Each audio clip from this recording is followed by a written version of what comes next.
Good morning, ladies and gentlemen. Whether you're watching from Indonesia, whether you're watching from the Philippines, whether you're watching from Malaysia, Singapore, Thailand, Vietnam, or all over the world, welcome to the Scholomance Academy SEA Showmatch. We'll be bringing you the action. It's going to feel like the SEA Games all over again. Once more, my name is Leo, and this here is Excelsior, and we'll be bringing you the action all throughout the weekend. Excelsior, my friend, how are you doing? Yeah, I'm doing fine, Leo. But I'm really excited about this. What you said is like more of a reboot, like a reboot of the Southeast Asian games, and I'm really excited because these players are just going to bring in the meta from the Scholomance Academy, and there are a bunch of new cards, a bunch of new decks, and what I really want to get it into is what they are playing, right, Leo? They have a bunch of different classes and not what we expect. Mm-hmm, mm-hmm. There is a bunch of new cards that came out, just in case you guys are not aware. Welcome once more, Hearthstone fans and converts alike, new enrollees, if you will. We are also showcasing the new cards coming in from the newest set, Scholomance Academy, and as well talents from all over the region. Whether you're a Hearthstone pro, a Hearthstone enthusiast, or someone who's totally new. All right, so we'll be getting into that in just a bit. But we'd like to let you guys know as well that this is an official Blizzard event brought to you by AKG Games and as well our partners from Logitech. Thank you all so much. So we mentioned that we are taking players from all six countries, and of course, there are three players per team. We'll be getting into the format in just a bit, but we'd like to let you guys know that you can follow us on the social media links right here, facebook.com/Hearthstone underscore is that TD hashtag sorry, Hearthstone C and Hearthstone TH. There you go. So these are the official Facebook pages, and of course ours here as well. But nonetheless, we are going to be talking about the format in just a bit. Excelsior, there's a prize pool here, and we have prizes for all the way until our top six, I think. So everybody's walking away with Yeah. something here, and we are going to be playing all the way until tomorrow. So you mentioned a little bit already about what the tournament is going to look like. What are you most excited for in Scholomance Academy? In Scholomance Academy, there are a bunch of new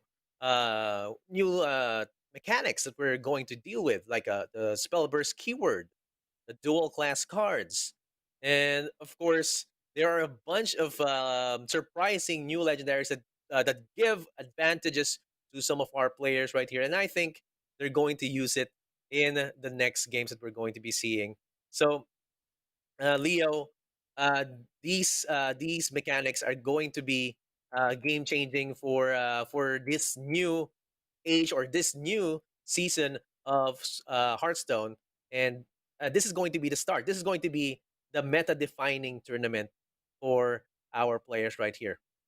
Oh yeah, for sure, for sure. And the meta is evolving every single day. I myself have been running quite a few aggressive decks, but after seeing what our participants here have brought, I might have to reconsider. We will be showing you guys the tournament format in just a bit. A few more details on that flashed on your screen right here. Once more, 18 players, three each from each of our six countries. Once more, you've got a representative from Indonesia, the Philippines, Malaysia, Singapore, Thailand, and Vietnam. They will be bringing four decks in one band. So this is as a collective, all right? So it's three players playing as if they were one, but they are going to be switching. It's four decks, one band, so basically a best of five in conquest mode. So you got to win with the three decks left from the ones you brought. And essentially, we are going to be playing five round robin rounds throughout the weekend, three today, two tomorrow, and our top two highest scoring teams will be facing off each other in the grand finals. First place gonna take home $2,000. Second gonna be taking home 1,500. Third 750. Fourth another 750, and then fifth and sixth gonna be taking home some Logitech gaming gear. Excelsior. I don't think anyone's gonna walk away here without anything. Like this is all just good stuff. That's right. That's right. And when you say the good stuff, Leo, even the just the at the base, our players are just going to bring out or going to take home Logitech gaming gear. And I mean, I've been using the Logitech G Pro X for a while now, and it's actually been good right now. But my wife is actually using it right now, so I can't use it because she likes the sounds. It's really good. And some of our players may, at the minimum, get Logitech gaming gear, and at the maximum, it's $2,500 or $2,000, Two thousand and that's dollars. Yep. actually more packs that you. If you're going to use that on packs, it's more going to be a lot of packs, and for the next expansions as well. If you really want Most to definitely. invest in Hearthstone, right? Most definitely. I mean, whether you end up with the lion's share of the prize pool or you end up with Logitech gaming gear, I don't think you'd come out of the show match complaining. So I'm very excited to introduce you guys to our contenders. But first of all, let's talk about the scheduling. There will be, again, three round robin rounds that's going to happen today. And not all of them will be broadcasted.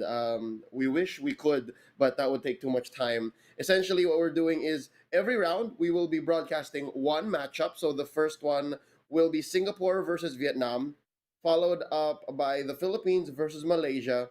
And then up next will be the matchup between Thailand and Indonesia. So this is the Indonesian team and Malaysian team.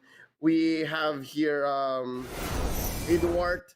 We have as well here our friends from Indonesia as well, Joth 703 and Rezdan.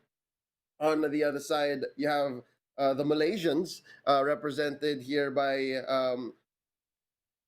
YQ90. Correct me if I'm wrong. Except, am I reading that right?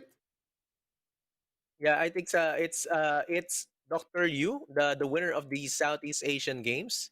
Right, That's right. WKYEU, YEW Yes. 90. Yes, Yes. As well, it's FlyFM.Hafiz and Easy Sart. X yes, as Sart. Yes. yes. I should be reading that better. Here we have our representatives from the Philippines. We have here Charlie, Enli, and Staz. From Singapore, you got Lambi series, Dan Bam, and Wolf's Bane. I'm excited to see what the different regions are bringing. And last but not least, you got Thailand represented by Bang Yugi, Wheezy, and Scream. And of course, Vietnam, Fatal H, Dok Yong Ki, and Shoot. That's right. Exciting stuff here, Excelsior. There's a wide variety of players coming in. And again, in case you guys are noticing, there is a pattern here. Some of these players are professionals. Some of these players are known Hearthstone personalities. And I think one member, on purpose, from each team is a Hearthstone convert, right? Like one of them is Yes. quite new to Hearthstone. That's right. And I think Leo, you said it a while ago, and I'm going to just say it again. They are these are your words, man. These are the words that I remember, and it's really really good. A really good analogy.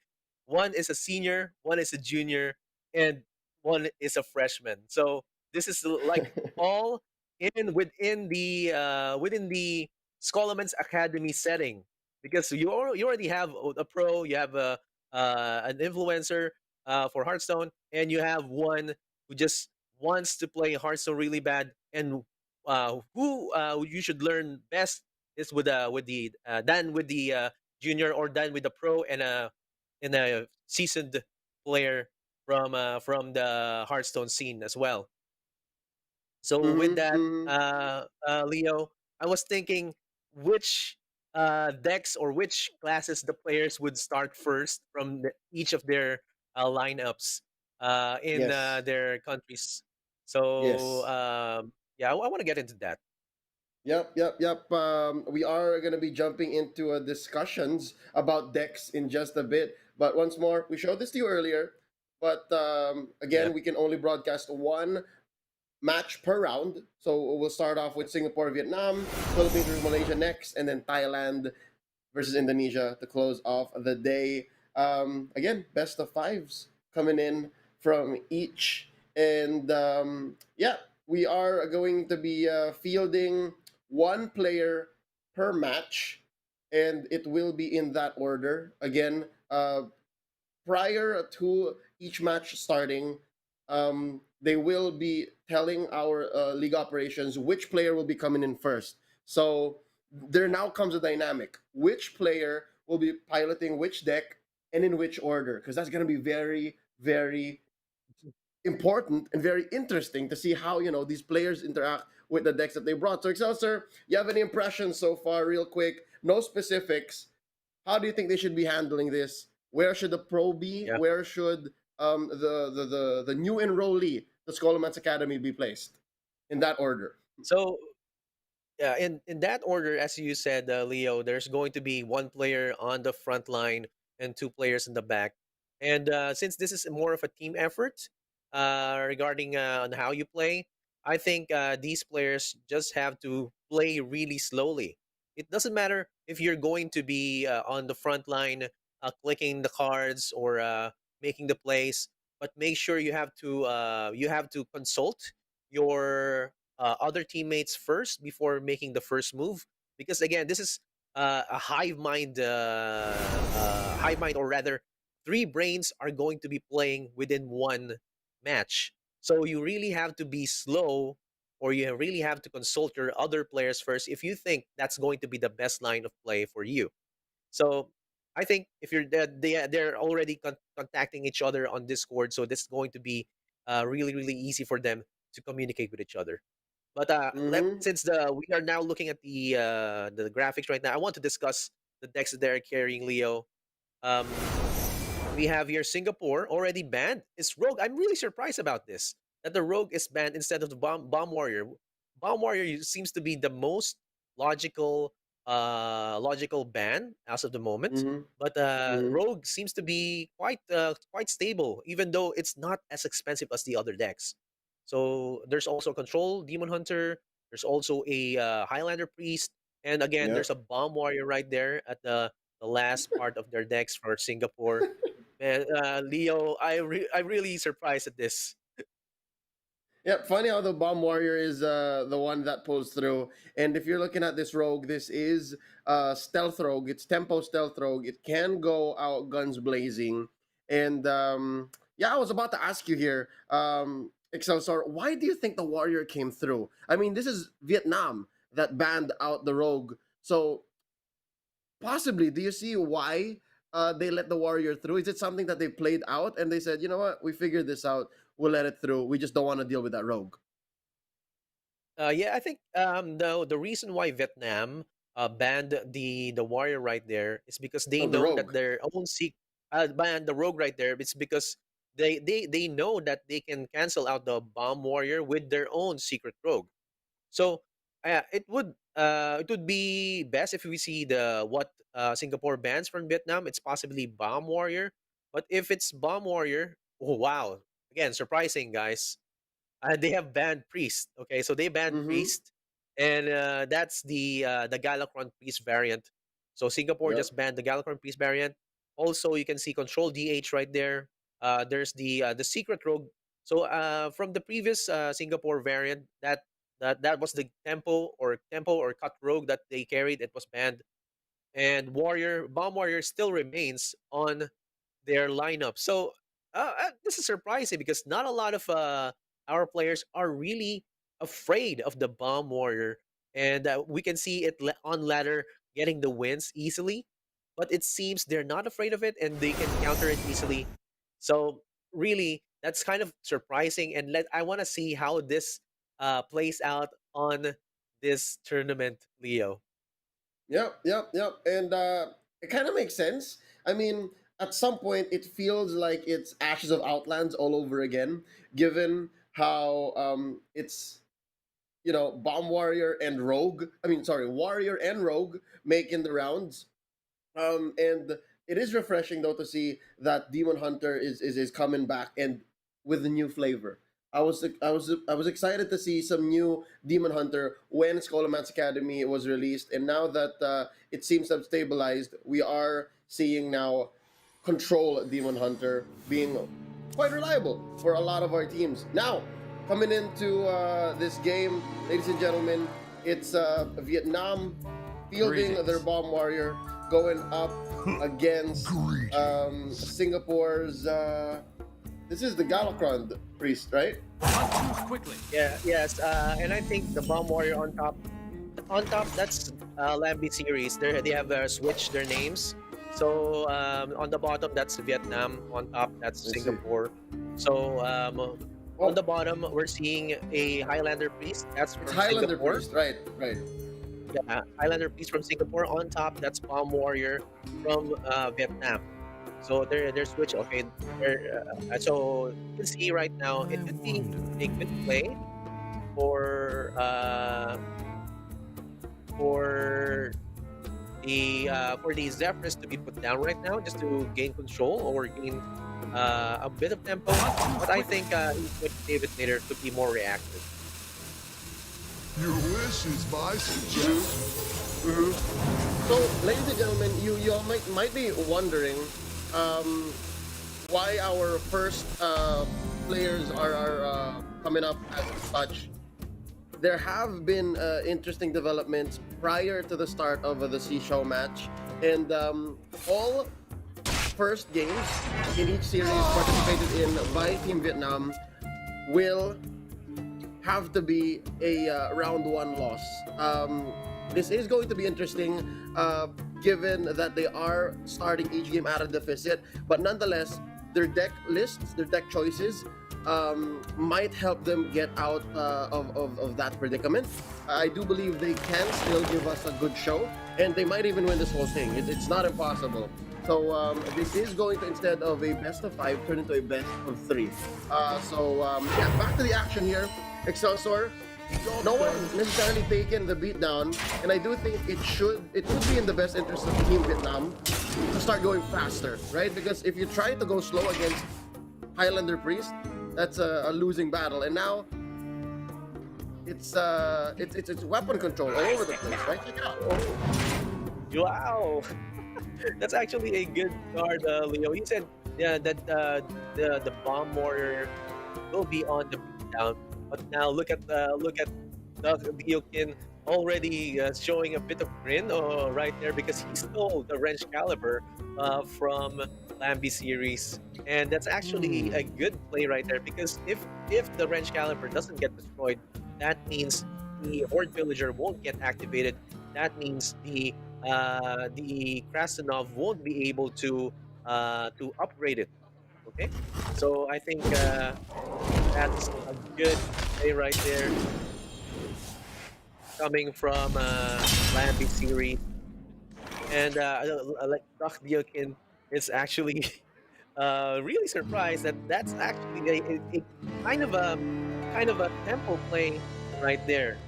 So Leo, really, that's really good, and I can't stress it enough, because that just ruins the whole strategy from the Bomb Warrior of Diokin.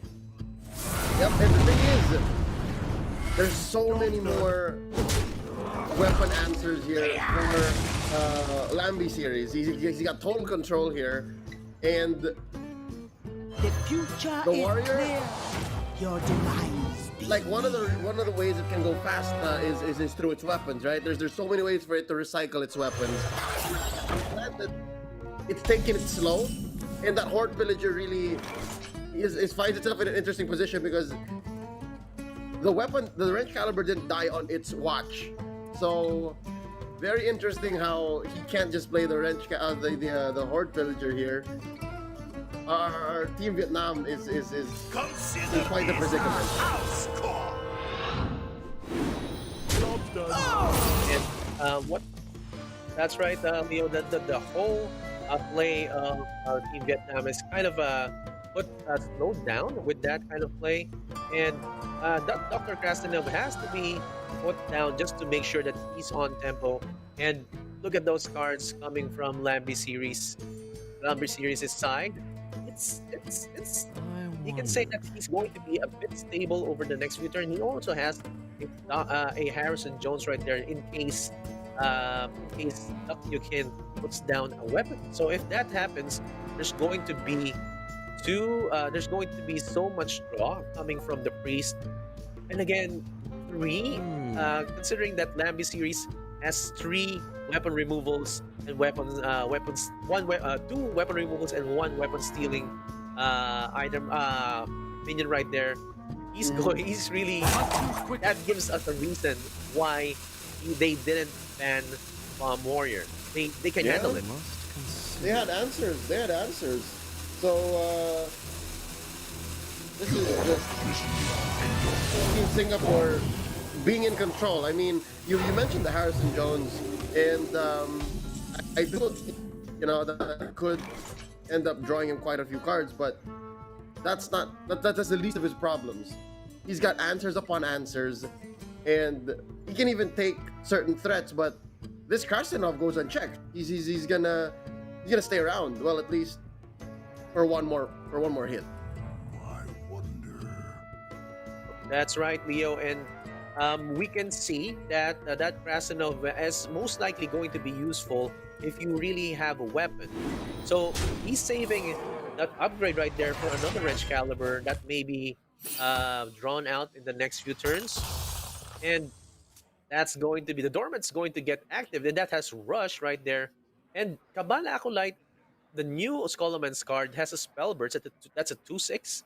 It's basically the Cabal Shadow Priest's how do you say this, apprentice, because or I don't know, it has the same kind of synergy, right? You can get a copy of a minion with 2 attack or less, and the newer cards right here from the Scholomance Academy supports that. So Leo, I want to get into the fact that the priest is now the beatdown. Right? Yeah. It's supposed to be the warrior.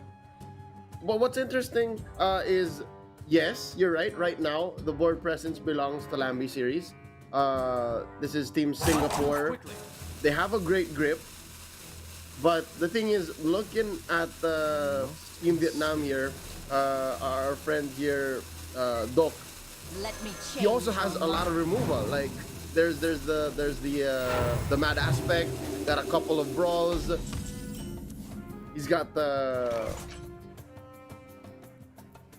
he's got so many removal as well. But you're right, your removal can only go so far, and now possibly Lambie might want. I don't know. It's not up to Lambie because Doc doesn't even have any weapons. Like that Harrison Jones is now going to come into play because he definitely needs the reload. Like at 5 cards, there's not many options.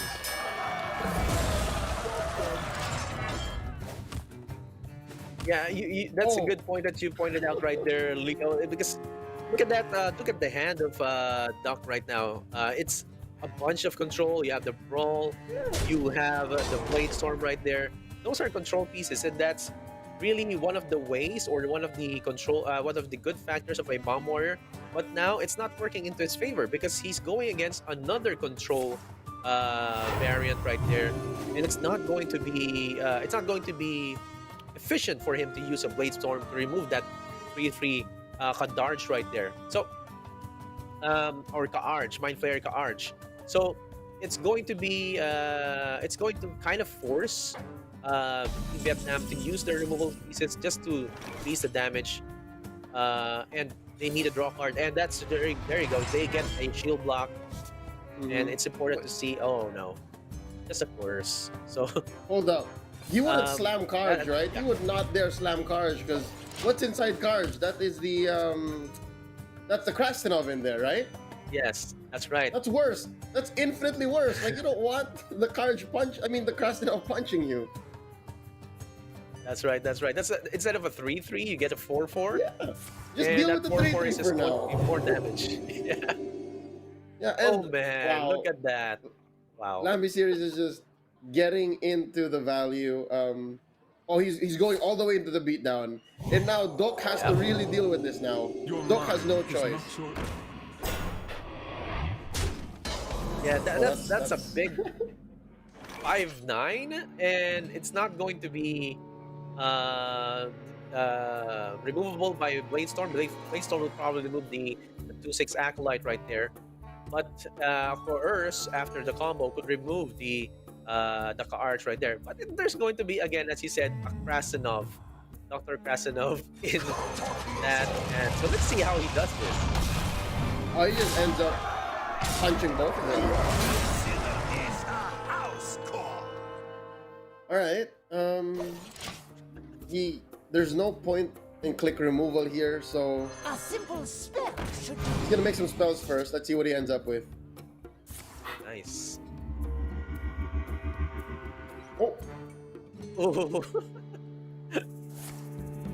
Gets a Bladestorm oh, of its there you own, go. It Leo. was death. All right, there was Shadow Word death. Okay, I thought it was the other. I thought it was Shadow Word. I thought it was pain. Yeah, I thought it was pain. Yeah. There you go. All right.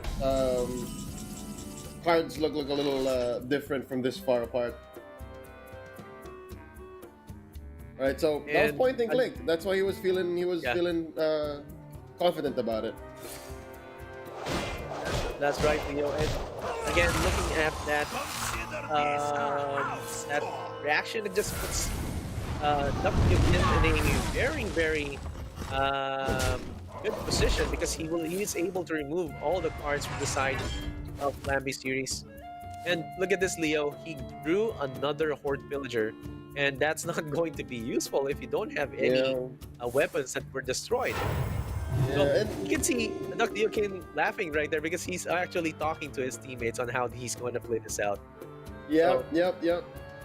So again, ladies and gentlemen, this team format is what makes it interesting because you always have your team watching you play, and they can help you go through these plays. So if Duck does something, that means it is something that was allowed or that was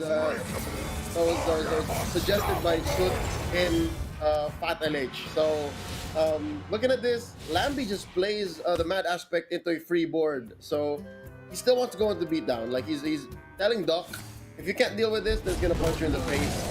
But nonetheless, another point and click removal coming in from Team Vietnam.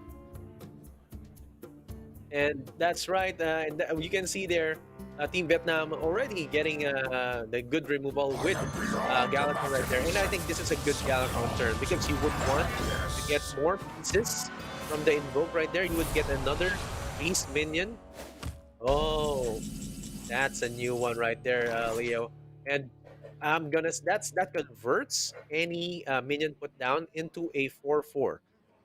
So that's one of the legendaries that you can get from Scholomance. So if you put down a minion, it's going to be converted straight into a 4/4. Yes. This is So the that's priest, a good priest legendary. warlock. Yeah, the priest warlock leg. Yes. Yeah. All right. Too late. This return is Goes for the nigh. Kronks here, and it is going to draw devastation given that he is already Galacron. Just go straight for the face here. Oh, and just like that, it's a swing. Doc now is in That's control right, once Leo. more. And this is proving to be a war of attrition. Like, based on the decks that have been brought out, like, we're bringing 4 decks, right? It's play 4, ban 1. Yes. And a lot of them are bringing the same decks. A lot of them are bringing Priest, a lot of them bring Warrior, and Doc just gets a taste of his own medicine. He's the one who eats a bomb. Yeah. And Leo, look at that. There's no bomb and there's no wrench caliber in sight. There's really like he can go cutting class if he wants to. Where is He can it? save that Lord Barov maybe in the next few turns. It's not going to be as useful now. Maybe he can put it down and just cutting class. Just draw first. That's going to be You know what? a Yeah, cutting class into Corsair Cash. Oh, I didn't even get it. No. It's not gonna happen for him, man. I mean, I think that French Caliber is going to be at the bottom part of his deck because it's not really showing Oh. itself. Or at And, least the Corsair this Cash. P6 It right could've- Yeah, he essentially has, he has 3 copies of Wrench Caliber in his deck. Essentially, 2 Corsair Caches and that 1 Wrench Caliber, and he's just not drawing into it. Yeah. They're just laughing it out right there, as you can see. Wow. Perfect, man. That's a perfect draw, a perfect conversion right there. You get the 2 copies, or 1 copy of each of the minions that died, and get 2 cards in total. And he gets a Zephyrus, and the Zephyrus is and a actually Krasnov. activated because it's a Highlander. Yeah, and the Krasnov. Oh. And this So, Zephyrus turning into a 4/4. Yes, Oh. this Zephyrus will turn it into a 4/4 after activating its battle cry. So this is what you call the disciplinarian gangplank. It's a priest/warlock deck, and it's actually more of a tempo play right there. And you can see you don't want the Therion down right there. It's not going to be converted into a Put your faith in the light. going to be converted into 4/4, but and you activate the 5/3 Ashbringer. There you Yep. go. Beat down into beat down. Yeah, but again, we know that Doc still has many removal. Like, he has so much in his hand. It's basically, he's back in Dynamite. Like, he is not hungering for that. But now finally we see the Corsair Cash. So he can go for the wipe Yes. and then draw the weapon. Like, this is something he needs. And we know for sure that even after Lambie series comes around, the Horde Pillagers are going to do something now. Because it's no longer a steal. Yes. It's now going to be a destroy for his weapons. That's right. And I think this is a good line from you can use the brainstorm right there and the sorted board just to remove Corsair Cash into a 4/3. I have 3/3 French Caliber right there, and just put in the bombs. This is where it starts, Leo. This is where the whole plan starts to make sense. Mhm. So the priest now needs to remove that weapon and just try to gain control of the weapon generation of Dakdiokin, because those bombs are going to be really painful in the end, especially when the Doctor Boom is summoned. Yeah. Duck here. He is gonna have to wipe for sure. And as well, he's gonna get that weapon back. He's got the Horde Pillagers on deck. He can upgrade as well. But Lambie is just preparing for the worst. He now sees that possibly I can't keep as much damage on board, and there are bombs getting shuffled into my deck, so he definitely needs to invest in future removal. There you go. And he still has the ooze. Don't get me wrong, he still has the ooze, so he can get rid of the bomb one more time. I mean, the Wrench Caliber one more time. Yes. That's right, Leo. And I think WKN will not be too keen on using the upgrade as of yet, because he knows there's an ooze on hand, just by counting. Because if you can see, most of the pro players just look at the cards that are not moving on the hand of the other player. So if those cards are not moving, those must be reactive cards. So he might deduce that it can be an ooze, it can be a Harrison. One of them have already been played. What was the Harrison, the leftmost card? So an upgrade might be safe for the next turn. So he's just going to use the hero power to punch yet again. Yep. Too many cards. Oh no. I mean, Lambie series here burns a single card. Not necessarily something he's hurting for. Oh no, Krasnov drops. There you go. He's got the life steal incoming. And of course, order of business, get rid of the Wrench Caliber. That's gonna be the second one for Doc destroyed. And just like that, they have gone into full-on mano-y-mano they are gonna start punching each other, man. Galakron on Galakron violence here. Oh, that's right. Those two Galacrons are just going face to face, and considering that there's a Dr. Krasinov, I didn't see that quite a bit earlier. But Lambie series is actually lucky that he got a Dr. Krasinov right there to power up or to level up the Ashbringer into a 6-2, and now it's he got to punch it. And now the brawl and into a Horde Villager into an upgrade looks like a good play right here for Diokin, because he will be able to remove one of the minions right there. All right, There that you was go. possibly Perfect. the best. Perfect. That was the best. Yeah, the best outcome. I mean, the apotheosis into the Krastinov was turning into a threat. I mean, that was huge. A 6-3, even if it does stick around for one more turn. Loot? Definitely not something Doc wants. And now Horde Villager into the upgrade. I think he knows that Lambie is already out of options. I mean, already out of weapon removal. There's another bomb. Winds, yeah, the winds of turn. Hold up. Illusia. Wait. Illusia. Excelsior. How do you feel about the Yeah. Illusia nerf before she drops? I do think Lambie's thinking about Yeah. it. He wants to throw those bombs towards Doc's face. I think he needs to count. We need to see the count of the cards right there. But Lucia, the nerf, it's actually been quite minuscule for me. If you really want to use the mind render Lucia, you'll be able to use it. You will be able to just subtract its cost using the Galacron package.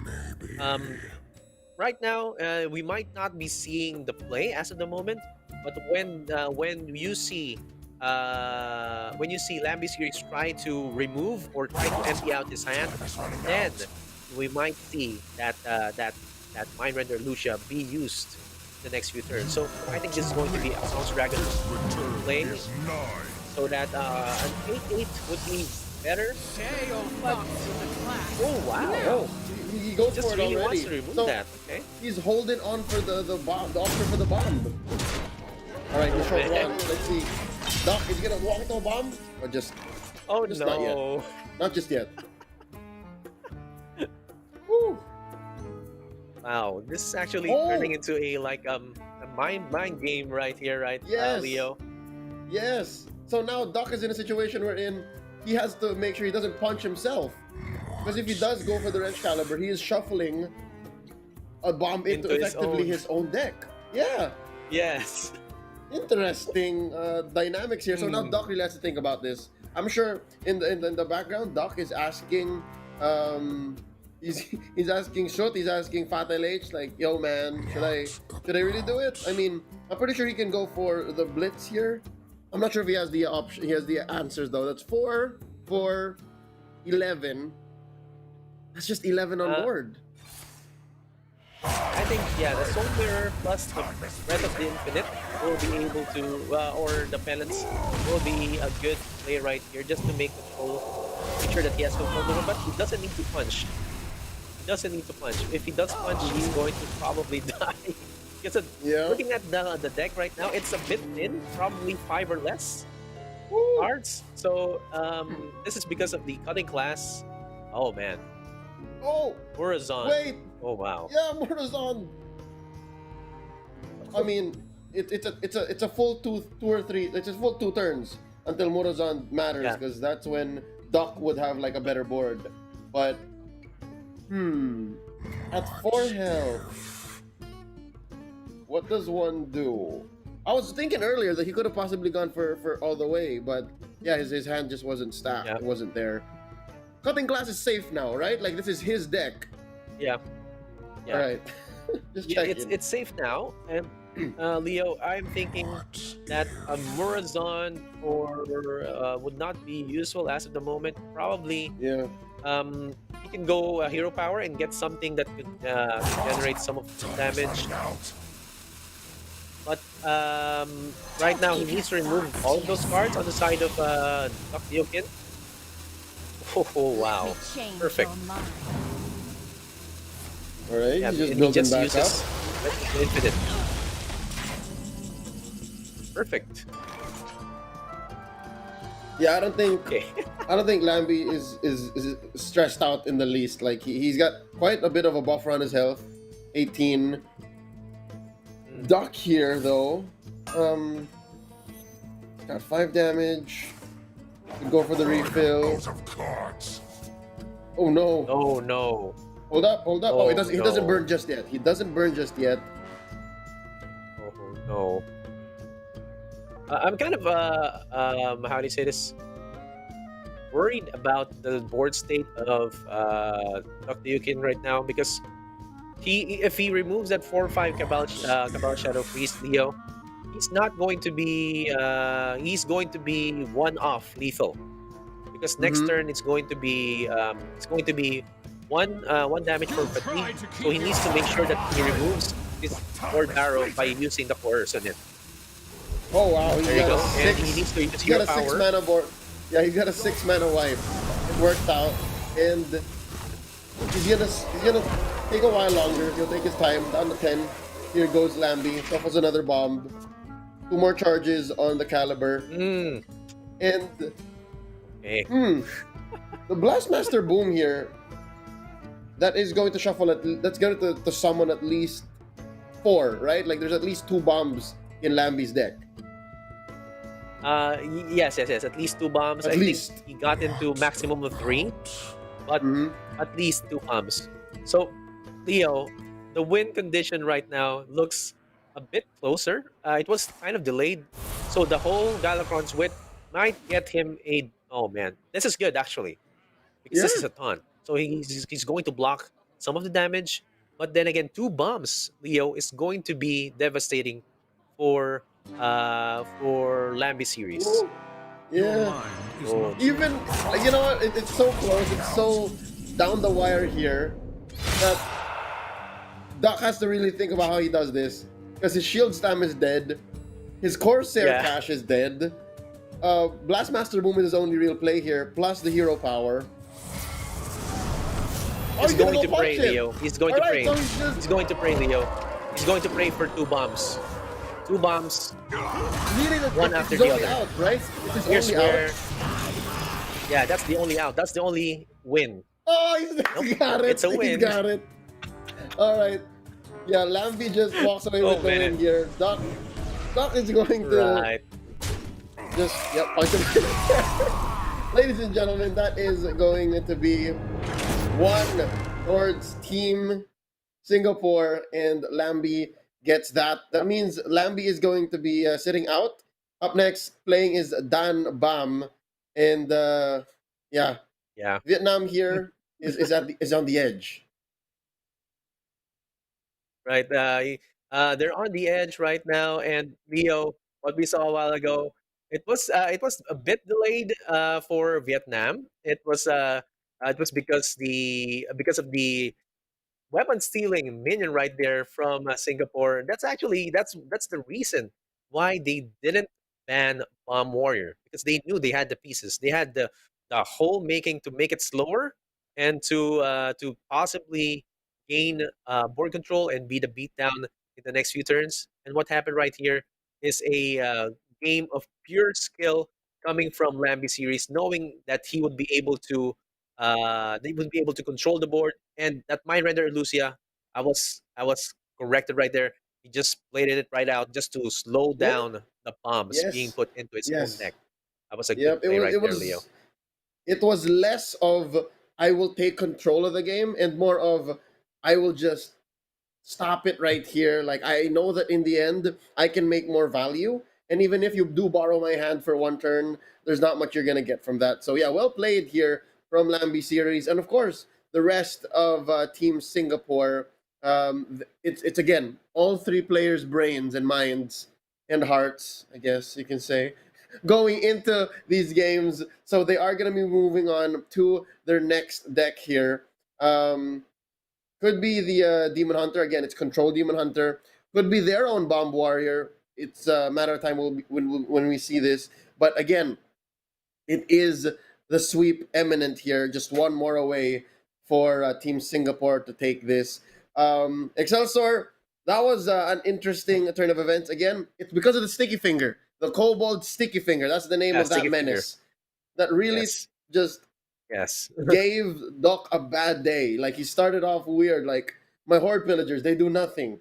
So we can expect Yeah. the sticky finger to be really key against that bomb warrior matchup, which is a very popular deck for a lot of our teams. That's right. That's right, Leo. And um, when we're playing on ladder, I was seeing a bunch of sticky fingers, and I was like, "Why? Why are you carrying a sticky finger?" So they're really hard countering a bomb warrior deck, but I was Hmm. carrying a mage deck, so I was just really curious why they would do that. And now I'm seeing on the tournament that's the reason why they're carrying this, and it's actually better to carry in the tournament because you know that the other players are actually going to be bringing weapon-based Yes. decks. For example, like rogues, uh, demon hunters, or Yep. You can warriors. steal. The You can weapons steal. are Yeah. strong. You can steal marrow slicers. You can steal the self sharpening blades. Again, you don't even have to see the opponent's deck. You just have to get a feel for the meta game. And now I get it. Now I understand. And that was a one off Kobold sticky finger. That was one off, and he got it, and that was Yeah, one key off. for the Yeah, victory. Yeah, because at some point we felt that Doc was getting on the beatdown, right? Like um yeah, Lamby series went down to like 17, even 10 at some point, which is very scary. yeah, 10. So we are just preparing for the next matchup, ladies and gentlemen. We do hope you're enjoying. Again, this is the C show match, and the best of the regions are coming out. Um, I'm excited to see like how our newer players, right? Like how that new Yeah, slot, that player with the new slot performs. But yeah, given the guidance of players like Lamby series, players like Staz, players like Doctor Q, it's yeah. it's almost a guarantee that it's going to be a great Hearthstone we're seeing today. Yes, and imagine, Leo, you're going to be hearing those professional players tell you what to do, so that you're going to get a feel of how they think, and this is one of the rewards that they're going to get from playing in this tournament. Yep, I do believe the match has begun. Here we go. It's Wolfsbane rocking her bomb warrior. It's her turn now, and it's going to be Fat LH from Vietnam. And this one I like. This one is going to be that control demon hunter. Now, Excelsior, can you walk us through what's control demon hunter trying to do? So what the control demon hunter is trying to do is just put down soul fragments right on his deck, and that those soul fragments are going to power up a bunch of the cards, or a bunch of the mechanics are going to be useful for the demon hunter. So by itself, the soul fragment will heal you, but when you combine it, for example, with the sociologist Malaysia, each soul fragment will summon a 3/3 with rush. Okay, so that's Mhm. going to be helpful as well. Also, if you use the Shard Shatter Mystic, you can deal 3 damage to all minions. That can basically give you a board control. So this new mechanic right here from the Soul Fragments also helps the or also changes the category of Demon Hunter from just being a beatdown to now, from what you can see, a control deck. So really good deck building from our players right here, seeing that the soul fragment mechanic, or soul fragment archetype is going to work in a tournament setting. Yep. Also, we can see here in Fatal H's hand, there is the Lore Keeper Pokelt, which just interacts so well with Soul Fragments. I mean, when this card drops, essentially you have to time it though. You just put all your fragments at the bottom of your deck, where they want them to be, and you just use them when you need to. So far, again, you mentioned the Demon Hunter, Control Demon Hunter. It's a masterpiece of deck building, and it's able to really go on the beatdown when it needs to, especially because of Okelt. Now, let's talk about Wolfsbane here. I saw that she drew into, or she played the Wrench Caliber. How important is Corsair Cash into Wrench Caliber in this kind of matchup? Do you does that extra durability really matter? I mean, I'm sure it mattered in that priest matchup, but Jeez. Excelsior here against Demon Hunter, control Demon Hunter. Do you want to last as long, or does Yes. that durability feel like it's fine? Like I can horde pillager out anyways. Yeah. Leo, I think it's actually really, really important because, for example, you have soul fragments healing you from if you're a demon hunter, you would want to counter that with a lot of bombs. So in essence, it's going to be plus 3 damage instead of plus 2 health or plus 2 healing from the opponent's side. So you have to counter that healing factor coming from the soul fragments with your own bombs coming in. And this Polk Out is actually going to be useful right now because if he did the Polk Out later, the bombs would be actually put on top of his deck. So early Polk Out actually has to be put down now. That's a good play from Pat LH right there from Vietnam. You're right. Yeah, actually, they are just as well zero cost cards. So he'd rather play the poke out now and time it out that way. That's a good call here. Now, Wolfsbane, she has a few lines of play here. I just noticed poke out is a 4/5, especially at 4. That's a decent body. Like he's essentially a Yeti with upside. Yeah. So he has to deal with that. And Sure. and that's going to be a sociologist militia, Leo. Oh, drawn next. All right, look. There you go. Sociologist militia is going to be drawn out, so he's going to have a chance to use that in the next few turns if he really needs to. But Wolf's Bane's deck is a bomb warrior deck, Leo. It's just not going to carry I grow so many impatient. minions as of the moment. It's just going to bank on the fact that there's going to be a lot of weapons going around with Wolf's Bane's deck. So right now, I think it's going to be just more of Pat LH going on the beatdown with the Battle Fiend and the Hero Power.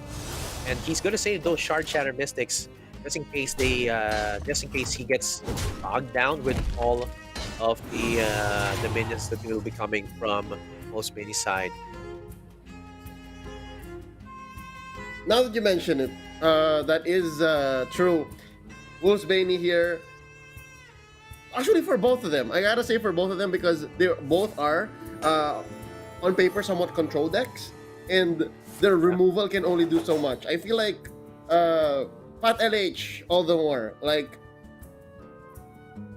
his Shard Shatter Mystics are a little more heavier in hand than the Blade Storms in Wolfsbane's hand because Wolfsbane can deal with these little dudes, right? But Yeah. there is the Shadow Shard Mystic, which can hurt his own minions, Pat LH. And Yeah. he does have that's not Chaos Strike. He has Blade Dance, which really, Yeah. what is a Blade Dance to a Maligos?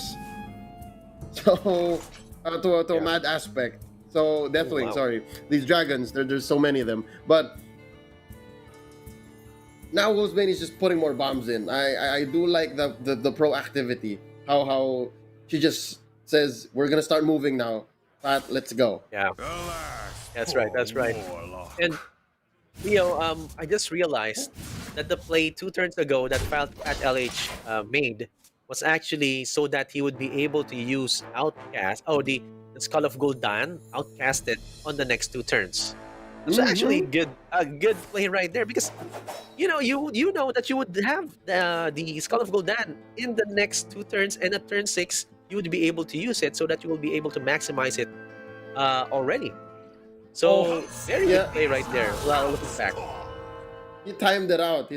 Excelsior. He was like, you know what? yeah, It's going to be the sociologist, and then it's going to be the outcast. And against a how do you say, a deck similar to yours when it comes to speed or to pacing, like most turns are going to be free skull turns, right? Because that was a dynamic Yeah. that was introduced in the last set, wherein some turns you're free to use the Skull of Gul'dan, some turns you're not. So in this matchup, definitely worth the reload here. he is considering wiping the Krastenov. I think you should. Yeah. This is definitely the play here. And I think how many soul fragments has he put in? He has 4 in there, right? Now He already has 4. Yes. One from the 2 from the 1-3, and right now from the marrow slicer another 2. There you go. So the spirit jailer a while ago just gave him 2 more, and I think he already used 1. So it's There you net go. of 3. Yeah. So Leo, he has so many I ways. think, He has like half a dozen ways to put soul fragments, right? So you were saying, yeah. So I was saying, Leo. I mean, right now I think Wolfsbane has a bit of advantage over Fat LH, considering that Wolfsbane just keeps on putting the bombs on the side of Fat LH, and she also has a bunch of removals right here with the like a Deathwing Mad Axe spec. For example, if Fat LH goes for a proactive Sociologist Malaysia, there will be a brawl, and the Blaze Storm, so you can actually remove the Malaysia right there. So, literally, right now, this is actually the best deck to counter this kind of Demon Hunter.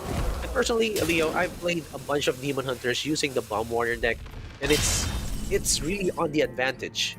Even though they have soul fragments healing them for 2 each time, you will be able to remove any of the minions that they will be able to put down. So really, it's going to be more on the advantage of Wolfsbane. Yep. And that's what I was saying earlier, right? Like the way that Fat LH wipes the board, it's efficient, sure, but it's not what you want against the warrior. But the warrior, they can pull the trigger when they want, and it's most likely going to be effective. So yeah, even Magteridon here, even if he does summon the big boy, it's something that Wolfsbane can deal with either way. So, yep, we'll see how this affects things. Yeah, definitely he's gonna have a fun time. But then again, it is 8 worth. Here, it's better off the Zephyrus. I think, yeah, the Zephyrus will help him out. Although I doubt that Wolfsbane can play that just yet. Like, it should not be online yet, no? Yes, that's right, Leo. And as you said a while ago, Wolfsbane has a bunch of removals, and that 12 will be easily removed with a Blade Storm, because the Blade Storm will just kill off any minion, or just going to keep on triggering. Yeah, until kills something dies. You're right. Yep. Yeah. She can take her it's just time going here. to be Blade Storm right there, and you can see why is Fat raising up his hands right there. I think he thinks he got away with it. Oh yeah, he's like, oh no, never mind. There it is. Oops. Blade Storm is a thing. Oh yeah, he goes back down to the ground here. It's like, all right, feet on the ground. We're fine. Yeah. Yeah, the Blade Storm. Yeah, I was blinded. I was thinking, I'm like, wow, why is he? Yeah. I was blinded by the Blade Storm because, again, you would have kept the Blade Storm, or well, there is the Brawl still. You're right. It's just there's so many options for Wolfsbane here to just destroy the board. So it's a matter of timing it out, choosing which one first, and even the Risky Skipper. The Risky Skipper Excelsior is also a tool. I mean, it's something that can just as well remove most boards with at least 3 or 4 health. I have a question though. I have an insight though, Leo. I wouldn't know if you would be going with this line, but I would want to use the Kobold Sticky Fingers right now, just to make sure that he doesn't punch me on the face yet again with his own weapon, and just possibly use Captain Greenskin on it, just to make sure that I also have my own soul fragments in my deck. Because I'm gonna heal. Yeah, but right. You're right. Get that Horde Pillager. And no, but I think Wolfsbane already wrecked a Wrench Caliber, so it'll be random, right? Sticky fingers, it would steal the weapon, the marrow slicer right there. All right, no, but that means if you steal the marrow slicer and you wreck the marrow slicer, oh what? You went online? Oh no, he's just playing it. All right, he's just playing it for for the body. All right. I was saying, um, I guess it really is just to stop it, right? But the lapidary comes down. Yeah. Still an option though, able to punch through. Hold up, is there enough damage? Wait, yeah, that's One lethal. more. That's lethal right there. There is. Yeah, you Oh got the hero man, power, that's and lethal. Fat LH walks away Oh with it, man. keeping the Vietnamese dream alive, ladies and gentlemen. All right, Damn. Wow. Vietnam just doesn't take this lying down. Excelsior, you were saying your experiences on ladder. It's Bomb Oh Warrior at man. the advantage, but Fat LH. That's why he was Wow. so happy. That's why he was like, Yeah. yes. Oh, I mean, that's why he was. Yeah, that's right. That's why he was so happy because he now He's sees like a counting. two-turn lethal. Yeah, he was a two-turn Yeah. lethal, man. Even That's with what's the really surprising. even with this with the marrow slicer stolen, all he needed was the lapidary and a couple of twin slices. So I guess that is one strength that Control Demon Hunter has over Bomb Warrior. Uh you have inevitability with Bomb Warrior. You have all of these wipes, but if it does come down to it, Demon Hunter can burst you down even from double digits. Yeah, that's right. And I think the MVP right here, Leo, is the fact that there's a lapidary right here. Nobody would expect you to put down a lapidary as of the moment, if you were on that turn. But that lapidary adds a big amount of damage. It's like +5 attack for the cost of what? One one soul shard or one soul Soul fragment fragment. coming Yeah. from your deck. It's like a good trade-off. It's like you're discarding a soul fragment, but you're gaining +5 attack. Man, that's Yeah. going to be a bunch of damage.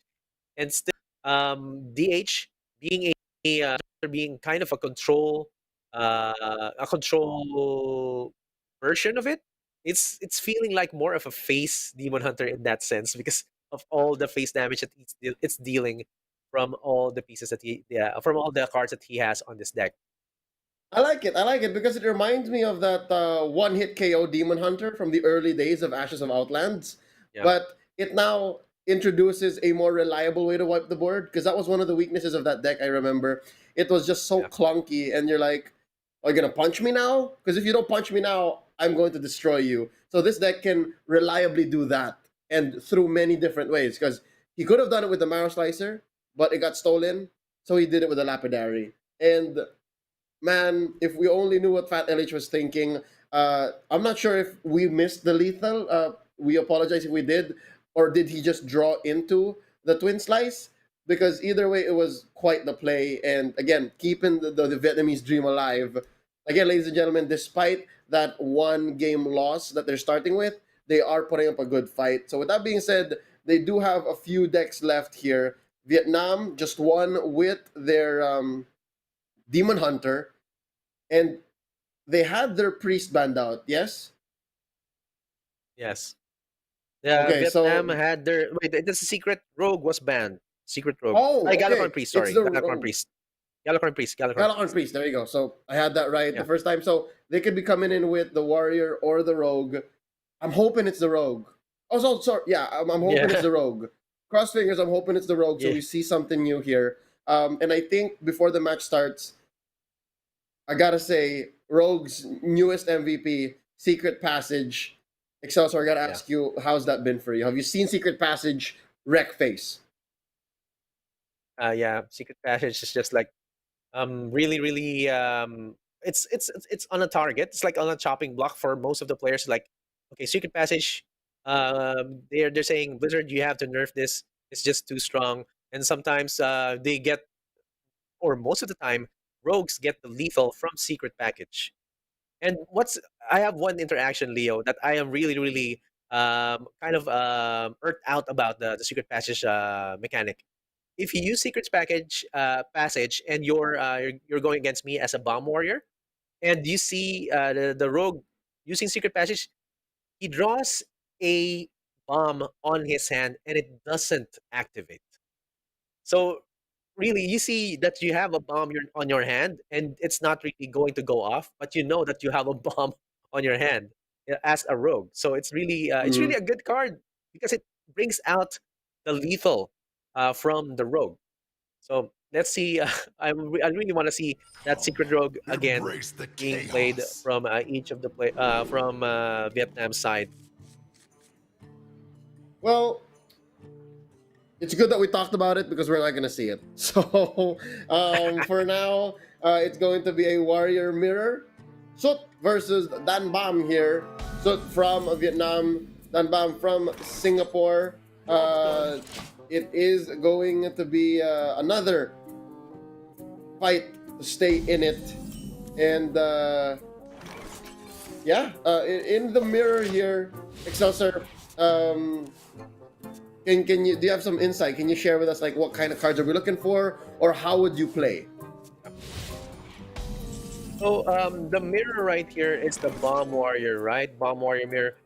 So you Mm-hmm. would likely want to hold out on your armor smith right there, Leo. You would want to have the chance to build up more of the low cost minions. For example, since we are seeing right now on the bottom, that's Dan Bam.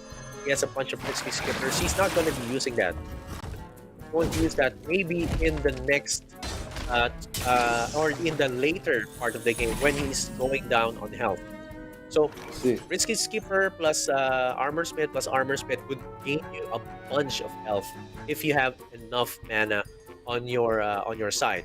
But you're not going to use that now. So basically, holding out onto a more favorable amount of weapons, a favorable board, and if you're going down on health, make sure that you're going to use the combo with your armor smith, and that's going to get you the win. So it's going to be outlasting each other.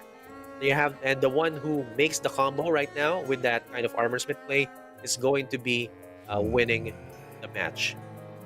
I see. So you're saying that essentially armor here is going to be a very important part of this matchup. So that being said, possibly you take as much damage early on, and then later you build up with again the risky skipper and the armor smith combo, so that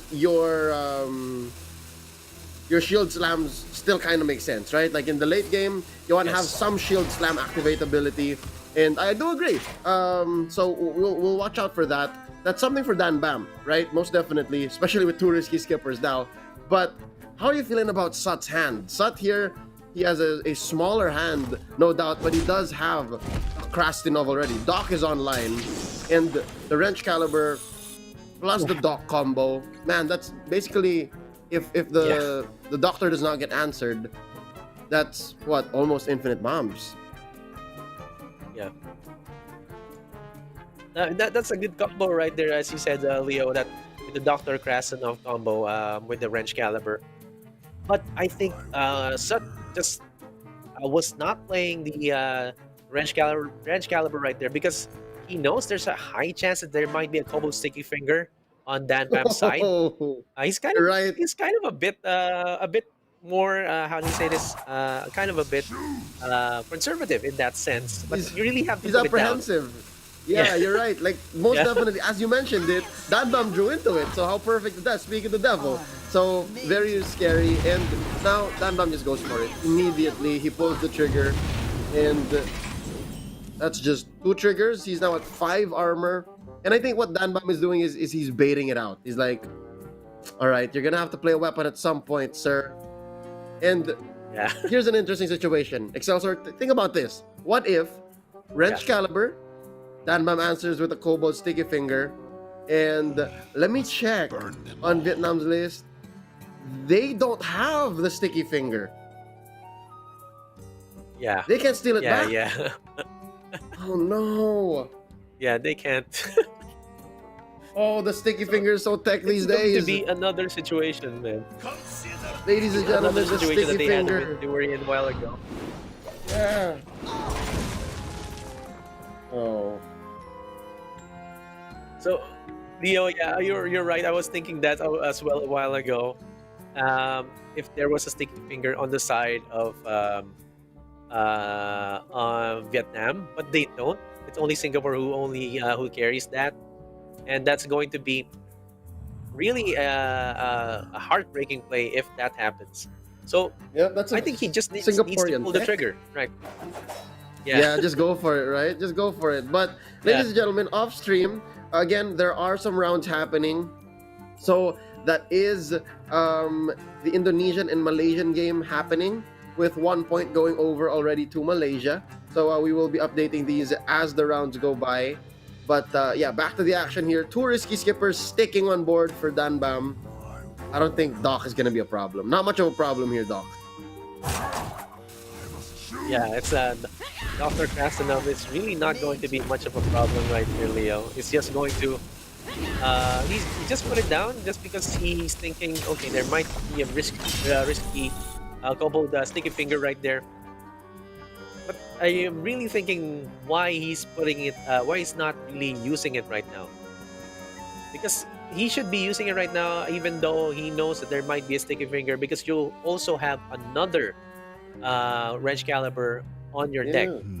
So I think he's just going to maximize right now. Wrench caliber into cutting class, maybe that would be the best line of play here. But again, he Yeah, just be a bit reactive against Dan Bam's. just lock it in, right? Yeah, play. it's a matter of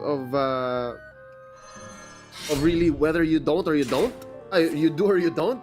In this case, Sot just says I'd rather not and do it when I have the other wrench caliber in hand, so my horde villager has something to do later on. But I don't think Sot is in any rush. I don't think he should rush either way. Oh, there it is. Yeah, there you go. He can have another wrench caliber. Yeah, so what he does, I guess, in the long run is Corsair Cash, play the softer wrench caliber, right? Play the softer one. Oh, he plays the longer one. Oh, it was already Corsair Cashed from earlier. Yes, that's right. That's right. Huh. Okay, I was thinking that And it that was just says, a okay, I have another one. softer one, yeah. So at least Dan Bam knows. That's more knowledge for Dan Bam. But either way, man, it's a battle. It's a battle of attrition here. Like we both Yeah. know, and these two players know, and everyone watching knows we're gonna go the distance. It's a marathon, my friend. This is 42K. A marathon.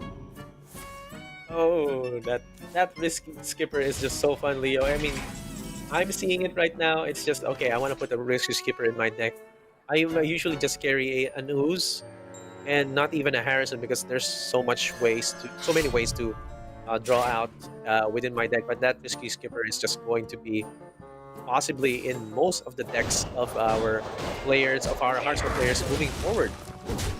And Leo, come to think of it, I want to say that right now it was an early from Dan Bam to put out the risky skipper plus the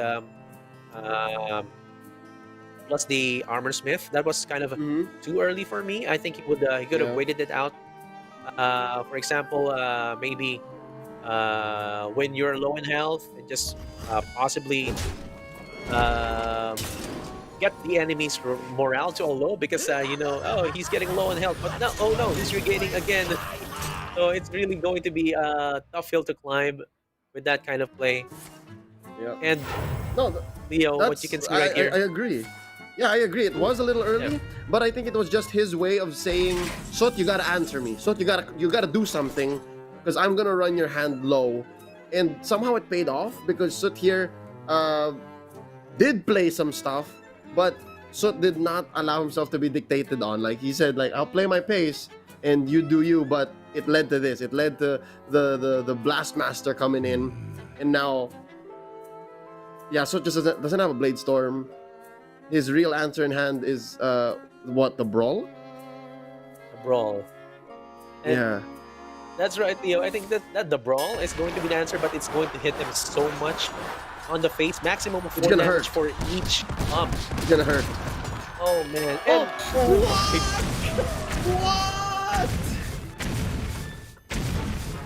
what? Wait, But that's going that's to be a first target. First target. but nonetheless, I do think that is okay for Sut because he just took one from a lot of those bombs. Yeah.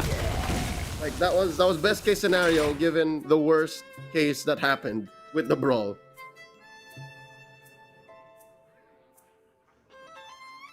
Not a bad deal. And Not a bad we deal. that yeah, that's actually a good trade off right there from that play, Leo. And Captain Greenskin gives you as a pirate, it gives you +1/+1.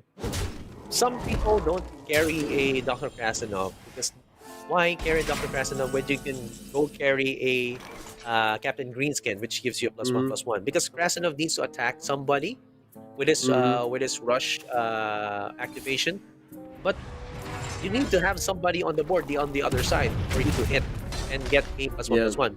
But this Captain Greenskin gives you it already, so it's really one of the techs that some of the other players do instead of Dr. Krasinov, and it's actually paying off. Yeah. So Sut here getting somewhat of a control back. He does get himself some armor, takes down the green skin, and he does have the Horde Pillager on deck for next turn. Dan Bam though still living off of that one wrench caliber. So much value off that wrench caliber, man. Yeah. With Summoned those many. upgrades. Yep, got them boom bots. Well, man, looking back now, those boom bots just dealing one over and over again, kind of demoralizing. Like you couldn't have gone higher. Like it's 1 to 4. Yeah. And Leo, let's point out that Soot is actually just 2 bombs away from death. It's like he's really threading the needle right there. 'Cause he used the if he uses the cutting class right now, he's really getting near to death. That's why Yeah. he's not using it. He's not using it. Yeah, but it's damned if you do, damned if you don't, because he needs it because his hand is super low, right? He's going off 4 cards, but he's also afraid to use it because he could draw into bombs. And look now, damn bombs don't. Wow. Draws into 3 in a 3 row. bombs. Okay, Oh just 3. man. But then Just again, 3. he's got an upgrade into his wrench caliber now to give Sut Yeah. all the more of an ultimatum. Dude, you should have cut class earlier, because now I'm going to put more bombs into your deck. Oh man. Oh, that was actually a good turn right there, Leo. Those 3 bombs. That's what Dan Bam needs to win. 3 bombs in order in the next turn. No, So hold up. Yeah. Specifically 3 Yeah. bombs. You're right. He needs 3 bombs. yeah, that's right. 3 bombs. It's like he's on 11 total. We can go 2 bombs if he hits face. But Yeah. yeah, it's just like a bunch of bombs are already He will. on Soot's side. I think he hit already 6 times. So let's see how it goes. And going Dangerous. more. Oh, man. There So, you wait, there's go. one bomb. One more. Get another. And it's lethal. There you go. Ladies and gentlemen, that is game. There you go. Singapore walks away with the series, and that's going to be 1 for Team Vietnam taken out. Again, we are going with a 1 game advantage for Singapore here. Congratulations. Well played for Sut nonetheless. He did play that awkward hand earlier. Better than most of us would have. And yep, we did enjoy how it was quite a roulette. You know, how it was like, so do you have it or you don't? Excelsior, any more thoughts about that game? Yeah, that game was actually kind of nuts because it was the sticky finger giving the advantage towards Singapore side because they know that they're going against a mirror bomb warrior, and that sticky finger on turn 5 or turn 6 stole the upgraded or the Corsair cached Wrench Caliber, which was already 3-2 after it was used by Vietnam for 1 turn, and it's actually going to be a bunch of bombs towards the opponent's side. And I mean, when you're playing a bomb warrior, you're going to each turn you're going to wish that those bombs go off because you're just going to make them within 1 bomb or 2 bomb range of death. So that's actually the win condition for the bomb warrior, and we're going to see more of that there and in tournaments. And really surprising though, Leo, with this kind of tournament setup, that they didn't ban it. So it's actually kind of manageable as well. And it's surprising that they don't ban it because they know that they can counter it. And Yeah, and that's all I can say about that, man. it's not just that they can counter it, it's because a lot of decks are playing Kobold Sticky Finger. So even if they did go for the mirror, it's a mirror that is not as miserable, right? So, ladies and gentlemen, here Yeah. is the final spread of classes and of course decks. Again, Singapore wins with just two decks because of the advantage that they walked into with this matchup. So yeah, well played for Vietnam though, given that they did win with that face smash with the control Demon Hunter. We'll be seeing more of them later on, but our next broadcasted matchup will be Team Philippines versus Team Indonesia, with more updates Yeah. coming up as we go along. Uh, yeah, Excelsior, any other decks that you've seen from our lists that you're excited for before we go into a break? Yeah. I did What I'm see excited about, we there are Highlander hunters, but how about you? yeah, I'm excited about the Mount Seller version of the Guardian Druid because um, remember, Leo, there was a nerf towards Scale Fast Sunstrider. It was Yes, yes, from 0 cost. It's going to be 1 cost on the third spell. yeah. So with that, Team Philippines just adjusted the Guardian Druid to include a Mount Seller instead of that Mm-hmm. Eltas Sunstrider, which really works. But at some point, when you get to remove all of the minions on the side of the Guardian Druid, it would run out of steam. So it has all the drawing power, all of the ramp power. But when you have a chance to remove all of those minions, for example, it uses the Guardian animals and it draws a 2/5 force, Mm-hmm. and you have a Blade Storm, easy removal, even though they're Yeah, yeah, stealthed. yeah, Yeah, yeah. so um, it's easy. The So it's easy to interaction counter. between the Mount Seller and cutting Keltas, I do think it's a plus and a minus in the same time. But then again, that is something we will be seeing later on because Team Philippines does run that new and improved Druid list as well. Indonesia does the same thing. They have the same list almost. But here's what's cool though: Indonesia, they are running some sort of combo deck that has Malagos, Alexstrasza, and Geppetto Joybuzz. Like I haven't seen this deck on ladder.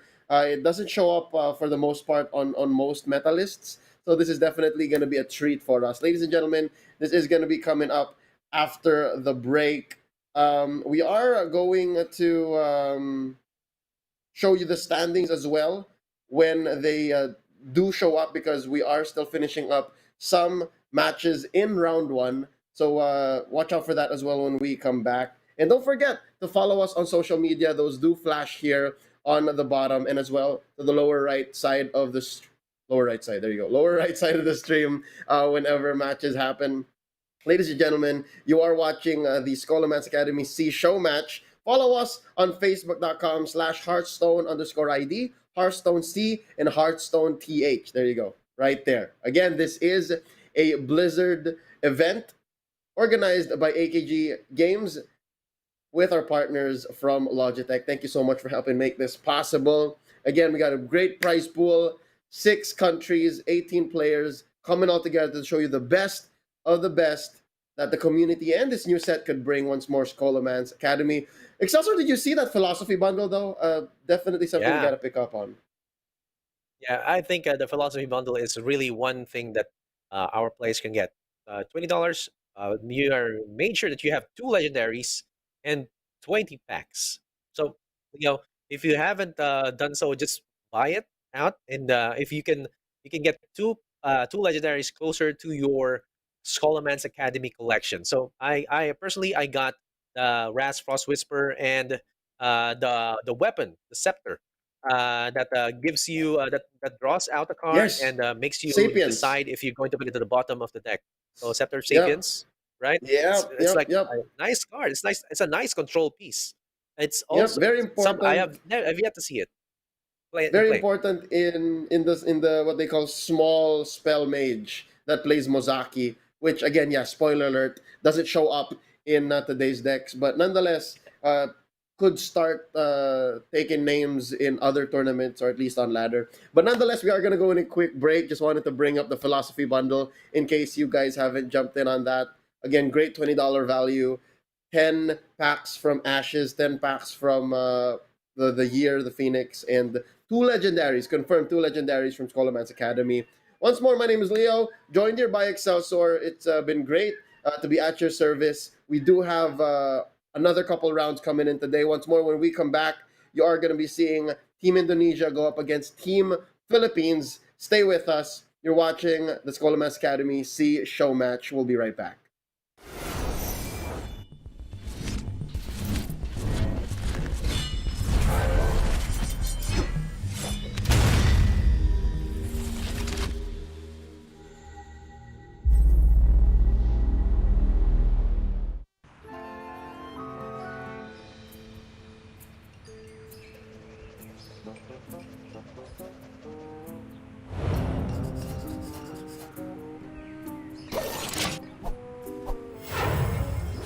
Reporting for duty. To battle! To battle! Ow.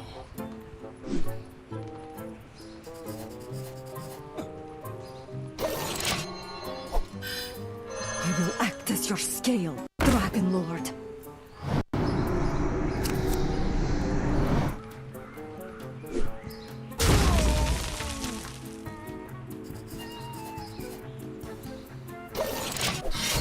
The weapon. I will fight. That minion with taunt. To battle! To battle!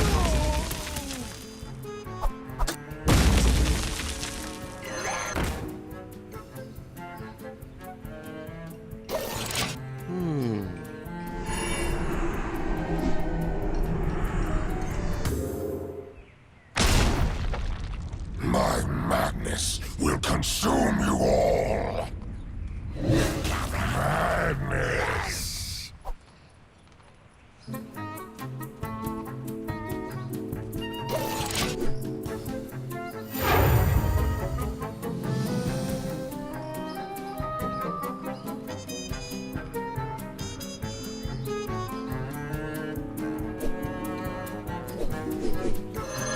We expect great things from you. By the holy light! Madness.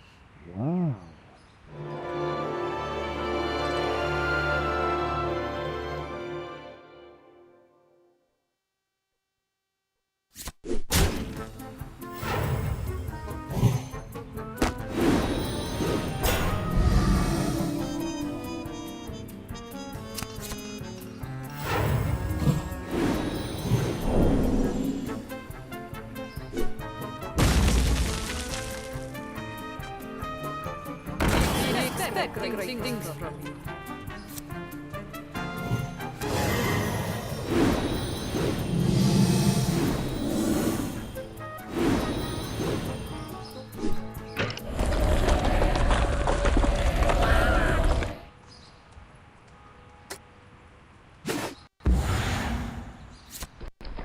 Or madness.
Ladies and gentlemen, welcome back. You're still watching the Scholomance Academy SEA Showmatch. Real quick, before we move along, I'd like to mention that I got confused earlier. I did mention that the next match would be Indonesia versus the Philippines, that would be round 2 for tomorrow, all right? That's day 2 and round 2. We are about to witness Philippines versus Malaysia. But that's coming up after we put onto the screen, I believe, the final match between Thailand and the Philippines, because that's ongoing. I'm not sure if we have confirmed that.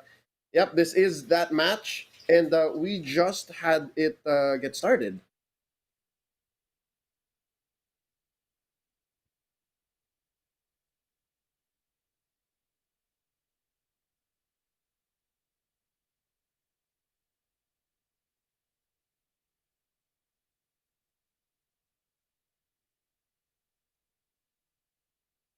Now, Excelsior, you mentioned this, that a lot of our games would go the distance, and this one went all the way 2-2. And again, when you mention Warrior and Priest, there are war flashbacks that go on through older players' minds, because these two decks are known to just go all the way. It's a war of attrition for the most part. But how do you feel about these two right here? We have seen this earlier in our first matchups, and it's not as miserable as a lot of us think it would be.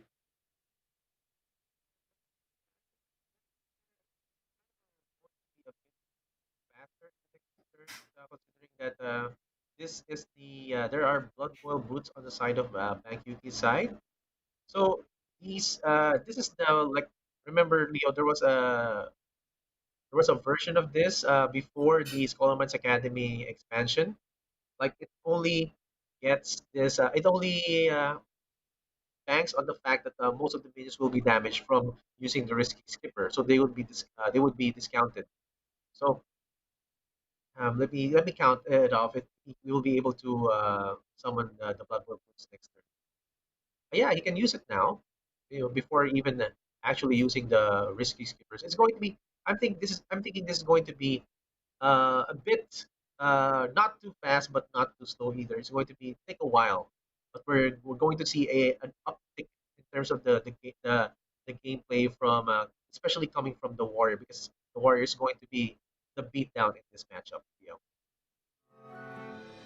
I wonder.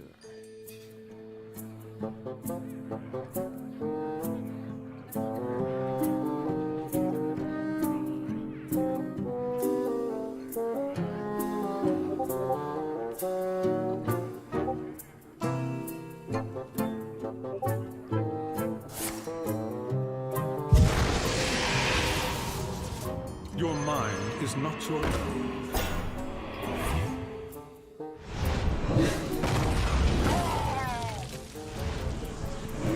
Dance, puppet, dance!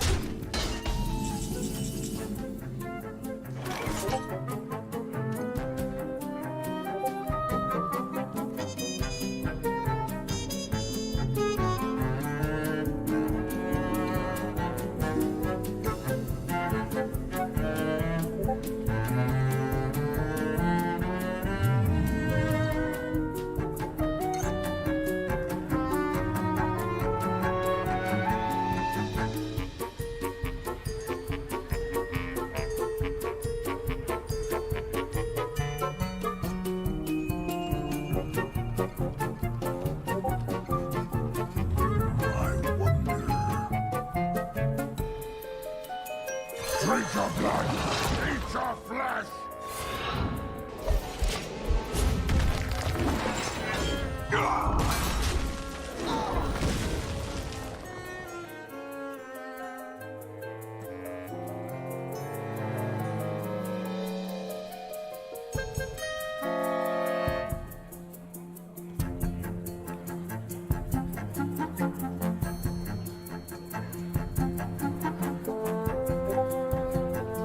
I wonder.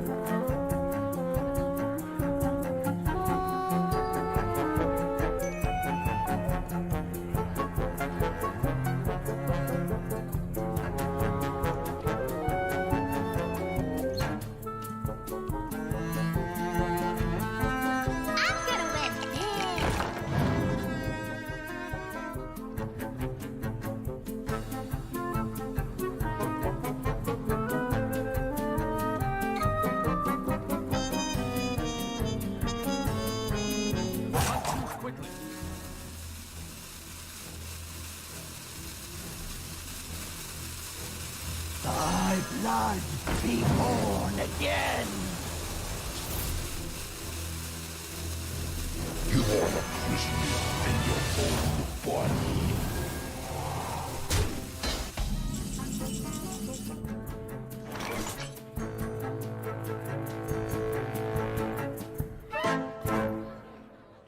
I'll show you who's boss!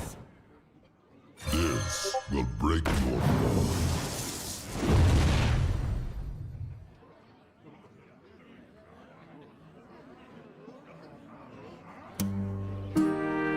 The touch of the void.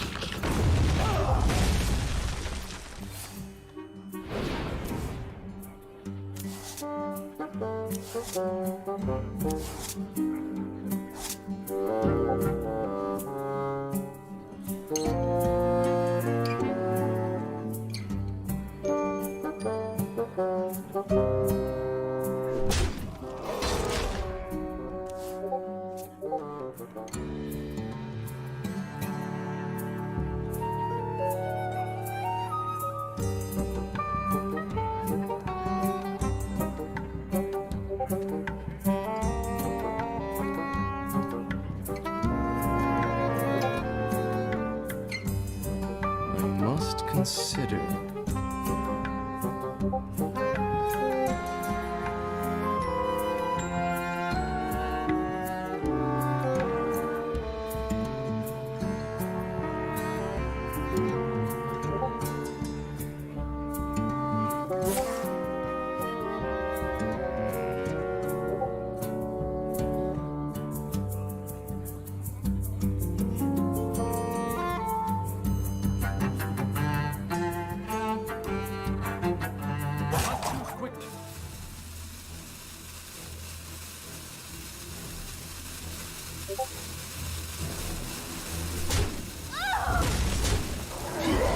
Drink the blood. Eat the flesh.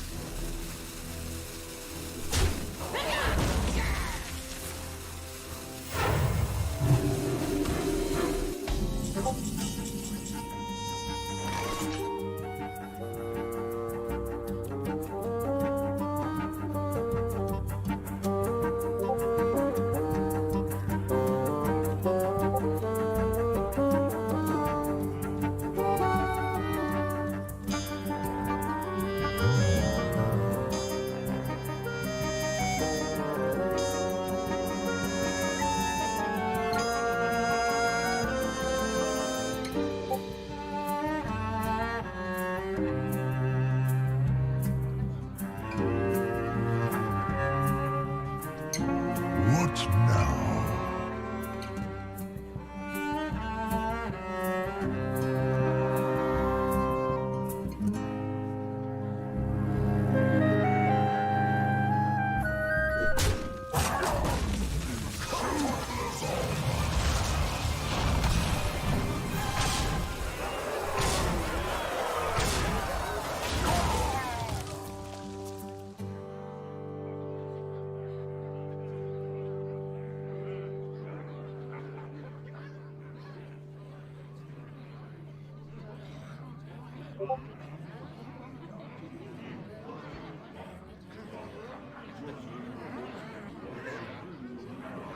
I must consider.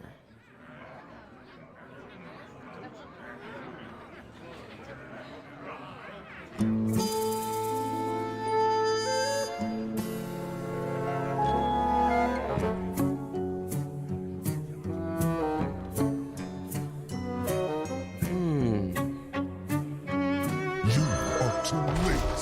His return is nigh.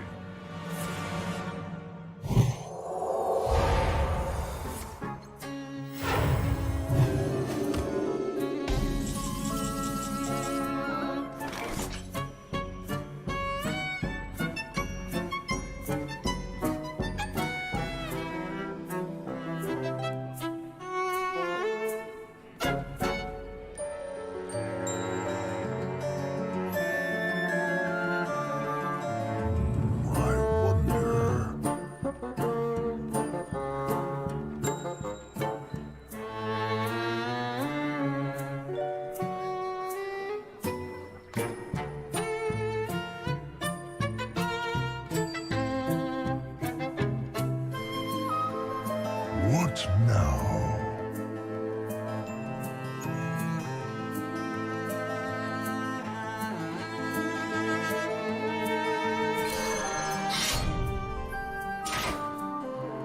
I must choose.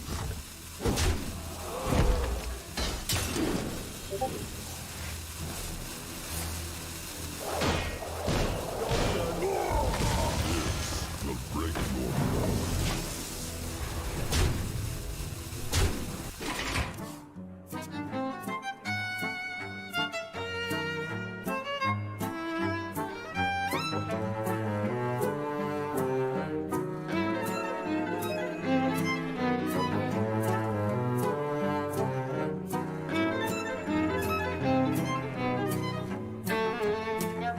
I must consider.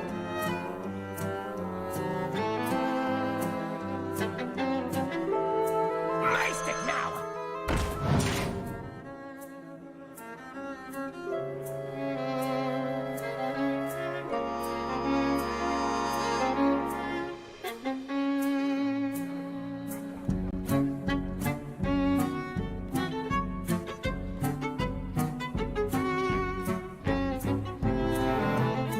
I wonder. Must choose quickly.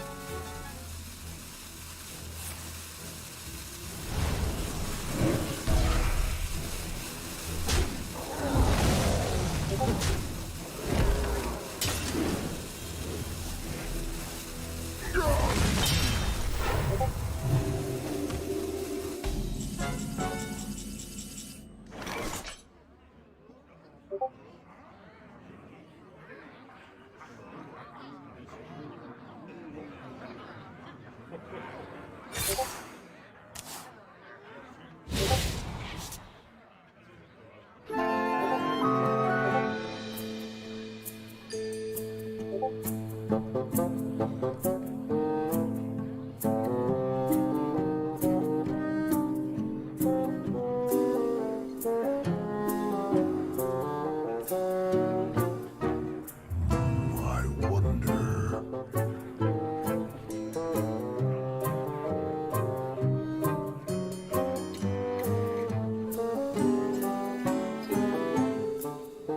I must choose.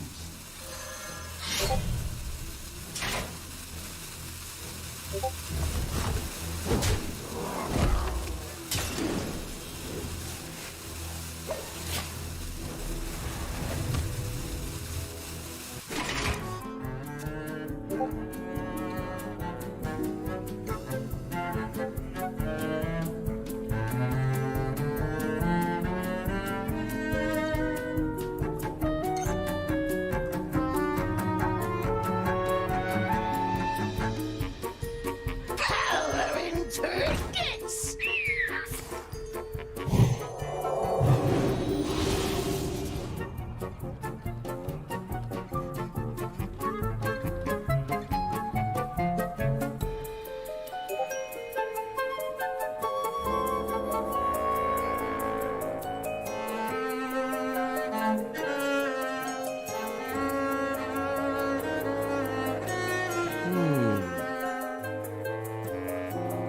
Must choose quickly.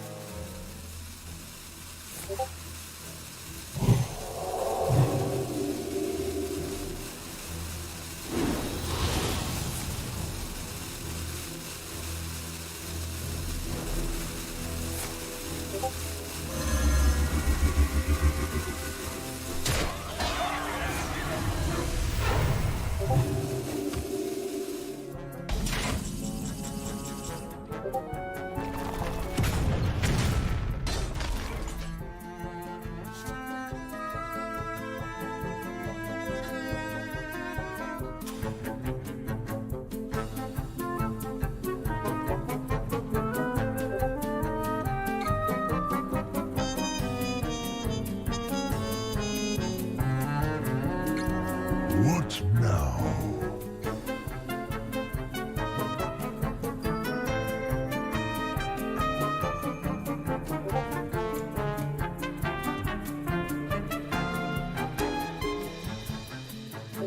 I'll show you who's Try to keep yourselves alive.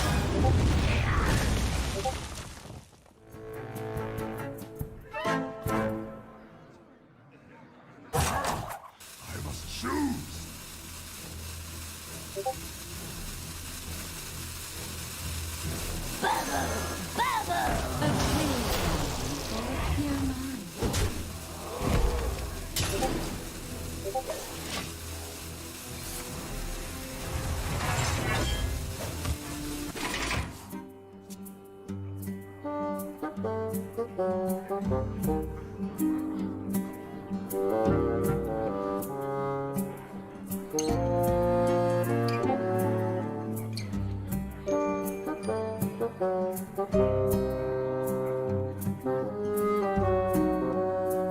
I wonder.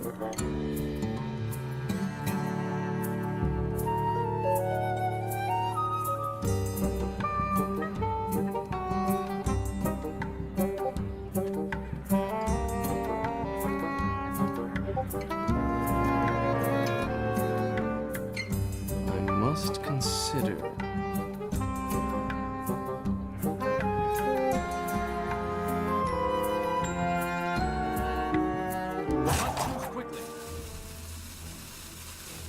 Treasure?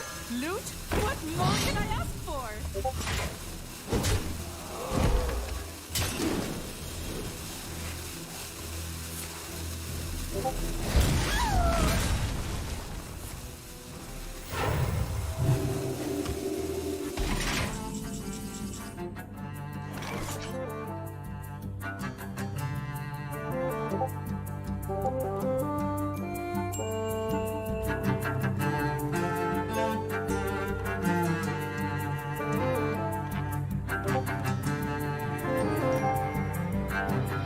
What now?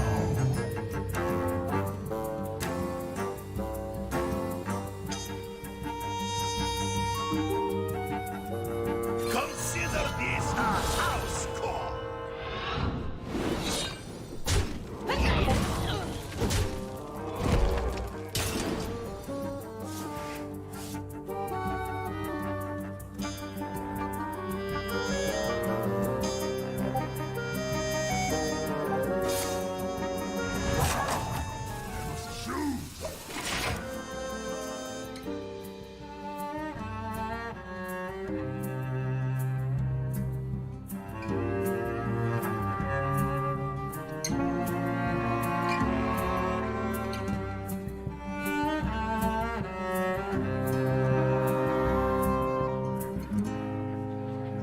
On wings of destruction they come.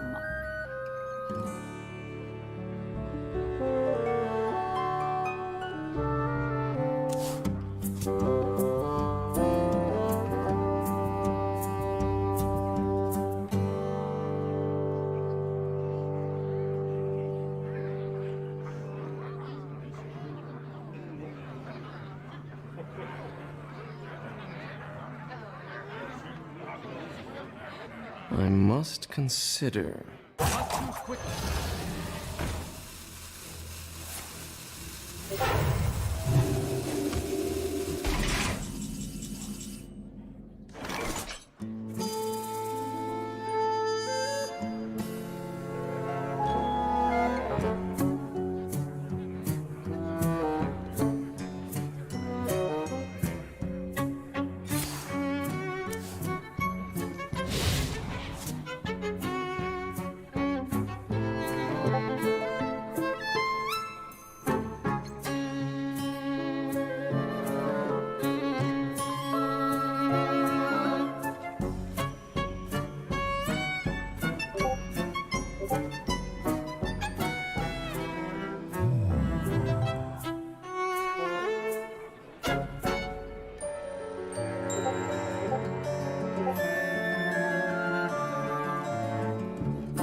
I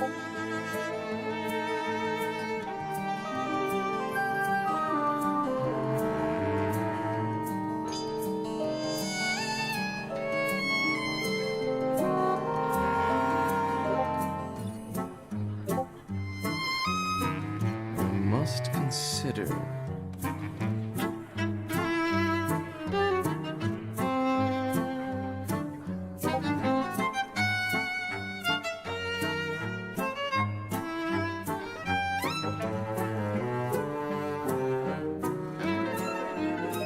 The future is clear. Your demise be near.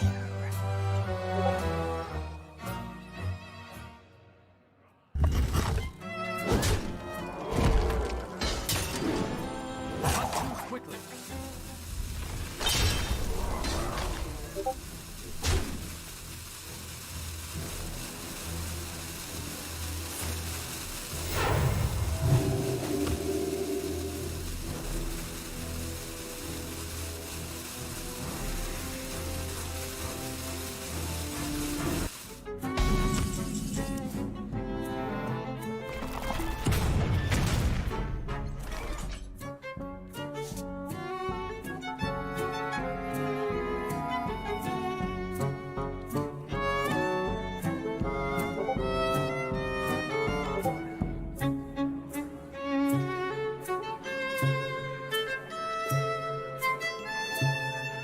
What now?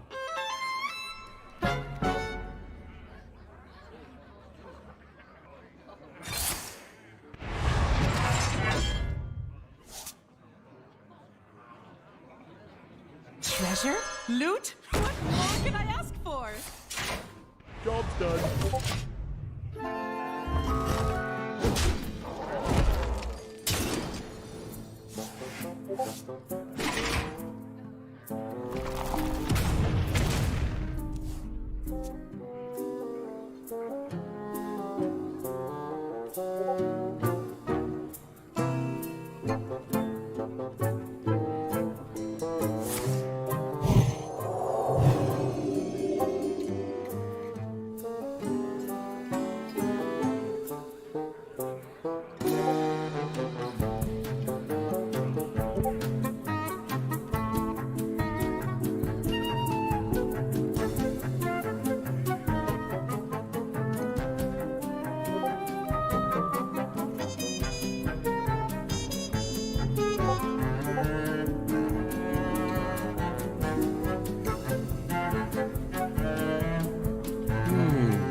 Loot? What more can I ask for?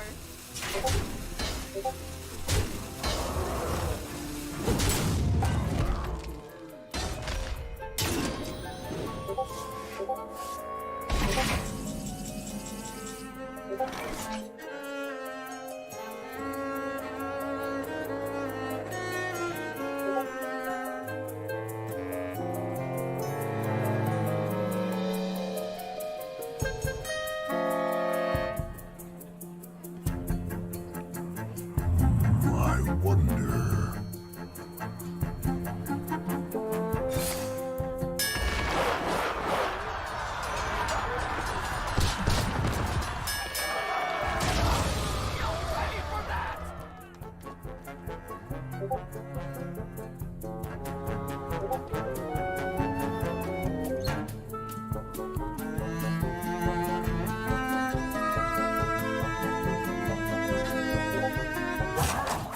I must choose.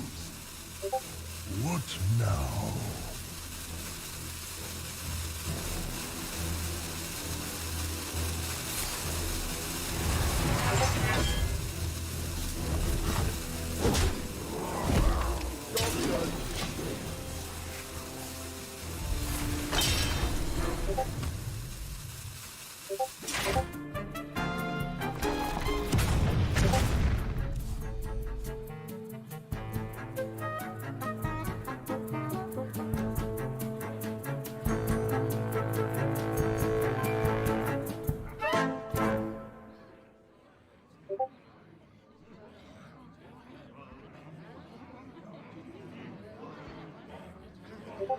Hmm.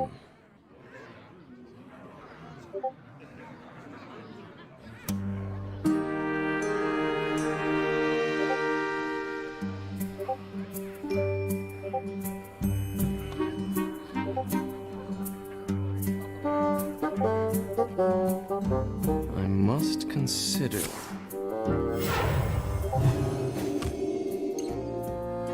Let's move quickly. I am beyond imagination. So-called madness. On wings of destruction they come.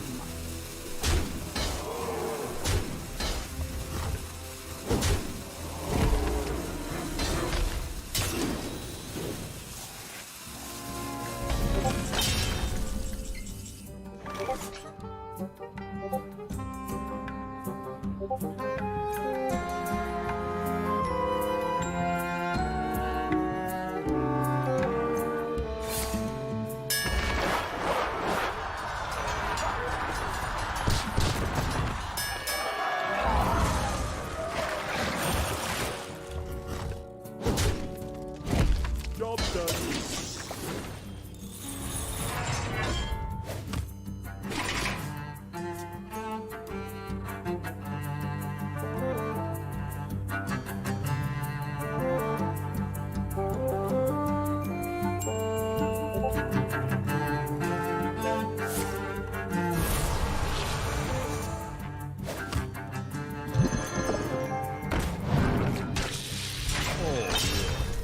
Who's first?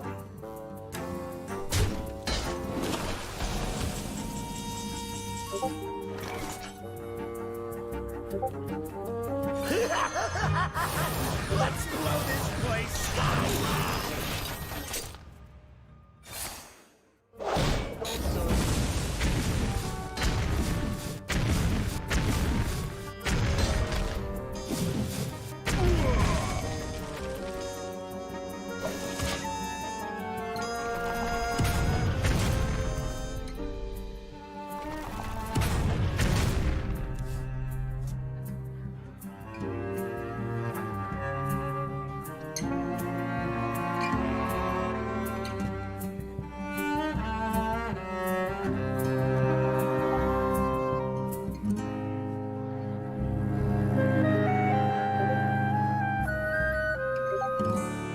What if?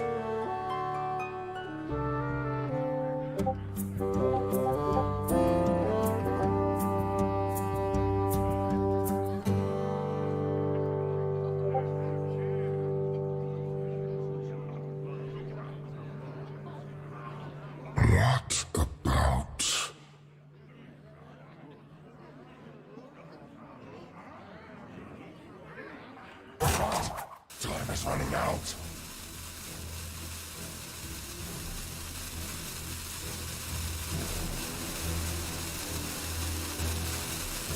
What? Your wish is my suggestion.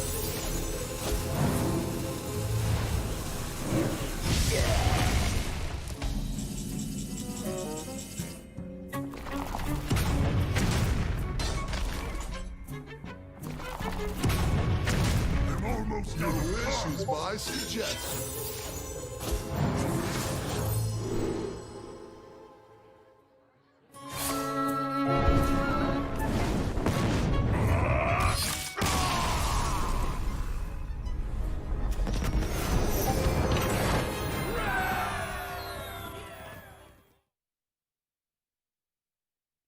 Ladies and gentlemen, welcome back. You just watched what would be an off-stream matchup, but we had to show you guys just so you know what's up.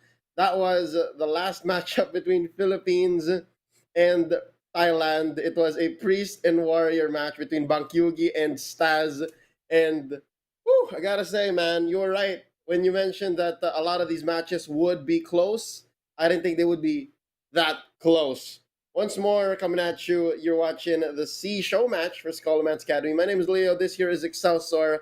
And that is going to be Thailand winning a slobber knocker round, clutching it 3-2 against the Philippines. Excelsior, anything else you'd like to say about that long drawn out battle. Yeah, what was lacking about there is that the healing pieces coming from stats aside, but he was not getting enough of it from especially from his from when he activated Galakrond. His own Zephyrus was not even activated just because of the bombs that were on his deck. So that was actually kind of worrisome because if you don't ban your Bomb Warrior, any of your Highlander decks will not be as effective because you know the bombs will just get into your own decks. So there is one counter to that, but it's not usually used. It's the Worm Rest Purifier. It converts any neutral cards into cards from your class. But you don't do that in a tournament setting. It's too random, ruins your neutral cards. It's only applicable to a paladin. And in this matchup, there were a lot of values coming from Stas' side. He got a lot of cards that were basically useful, especially when he got to steal the Wrench Caliber. It was not enough though. So Leo, Yeah. it's like it was heartbreaking that he's a priest, but there were no heals inside. If we don't see any priest or warrior bans in the next few matchups, then this is something we can expect to repeat itself. But nonetheless, it's still a good time. Again, that was just the first round of the SEA show match. We've got a couple more for you today, at least for broadcast for sure. We are going to be showing you the standings real quick before we go into a break because we need to give our teams time to prepare for this next round. Again, when we come back, it's going to be the Philippines versus Malaysia. There you go. It's Team Philippines versus Team Malaysia. And yeah, Team Malaysia at least isn't bringing Priest. So that is going to be a different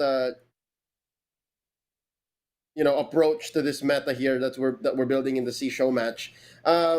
Malaysia is coming off of a win, while the Philippines is coming in from a loss. So there is going to be some dynamic there when it comes to the mindset of these players. Excelsior, before we see the standings, as that is being updated real quick, what do you think about the decks that Malaysia brought here? They are not running the Priest.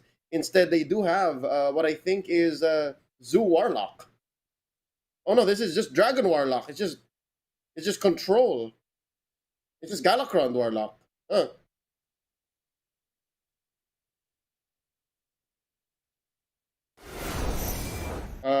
All right.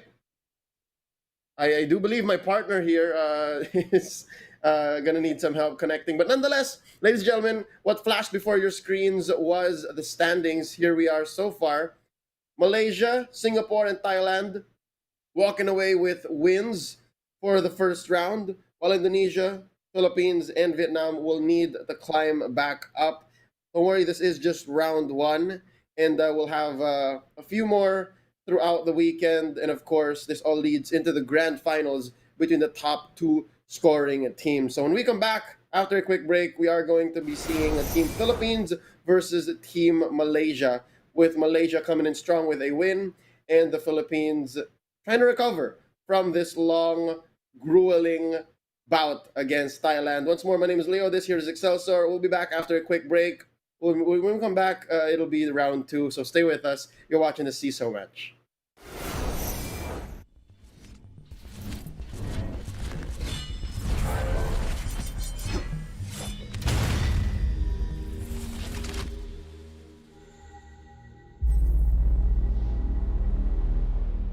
Hey guys, it's me, it's your best friend, it's Carbot, and I'm back with another Hearthstone video. And guess what? I get to be your tour guide. So welcome to Scholomance Academy, where magic's your friend, and your friend is your magic. Yeah, so come on in. Alright, so now that you're here, you're probably gonna want to try out some magic.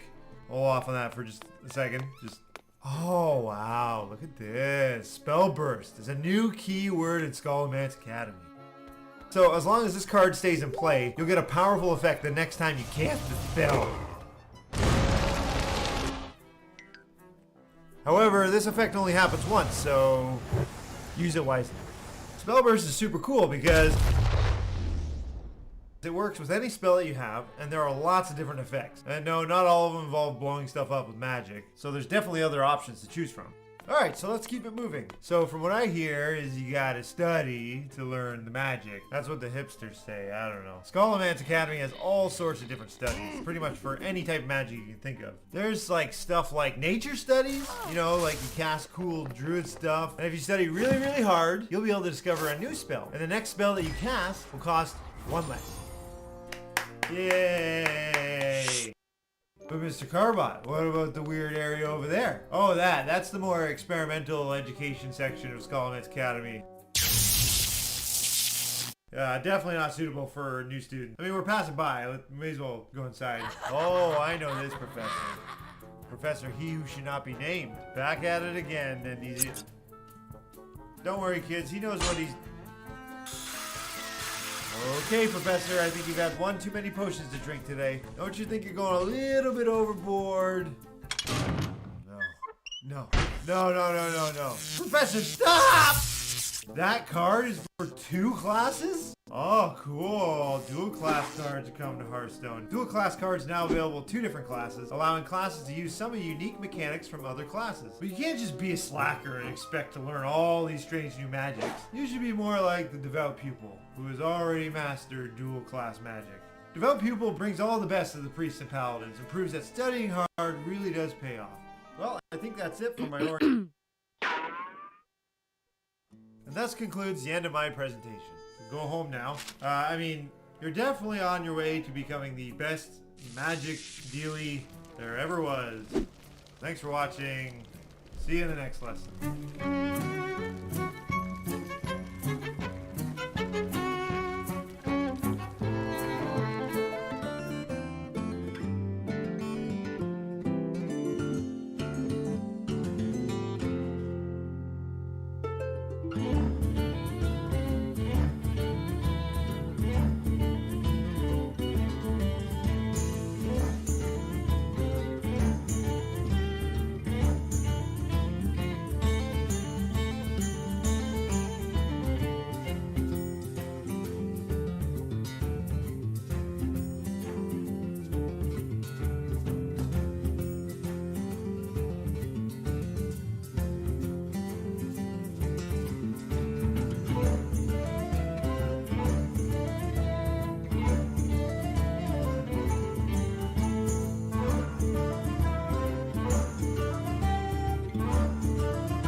Ladies and gentlemen, welcome back. You're watching the Scholomance Academy SEA Showmatch, and we're about to get into round two. My name is Leo, and this here is Excelsior, and we are about to witness Team Philippines go up against Team Malaysia.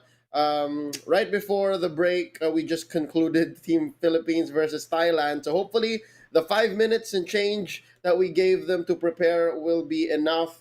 Excelsior, going into this next matchup, I'm not sure if we're going to be seeing the standings first before we go into deck lists. I got to ask you, real quick, Team Malaysia, they skimped out on Priest. How important is Priest today in our growing metagame here in the C Show match?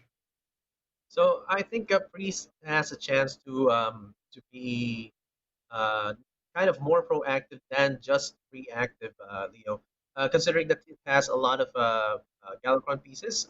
Also, with Highlander Priest, let's take note that when you activate or invoke Galakrond, you get a new unknown Priest minion.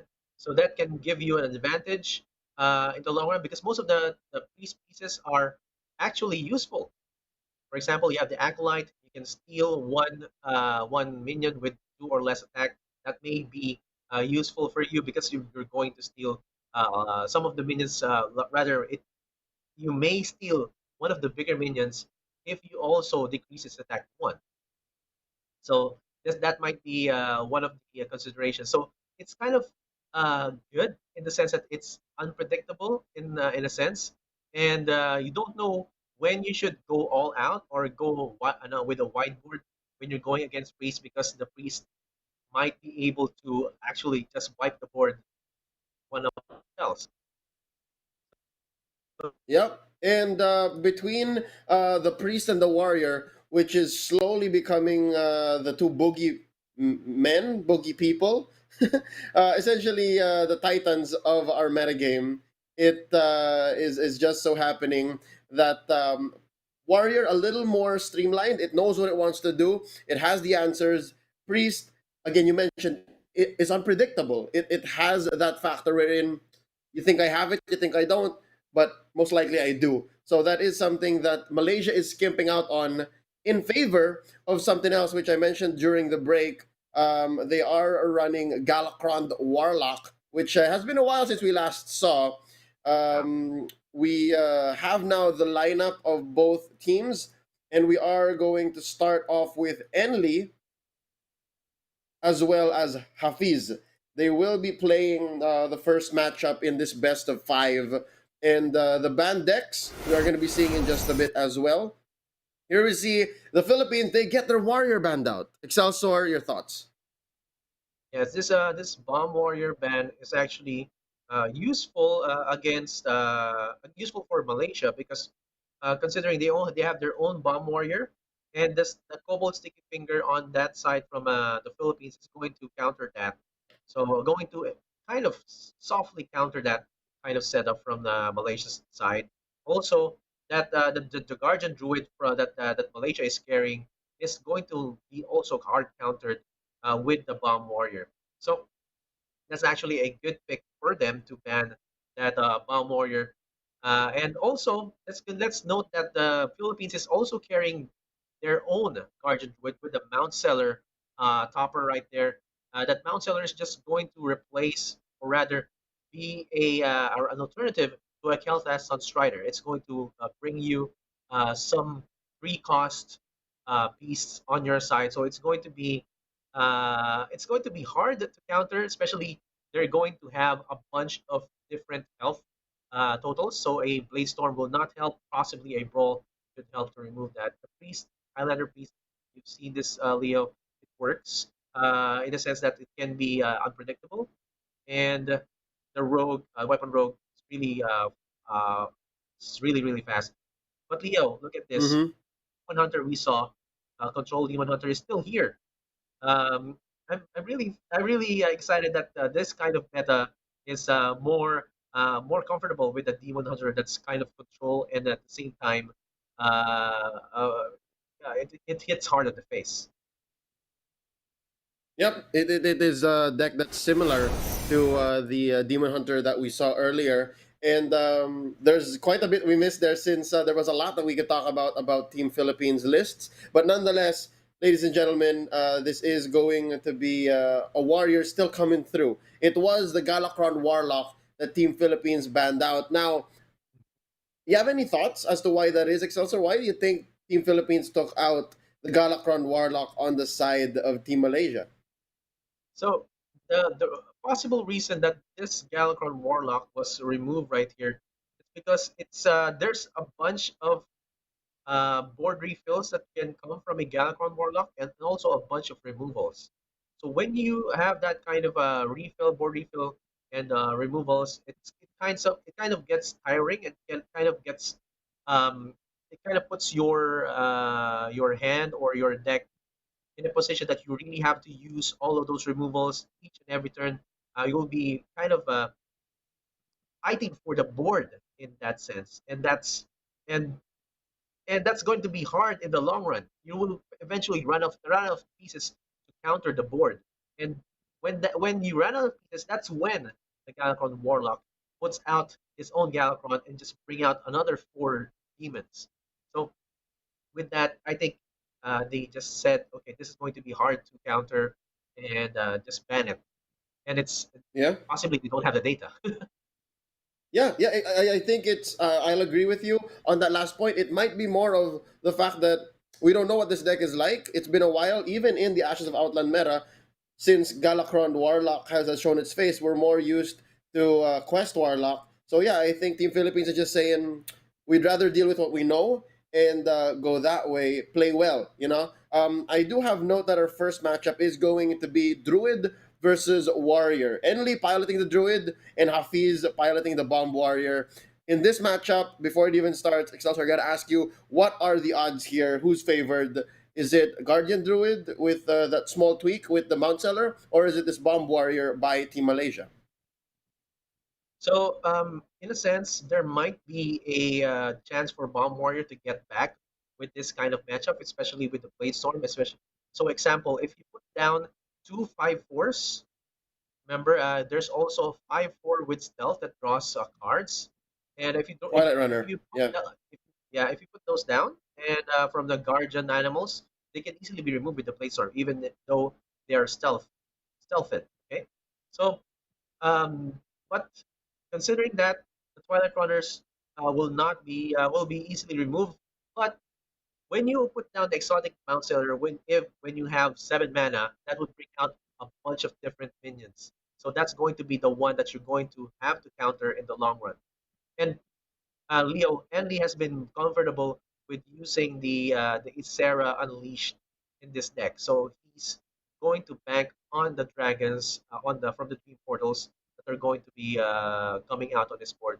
I think he's gonna wait for that big turn with Isera Unleashed in the next runs. Yeah, most definitely. And we kind of know how Bomb Warrior looks and plays because we've seen it several times already in round one during the broadcast.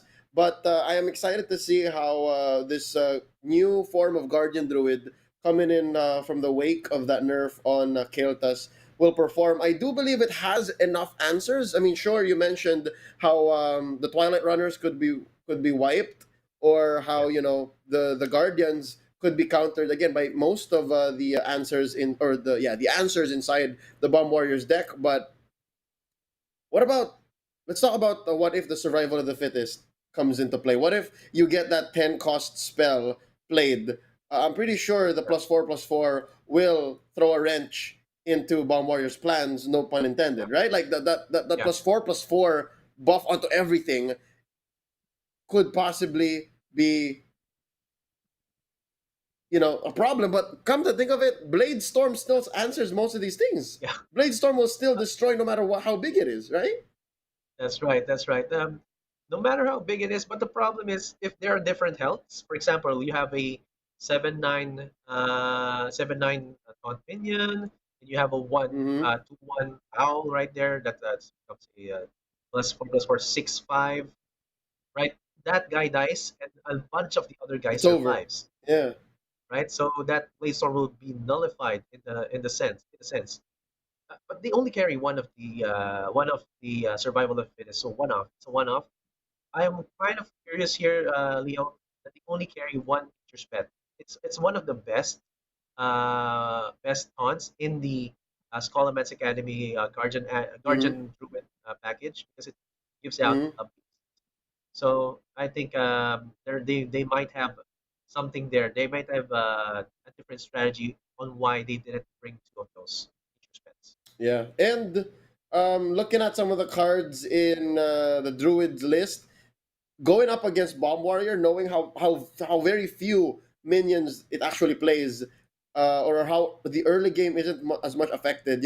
Cards like Lake Treasure, cards like Crystal Power, they're gonna be somewhat odd to play with. I mean, Crystal Power I think will be good in the late game because it does answer one bomb automatically. Like you play it, it's equal to one bomb when it heals your face. So there's a lot happening already in this first matchup. So I do believe we are going to be going into the game in just a bit. We have to get the spectator in set. There is a small technical issue, but the game will begin in a few. So I gotta ask you, Excelsior. I'm not sure if the answer came out there. We brought out so many card examples, so many interactions. Who's favored? Is it the Bomb Warrior or is it the Druid? I think it's the Bomb Warrior. Yeah. I think it's still a 50-50 for both.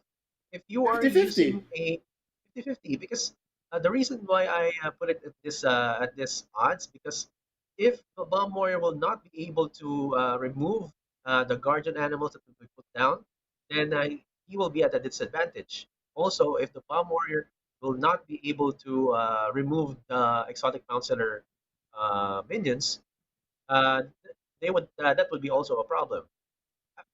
I'm thinking also. I'm siding with you, Leo, that there might be there might be a slight percentage favor towards the Palm Warrior because looking at the Malaysia's deck list, they have a brawl, they have also Blade Storm, and this is kind of the package is different. It's more of developing lackeys as well because of the two evil quartermasters.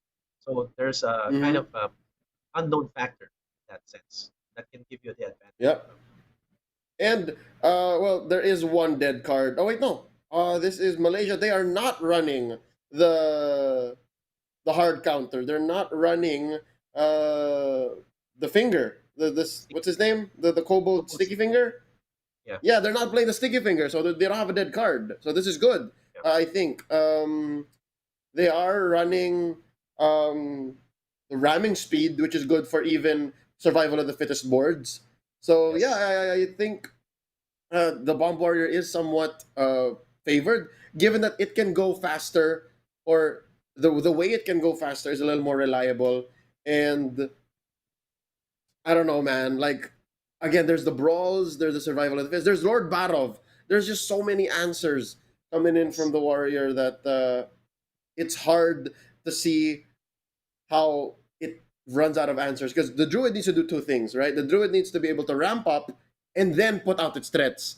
So that's yes. you're crafting a hand. You're molding your future essentially. So yeah, I think this first matchup coming in is going to be a little bit of a climb here for Enli and his druid. But yeah, Malaysia gonna go fast. I do think they gotta go fast here and play proactive so that the overflows from Team Philippines might just join the bombs and take them out. I don't know. That's a good point, Leo, because the overflow is kind of a double-edged sword in the sense that when you heal and draw five, you also possibly can draw the bombs. But on another note, on another perspective, if you have an Isera active, you can draw your dragons. So if you do that, you can. Some of the dragons have spell burst. You can gain some spells. You can gain taunt. They can be to your advantage. But if the warrior, the Malaysian bomb warrior deck has a brawl, there would also be a counter for that. So that's why I put it both at a 50-50 because if the other the countering or the reactive position doesn't have the reactive pieces, they would not be able to clear the board and they would possibly be beaten down early. I see. All right. While we're waiting for this matchup to come up, I do believe this is an issue that is unencountered before, so it's taken a little while longer for us to deal with. But I have one question for you, Excelsior, and it's an interesting one. It's multifaceted because Yeah. in the past week, or at least the first week of Scholomance Academy, a good percentage of the community and most people on the ladder would say that, yo, Paladin is back. Libram Paladin Yeah. is where it's at, and it's the boogeyman. But why is it not anywhere here in our SEA Showmatch? What do you think about that fact? The reason exactly why Libram Paladin is not showing its face right here is because there's a lot of people going that are going to carry Bomb Warrior, and also at some point the Paladin just loses its momentum. It just runs out of gas easily. So you're just waiting for Lady Liadrin. You're just waiting for the Librams to be activated. It just runs out of steam really fast. And when if you don't ban Bomb Warrior, your the pureness of the deck gets nullified, and some effects will be useful for you. Mm-hmm. All right, that makes sense. Maybe we'll be able to talk about more later on, but right now, back into the action, ladies and gentlemen. As promised, it's Enli with the Druid and Hafiz with his Bomb Warrior. Now, it's Hafiz on the play. I like that he keeps the Wrench Caliber. It is going to help him go fast. Again, that is key here to victory, as well as the Blade Storm, answering quick boards. But let's talk about Enli. He's the one who here has an interesting deck or an interesting hand that he has to craft. Excelsior, what is he looking for to start? I'm possibly he should be looking for the ramp. He should be looking for a light bloom. He should be looking for wild growth, overgrowth. So those ramps are actually such important, especially in the early game. And he needs to be able to, yeah, he's going to remove all of those because all of those cards right now. He wants the ramp. Oh, and he doesn't end up with any. Well, he does have the coin, but and he even draws into one Lake Thresher. Oh, Lake Thresher would have been good. He does have the Speaker Ghidra, but again, best case scenario, right? You get the Speaker Ghidra, and you're able to play what, a huge spell into it, a Guardians into it, or even what, Survival. But yeah, Enli, his hand doesn't look very good here. Excelsior, gotta say. Time waits for no See one. what he's discovering right now because the first right there, what we call major studies, discover a spell, your next one costs one less. I didn't see what was picking, and he got Breath of Peace from that. I'm kind of curious why he did that because there's only one dragon on his deck list right now, and that's his Era Unleashed, and that's going to be the actual activate for his Breath of Peace to give you a draw and also give you a ramp. So that's kind of a wishful thinking coming from Enli right there.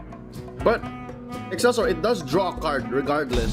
So Yes. I guess it's his way of just cycling through to find the ramp, right? That's one way. Yeah. Better than nothing.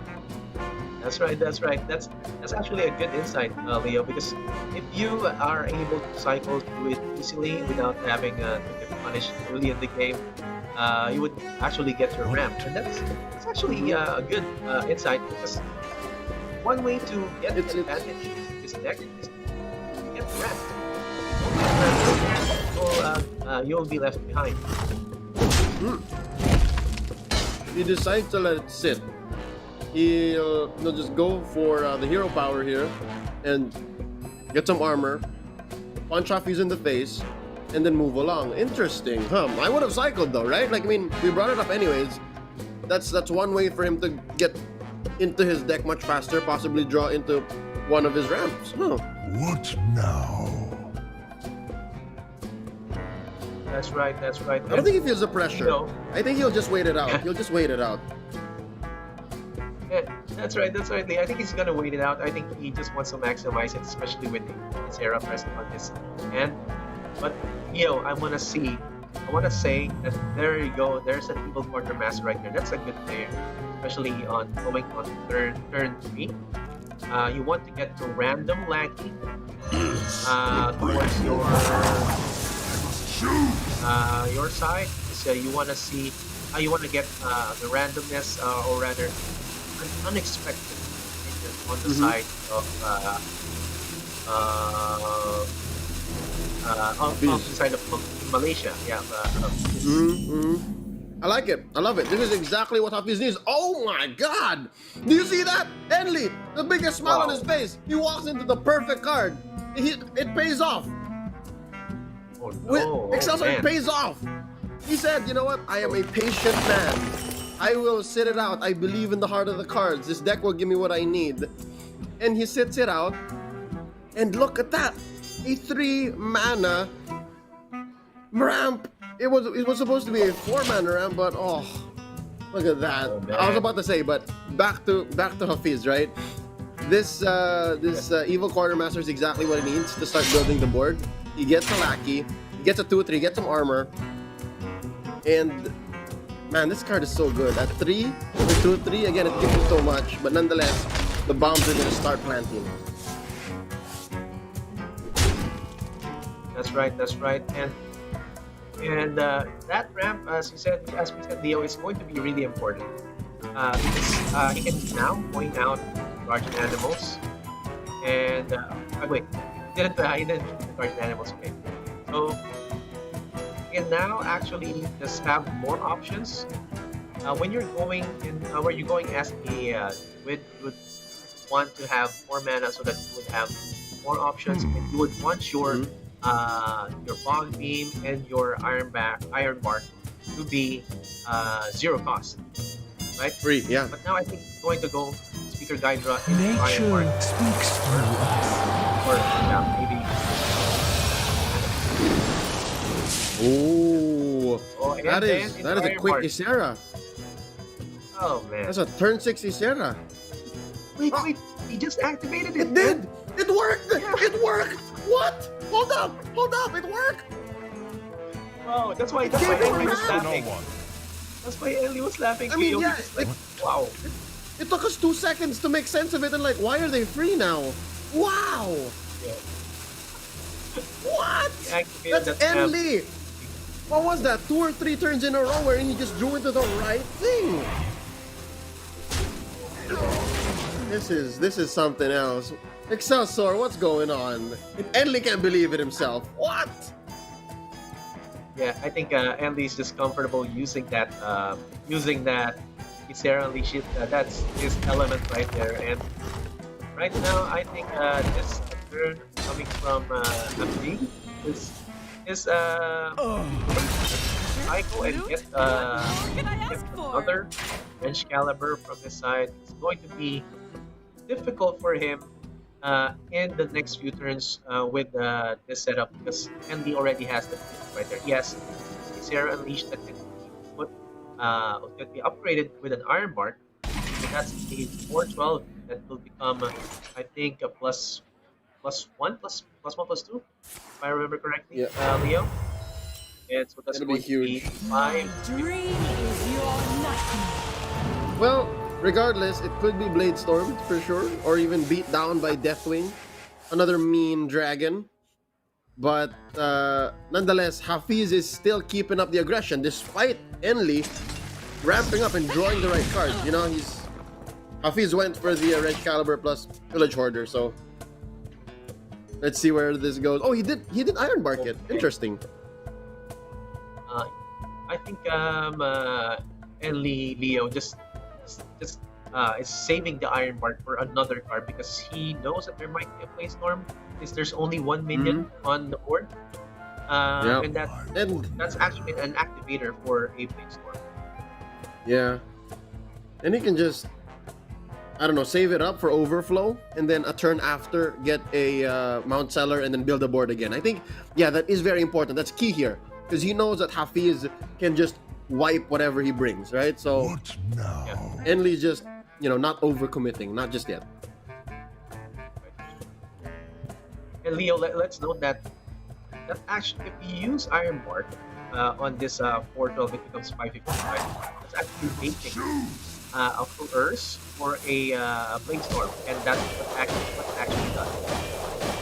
So that is actually the data that, okay, he only used one of his Brainstorms, now he has only one. Now he has one less. I can be more comfortable just putting him in the board. Yeah. Oh, okay. So Hafiz here just building back up his board. Oh, I bet now he wishes he kept that Blade Storm. Oh no! Oh man. Dragon after dragon after dragon. Wow. All right. Wow. Yo, even here he Okay. can overflow. This is a free overflow turn. Yes, yes, it is Leo. So if he does Like, what's get a an 2-3? Yeah.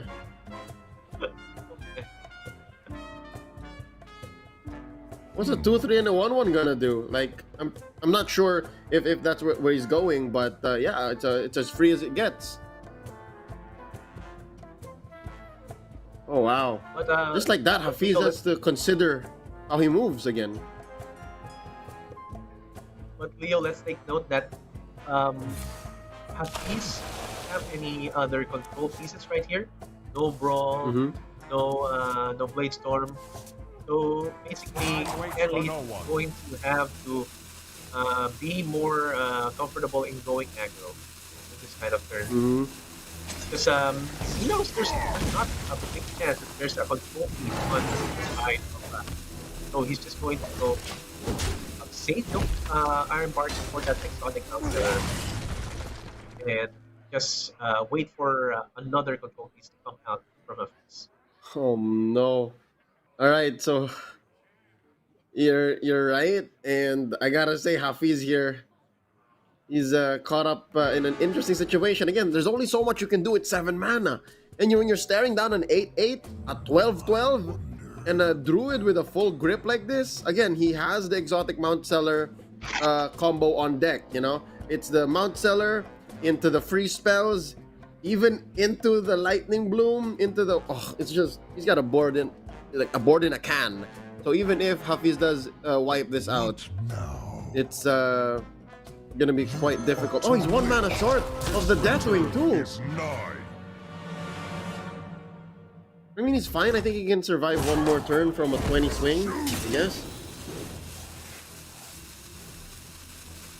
Yeah, he's I mean, I one don't guess, mana I'm short sure. from a Deathwing deal. And the problem with that, if he uses a Deathwing, it might hit the Deathwing, the original Deathwing from the classic set, First, and it right, might die immediately. Right? right. So, I think it's a safe bet to use Guardian Animals right now, and wait for the reaction, because Yeah. that's going to test if he has Brawl, and if Hafiz has a Brawl, he's going to be using the Guardian. He's going to use it on a white board. So, Oh yeah, for sure. And I think that is the last of what it can draw from the deck. Maybe he has 1 more Teacher's Pet, but it's better off that he does it now before he runs out of cards to Guardian Animals with. that's right, Leo. And oh wow, 3 portals are activated.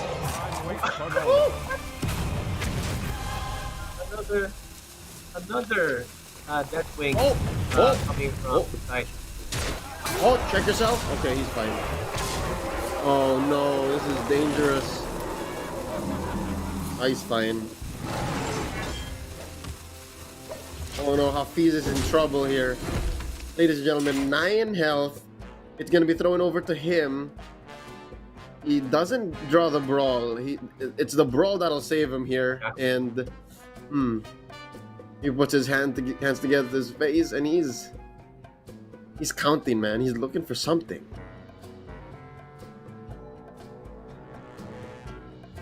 Leo. That the Brawl is what he needs right now, and if he does summon the Deathwing man aspect, he's just going to possibly die after 2 attacks. Just look at those minions, Leo.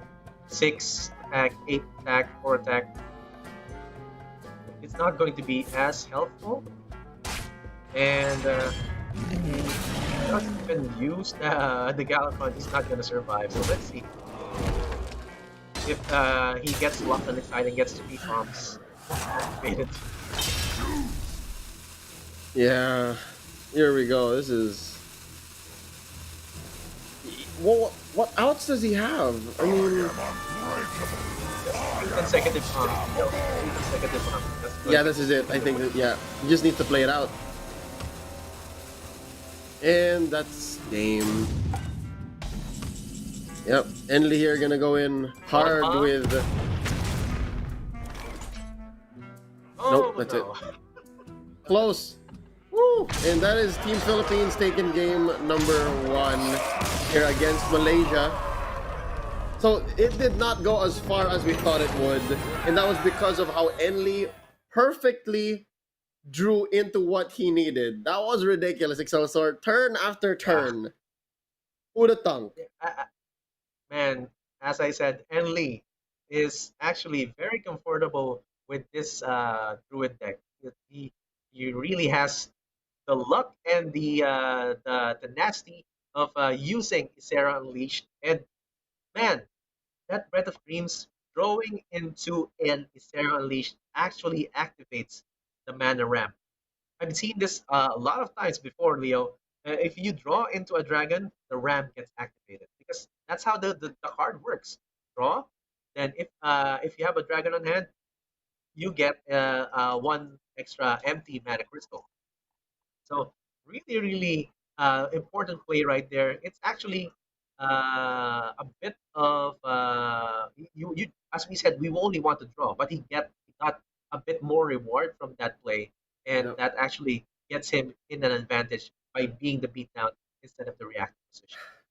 But it's what's crazy is who would have known, right? Like his first hand did not have any ramp, and he discovered into the breath.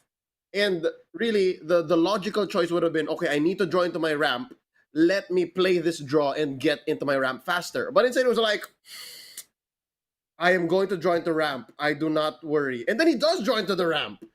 What is that? Yeah. That's 4 cards in your deck that could give you permanent ramp. And then he goes, Yeah. I will play the breath and I will draw into Isera. And he does. Like, who the how? Like there is no logical way to affect your deck in that way. And he was just like, I believe in the heart of the cards, and I do believe that was a significant development towards the way that this game ends. So I don't know. Team Malaysia couldn't have known any better. None of us could have seen that coming, and we'll take it as it is. So that's game 1 going over to Team Philippines, putting a check onto their Druid deck. That leaves them with a couple more. I do believe that is their Rogue They and have their a Highlander Priest. Yes. Yeah, Rogue and Highlander Priest incoming. And the thing about their Highlander Priest, Excelsior, is I was told, I mean, it happened off stream, but looking back now and based on our records, that was a deck that got reverse swept. All right? That deck went game after game after game with Team Philippines in the lead against Thailand, but in the end, they lost the series. So I think that's where your unpredictability comes in. It's not as reliable. That's right, Leo. I was thinking more that the Galakron Priest, the more stable Galakron Priest is going to be played in this tournament. From if Team Philippines was going to use it, but they went with the Highlander Priest instead because there are a lot of value pieces right there, and I think they didn't get the synergies, the right cards at the right time in that kind of a setup. That's why it got reverse swept. Um, Again, as I said, the Galakron piece is going to be more reliable and more stable, and you're going to expect the same cards, the cards that you need at the right time if you use that kind of package, because that's going to be 2 offs of each card. And also, let's note that there's a new card from the Scholomance Academy that can be also included into the to the package, and that's the Kel'Thuzad. Because whenever a Kel'Thuzad kills a minion with a spell, that's a spell burst, that's going to be summoned towards your side. So if they have that as well, that could have been a good way to gain control of the board. Yeah.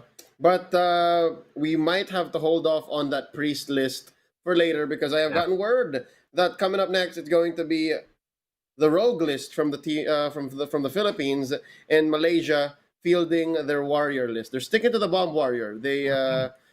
They believe that it will pull through regardless. So it's going to be Charlie going up against Easy Xart coming up in just a bit. So while it's all about that matchup here, Excelsior, again, it's the Rogue from Team Philippines, which looks like it's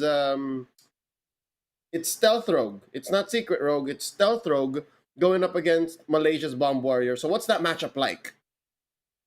So, Leo, we have a different kind of archetype right here. It's a stealth rogue in a sense. It's also a tempo rogue, but basically, uh, at the end of the day, it's still an aggro deck that has the topper of being a weapon rogue.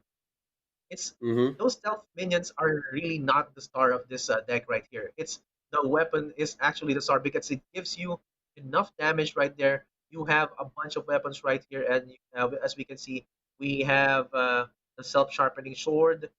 Some even carry the uh, the, the minions that actually make it more make the weapon stronger.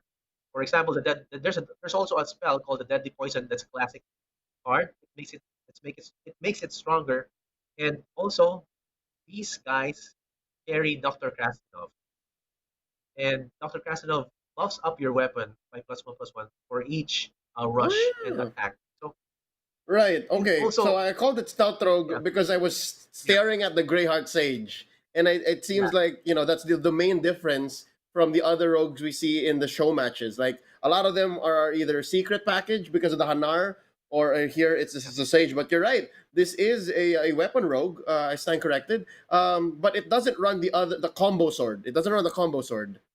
yeah, that's right. I was Interesting. Go actually on. You were looking for saying. that. I was actually looking for that, Leo, the combo sword, that the plus it instead becomes a 4/2 when you use the combo. But some players actually deem it a bit slow, and they kind of more veer towards the Volpera Toxin Blade instead, because the Volpera Toxin Blade has gives you +2 attack with your weapon and has a 3/3 body. So basically, it's just one off from the weapon that you're going to carry, but you have a 3/3 body right there. So Leo, let's talk about the secret passage. Have you faced a secret passage on ladder? And what's your I mean, it's really bad when I face it, and I really want you to share your experience with it because I mean, is it just me or do you guys experience the same matchup against these kind of rogues? Yeah, no, I do think it feels miserable. Like when you finally thought that you stopped the rogue from killing you, it just draws into a brand new hand, and you're like, all right, I guess I'll just die. It's called the Hook Scimitar, by the way. The combo sword is Yeah, called yeah. Hook Scimitar, but we're not going to be seeing it in this matchup. I do believe the game is already upon us. Ladies and gentlemen, it's time for game number 2. Once more, it's going to be the Rogue going up against the Bomb Warrior again. So this is Weapon Rogue, and at least for the first time, I think, on stream, we're going to be seeing an actually aggressive deck. A lot of the decks that we've seen on stream were relatively control based or tempo based. So I don't know. The future of Scholomance Academy is looking like we've seen it before. But then again, it's too soon to say. Maybe Rogue here will show us something new. So yeah, again, this is going to be Charlie going up against Sart from Malaysia, Team Philippines with Charlie, and with a score of 1-0. So Team Philippines here ahead. Man, they're playing Priest last again. They might get reverse swept. But nonetheless, here we go. It's Exart on the play, Charlie on the draw. Oh, sorry. It's the other way around. It's Charlie Yes, on the other way play, around. Exart on the draw. There you go. And actually, I think the screens are reversed right here. The top, Yes. that's Charlie, Yeah. Henley has that's Henley on the screen. That's not Charlie. But let's note that looking at the side of EZX art. He doesn't have a lot of good pieces there except for course. Bring out the wrench caliber probably on third four. Yeah, that point out on third four. So uh, in ladder, Leo, I've been at a disadvantage on when facing against this kind of rogue because it's just too fast and there are not a lot of pieces for warrior to gain health against this kind of very aggressive rogue deck. Mm-hmm. And this is what's interesting is it looks like the way that EZXR is playing is he wants to go toe to toe. Like he played the upgrade. You saw how he played the upgrade, right? So he's saying, I also want to be able to have something on the board, and it's not necessarily minions. At least it's the weapon for now, while I don't have the wrench caliber. That's right. And I'm kind of curious why Charlie actually just used that upgrade right there. And I think he just wants to be kind of reactive to that that rabbit origin right there, because that one can possibly be a menace in the next few turns. So the Grey Archsage is going to be put down and drawn two cards. It's actually the one of the cycles that the rogue, this weapon rogue, is very very well known for. Yep, and there you go, the reload by our rogue here. Again, ladies and gentlemen, up top, that's actually Team Philippines with the rogue deck, and then down on the bottom, that is the warrior. So, yeah, does the Worgen come out? Is this the stealth coming out? Because there's no real reason to hold on to the stealth for now. Choose soon. There you go. We got the switch, Leo. I think he goes. And, I think he goes fast. I think he goes fast. Yeah. That's my opinion here. But again, it's all up to Charlie here.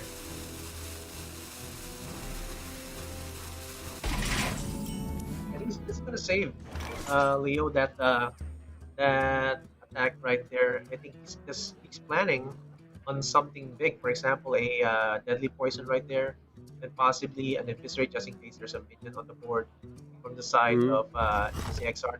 But here is the play right here, when you're using this kind of weapon rogue, you most likely will go phased. And if you do trade in, there's a chance that you will run out of speed. So you just have to keep on the trading phase, and you will be able to win.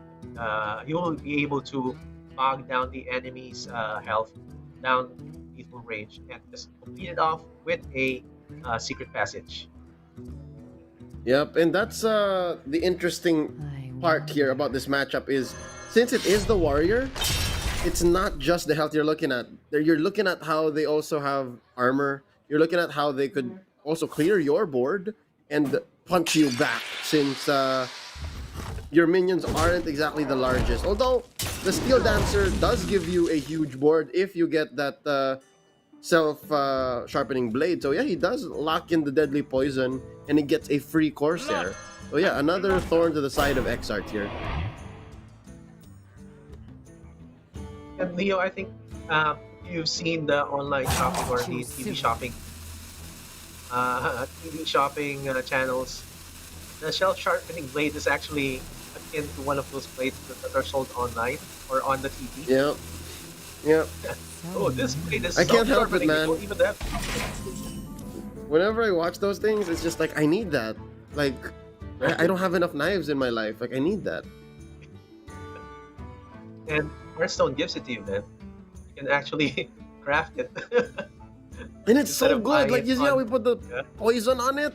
So it's just gonna be all the more sharper. What now? Is that the word? Yeah. It's gonna hurt more. So yeah. EZXR here needs to be careful. As we mentioned, this version of the warrior list is not running the fingers. So the sticky fingers. So that blade's gonna go all the way. I wonder. Yes, that's right. That's right. And there's the only way for it to be removed is for it to run out of charges, and that's up to Charlie. Um, one good one good way for removal of a weapon removed from a rogue is if you have the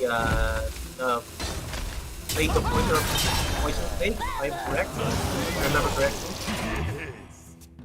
Leo, there's a plague of poison or that gives you a two cost a two attack a weapon that has poison. So Yes, it gives. the Yeah, it weapon, gives both of you guys. Yeah. yeah, it gives you both of you Oh guys yeah. Wait. to attack with poison. Some of those guys carry that kind of card. I wonder. Yeah, but the thing is, Team Philippines deck does not run that. Although that is a card that is in other weapon lists or even like other tempo lists here in the SEA Showmatch. So most definitely something to look out for. Now, Charlie faces a conundrum that that Shield Master. It's Yeah. It's actually quite annoying now because the Doctor just can't go into it. It is a 3/5, so yeah, that big 5 health is pretty worth it. That's right. And I think Too soon. Leo, the Janice Sparrow looks like a good play here. And for those of you who don't have a Janice Sparrow, it's a 5+ that summons 2 minions on her side, and you have to choose which one can die with 1 attack or can die with 1 hit. So it's most likely if you're going against this minion, you choose the one with the lowest health, or you choose the one that does not have taunt. So if one of your minions that are given to you has taunt, you choose the one that doesn't have taunt, so that it doesn't die. It's What taunt. now? So But that does open up mind games, right? Like, what if you say, what if, all right, I'm gonna put the trigger on the bigger one because I know they're gonna punch the smaller one, right? Yeah. That is some next level stuff. But yeah, he's thinking about it. He's thinking about it. man. Oh no. See, nope, right? Like it's a thing. Yep. It's a thing. Easy X Art was going. I know you know. I know you know. Yeah, I was thinking like, okay, that's right there, Leo, and just I wants guess- to get it down. Yeah. If it's not the He one, just went for the value down trades by here. 1. Yeah, I went for the value trade. But nonetheless, this is still pretty good for Charlie because, again, he highlighted the Krastinov, so he can go punch the Shield Master, get a huge self-sharpening blade, and Oh he my gets to keep Jandis. That's going to be a 0 cost cutting class, Leo. Woo! After Yeah? Oh, wait. don't. Charlie! Yeah, I mean, you agree, right? That could have been the Krastinov, yeah? Yeah, it could have been Or the no, Krastinov. maybe he'll just build up. Maybe he'll build up with the cutting class, maybe. He's going to go Steel Dancer after this. I guess. Setting up for Steel Steel Dancer at Dancer 5. plus a sneaky. Steel Dancer at 5. Yeah. Yeah, sneaky delinquent. Was a delinquent? Yeah. Oh, he's Sneaky looking at it. delinquent plus Oh Steel no. Dancer. Yeah, Steel Dancer Yeah, there plus you go. yeah, that's the only thing he has going. Yeah. I mean, May I I'm not sure. Possibly the. I personally would have gone with the Krastinov though, right? Yeah, that's actually a good play, Leo. I mean, you can go with the Krasnov, make it into a 5, and then go increase with it. So it becomes a 6. And next turn, Yeah, go with you Steel set up. Dancer. Yeah, that play allows you to set up for the bigger Steel Dancer later on. But nonetheless, this does give Charlie a better board presence now, so that Easy XR can deal with it and then think about how to go about later. But here he draws into the Coerce, and that's all he has. The Coerce plus the armor up and the attack onto the Steel Dancer. Still pretty good damage though that Charlie put onto Easy XR. Oh, another one, my dude! gosh. Another one! Oh, wow. Oh my god. That's actually a good How much one, damage? Leo. I mean, that's going to be 5. Let's see, it's going to be 6. It's going to be 6 cross It's a lot. Can I just say Oh, it's a man. lot? It's a lot of damage, my Yes. good sir. Yes, it is.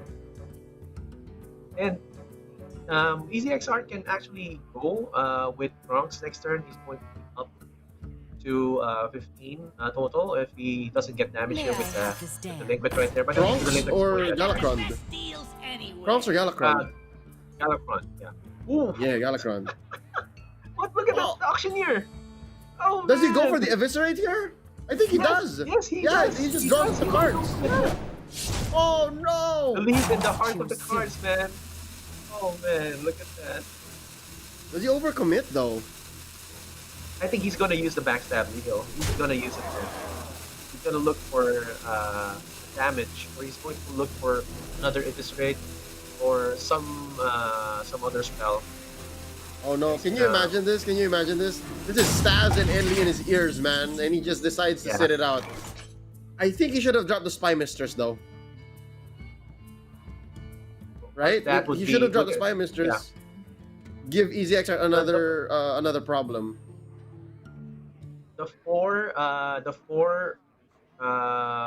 The number of minions that's What actually a good trigger for a brawl is 4.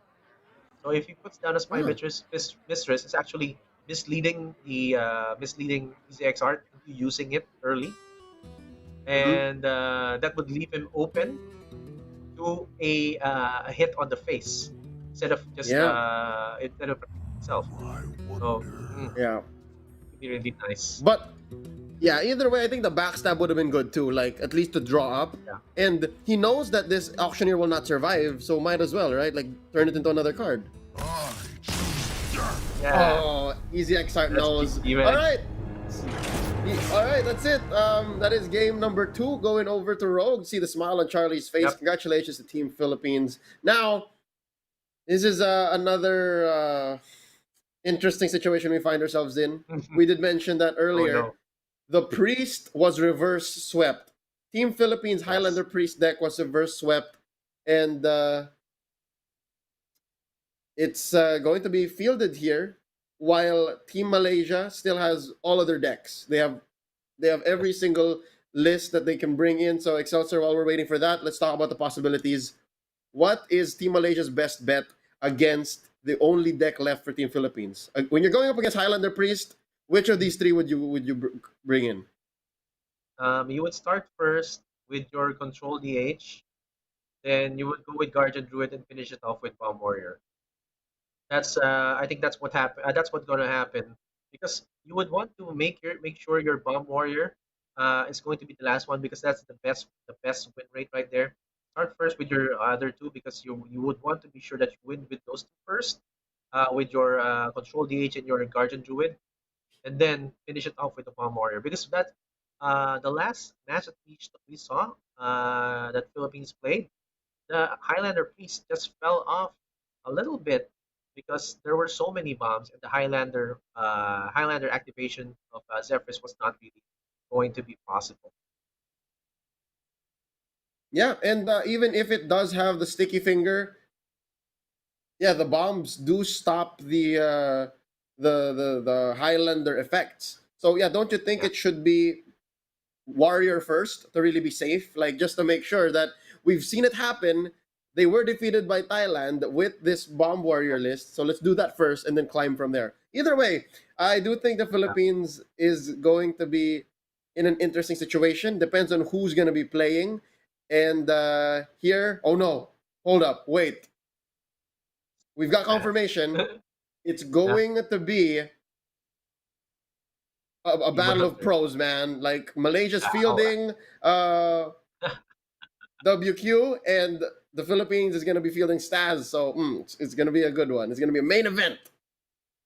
Yes, and Leo, let's note that Stas wasn't able to face Dr. Yu in the Southeast Asian games, the SEA Games. Yeah. Dr. Yu was able to face Waning Moon and Gia, and Yes. Stas is going to be representing the Philippines now in this SEA show match. So let's see how each of them fares in this matchup. And You bring a good point in going with the warrior first, because there might be they want to get the win first, but it's still up there. It's still a toss up between these three decks because they want to get that Yeah. win, that one double All right. reviver. It looks like it's not going to be the bomb warrior. They are going to be sticking to their guns here. They will go as you said, Excelsior. Great call here. Yeah, It's going to be the demon hunter, control demon hunter first, and Staz is going to be rocking that Highlander priest, which today, at least based on round one, just isn't hitting the mark. It's a Staz on the play here. Looking at his list here, what's his ideal start against Demon Hunter? the ideal start of the priest against demon hunter is just get the early cost pieces. For example, you would want to get the disciple of Galakron. You would want to get the holy smite. Even the renew is also useful, or maybe the acidic swamp. So um, those pieces will actually be useful in the early game going against demon hunter. Hmm. Okay, looking at the dynamics here, is there any incentive for Hugh here to go aggressive? Like he has the capability. Look at this. He's got Chaos Strikes. He's got the Pantera later on with the hero power. Like it's very possible, yeah? Don't you think that he can actually be aggressive? That's right. Yeah, I mean, I think Leo, that one of the ways to win using this demon hunter is just to be continuously aggressive. And at some point, it just gets into a power spike in the sense that there's going to be so much damage from the demon hunter.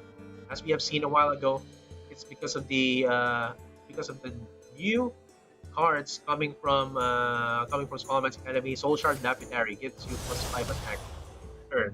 So Yep. it's really going to be There you go. Yep, this is Q. I think him and I are on the same page. He is going to be putting a clock onto Staz, and Staz has to answer back. Ladies and gentlemen, if you just saw, we flashed some scores earlier on. This is a slow start to our game number 3 here, but Singapore did win 3 games to 2 against Indonesia. So Singapore does get a point right there. So we'll be showing you guys the standings later on. But yeah, back to the action here. Staz now at turn 4. Ooh, this is going to be a great card if he's able to build it up. This is the Setek Veil Weaver, which is value if he's able to build on it, like to make more, to get value, right? Like, but he doesn't have any things to cast with it.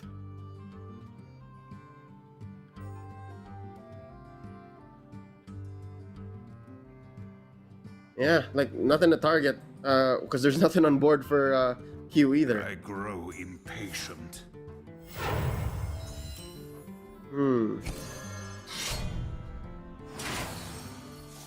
Oh, something to steal with the sticky fingers. But that doesn't change much here because it is Q on the beatdown. We'll see. Minionless gaming, ladies and gentlemen. Stealing the marrow slicer here. Sticky fingers. Thumbs down. Does he use it though? Does he use it? No pillage hoarders coming in from Team Malaysia. So doesn't matter whether this weapon does get stolen or die. But Leo, I have one thing to point here, that he doesn't have to activate that marrow slicer right there because he's just going to deactivate the Highlander right there.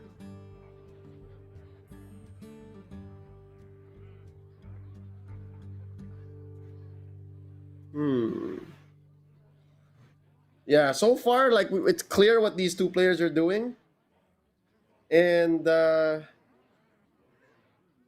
wonder.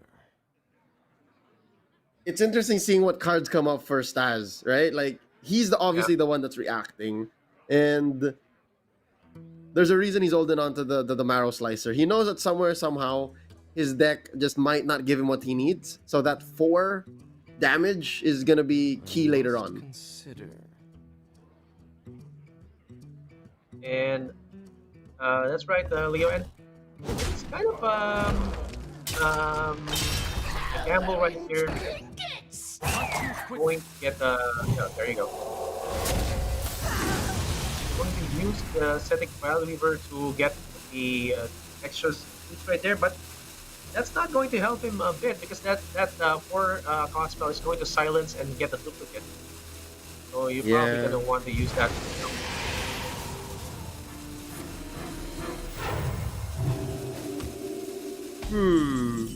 This definitely is not gonna survive.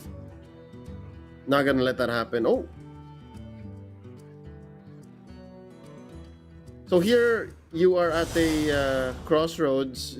I guess he just goes for the adept here. He's gonna blow up the Weaver and put on some pressure. It's a 6-4 on board now.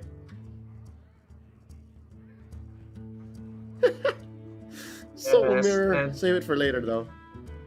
You're gonna have to save the Soul Mirror for a big sociologist Malaysia. And I think you can put down an imprisoned Felma if you want to, but we're an imprisoned Felma right there for this post dormant. It's kind of a toss-up right here, Leo. I don't know which is the best line of play here because a lot of the cards are really reactive. So that 6-4 is not gonna go away. There's no Shadow Word Death from Staz's hand. So this is where the this deck fails to give you the right piece. There's just a lot of one-off of everything, and you might not get the right time. Yeah, and if round 1 was any evidence, then it more or less did not give Staz what he needed. But this time it looks like it's doing fine. Like I can see what we can see what Q has in hand. We know what he's capable of.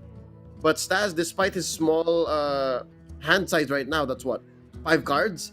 It's still somewhat enough. Like he has stuff to go off of.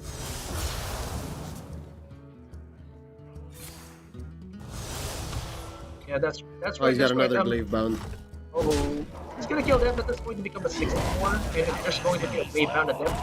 That's glaive bound adept. So basically, it's like, ooh, you're another glaive bound adept. I'm gonna kill you, but that's what happens, Leo. It's like those plays right there are just going to be happening over the next few turns. Dr. Yu is just going to keep on putting down the pressure, going to force Staz to bring out all of his removal pieces. And looking at it right now, Leo, Soul Mirror looks really good. Right now, Soul Mirror. So yeah, I guess he'll have to deal with the sociologist another way. I mean, there still is the Plague of Death, so that's one way to go about it. So essentially, that's it. He just does 7 mana board wipe, and it's a free skull turn for you here. Alas, poor warlock. Oh, sociologist discounted. Oh, there's a girl. There you go. There's a Pole Celt right there. But what does it do? Let me see. What is the biggest card right here? Oh, he's just gonna fill his deck with fragments and then go poke out. Yes, he's gonna go Lapidary next turn. If power is what you seek, Yep, he has another Lapidary next turn. what I provide. Oh man, let's see how this goes. Which one is this first Spellhound going to attack? Oh, he's got a wipe, I think. Yeah, I think that there's a wipe right here, but this might be safe for a sociologist militia in case Dr. Yu gets more aggressive. You can use a wild Hmm. pyromancer and red right there to remove the sociologist, the three threes coming from the sociologist. But man, it's really hard when you're in the position of Stas. Spellkin could Yep. help too. Hmm. Yeah.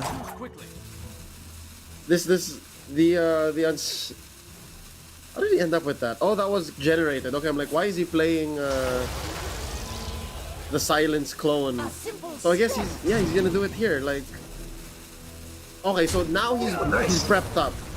He's prepped up for the sociologist. He still has something for the sociologist here off of the pyromancer. Yes. He just needs one more spell to possibly just remove all of those guys in case Dr. Yu gets more aggressive with the sociologist militia. And Leo, there's another marrow slicer. Oh, there you go. It's going to be more proactive. So good! He gets maximum value. It's 5 souls. Wow, look at that. And yeah, there you go. This guy goes in. He gets a marrow And again, another marrow slicer. slicer. Gonna go face, but okay. So now we start to see that Stas is running out of answers. Like card after card after card, turn after turn, he was able to answer what he was bringing out. But now we can see that it's paper thin. Excel Source is paper thin. He has the Wild Pyromancer, and even that, we're not sure is it gonna be able to clear this. That's right. And he just needs one more spell, Leo, and one more spell to be able to remove this wide board. That's a big board. There's a total of 14 damage plus the marrow slicer that's going to be 18 plus the soul shard lapidary that's going to be 23. So if Stas is able to remove this, he's going to be within lethal range. Yep, Lapid. Oh, hold up. 4, 9, 10, 11, 12, 13, 14. Oh, what? He can deal 14 off of nothing. Ah. Oh man, that's bad. That's really bad.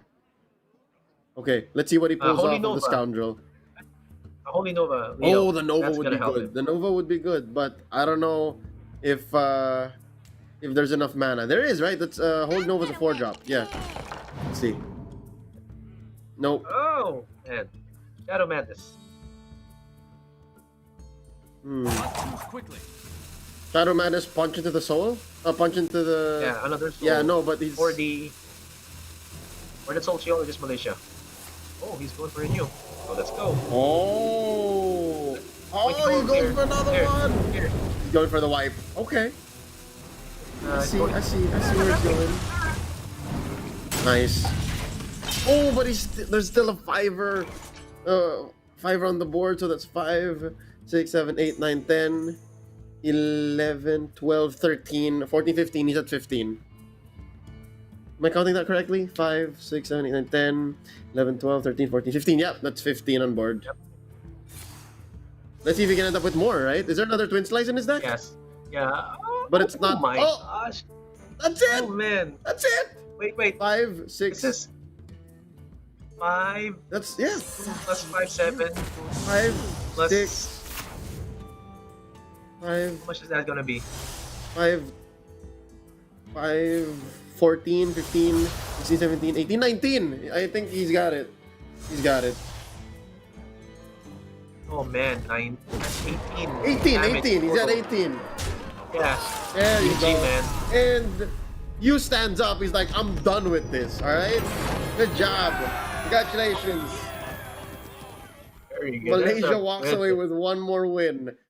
Oh, it's a hard day to be Oh, man. Highlander Priest, man. It's a hard day to Oh, be man. Highlander Priest.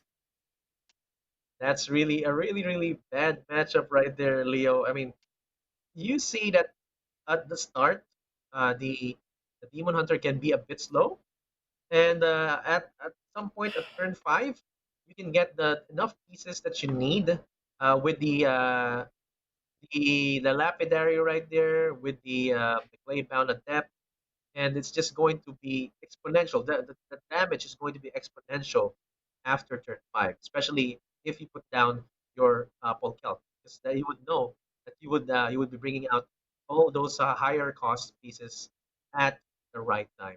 So, and Leo, I think it's going to be Guardian Druid next turn and Bomb Warrior at the last. Still, that's going to be the strategy that can give Malaysia the win. Yep. Take it slow. Take it slow. Again, Bomb Warrior proven that it can defeat Priest and this kind of Priest specifically. But man, Yeah. seeing how well Demon Hunter Control has been performing, I wanna craft me some those cards. I mean, I think the only thing I'm missing there would be the Sociologist. So most definitely, Yeah. let me take some ideas from Malaysia here, ladies and gentlemen. We got one more match coming up. Actually, two more possibly if the Guardian Druid does take down the Priest. And I just gotta say, man, I am so frustrated with how this Priest is performing. Given how it was reverse swept Yeah. in round one, I would not be Yeah. surprised if it happens again. Right? So let's talk about Yeah. that because that is the matchup coming up next. Excelsior, real quick, Yeah. what about the Priest makes it just run out of gas like that? What's strong about the Priest Leo is that uh, is the Cetic Vile Weaver can be a good piece to have two of and also renew. And what's lacking about this whole Highlander piece setup right here is that they only have one of those guys. So you don't get the reactive pieces that you had when you saw. I think you saw this a while ago, Leo. Sociologist Militia, a bunch of 3/3s on the board, and the renew, not the next spell that could give you the clear, right? So with that, you need more of those. You need more of those reactive pieces. Like you need two copies of those to have a proper setup right there. To have a proper reactive setup. And with Highlander Hunter, since you only have one of those, and the only uptake or the only advantage is that Dragonfin Extrata will be activated, and also Zephyrs will be activated. That's not enough for me. I would want two of the really really useful pieces, for example, Apotheosis, Celtic Fileweaver, Penance. That would give me the surviving advantage, so that in the next few turns, I will be going out guns blazing because I survived, and you run out of pieces to give to me. And that's really the disadvantage of this kind of deck. It's so hard because at some point you see the Priest, right, and you see how it has answers, and then you're like, what happens next? It comes to a point wherein the Priest is like, I guess I just run out. Like this is just all I have. Yeah. Which I think comes down to its main win condition, which is off of inevitability. At some point, when you get that Galakron and you just go off Yeah. with it, just turn after turn, clicking that hero power, that's where you're in full control. But between then and when the game begins, wherein you're like, so how do I make the most of these Highlander cards? That's where it usually loses. And here, Malaysia took full advantage of that and just went for the face. Wow, can you 20 burst damage? Really? What's going on? What? Man, that's right. And I mean, when we see that kind of setup from the Control DH, it's really inspiring. I like Leo. I really want. The only thing missing from that deck is I'm only missing the Lore Keeper Pokel. So maybe I'm gonna dust some of my wild cards and just like maybe make it in a while. It's really inspiring. For sure. Ladies and gentlemen, the next game has begun. Here we go. I can already hear they are preparing. This is going to still be Highlander Priest for the Philippines. And I think Bomb Warrior was fielded. I did hear Gromash. Oh. I did hear Garrosh. I'm sorry, I heard Garrosh. So it's going to be the Bomb Warrior fielded by Malaysia. Really just put it down to game 5. We're just going to go to game 5 here, I think, because, again, the way that the Bomb Warrior acts is it puts bombs into the Priest's deck, so no longer is it going to be Highlander. Yes, I think it's if he does use Bomb Warrior, it's going to be really, really hard for Priest to go against this. And we saw this in the round one. And personally, if I go against a Bomb Warrior as a Priest, I would want more of my life regeneration pieces, for example, Penance and Renew, so that I would go further and further away from lethal. And if you only have one of those, it's going to be harder, a bit harder. You're going to just need to rely on your hero power, and that's not enough. Hold up. All right, we have yet to jump into the lobby, and Yeah. we are still setting it up. Ladies and gentlemen, do stay with us. Are there any? Let me see if there are any updates for our scores here as I check in on round number 2. Oh, here we go. It's Singapore getting the win over Team Indonesia in round number 2, 3-2. There you go. Yep, 3-2 here for Team Singapore. So this is off stream. Congratulations. There you go. All right. So I'm not sure if that's a lock-in for Warrior Malaysia going up against Team Philippines Highlander Priest. Let's talk about the interesting choices in the cards of Malaysia. They are Yes. running ramming speed. How is ramming speed going to be coming into play against Highlander Priest? They don't play very big minions though. Oh, they let's play the look at dragon. They play DQA, so that should be important. Yeah. Yeah, I think that's one of the ways that you can maximize ramming speed, Leo. Um, anyway, I think the Bomb Warrior is a bit of controlish, or a control heavy deck as well, in the sense, because you have a bunch of control pieces. When I'm looking at it right now, when I'm looking at it, Leo, one of the best Scholomance Academy cards that is going to Warrior is Coerce. When you Coerce is like, if you remember Vile Spine before, it's a combo that gives you an Assassinate. So, Mm-hmm.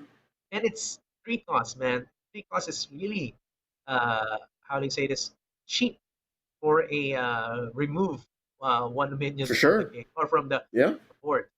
So it's really really it's really really useful. And that 3 mana, like it's hard to not find any other cards to play with it. So yeah, that combo is Yeah, not difficult to trigger. So yeah, yeah, Warrior here most definitely gotta say at an advantage. mm, Although the only real way that the priest can win is if it does go into again that mode wherein it's inevitable, where it's able to turn into Galakron. It does play its Dragon Queen Alexstrasza. It has Morozond on deck, ready to go. But how do you get there? Really, that's the question: is how do you get there? Right? Like it's such yeah, a scary situation to think about. I do have another update. We will be showing this on stream to the lower uh, right corner over here. But Vietnam actually defeated Thailand off stream, so that's a Vietnam win here, and this is off of Vietnam going with a one loss disadvantage every round.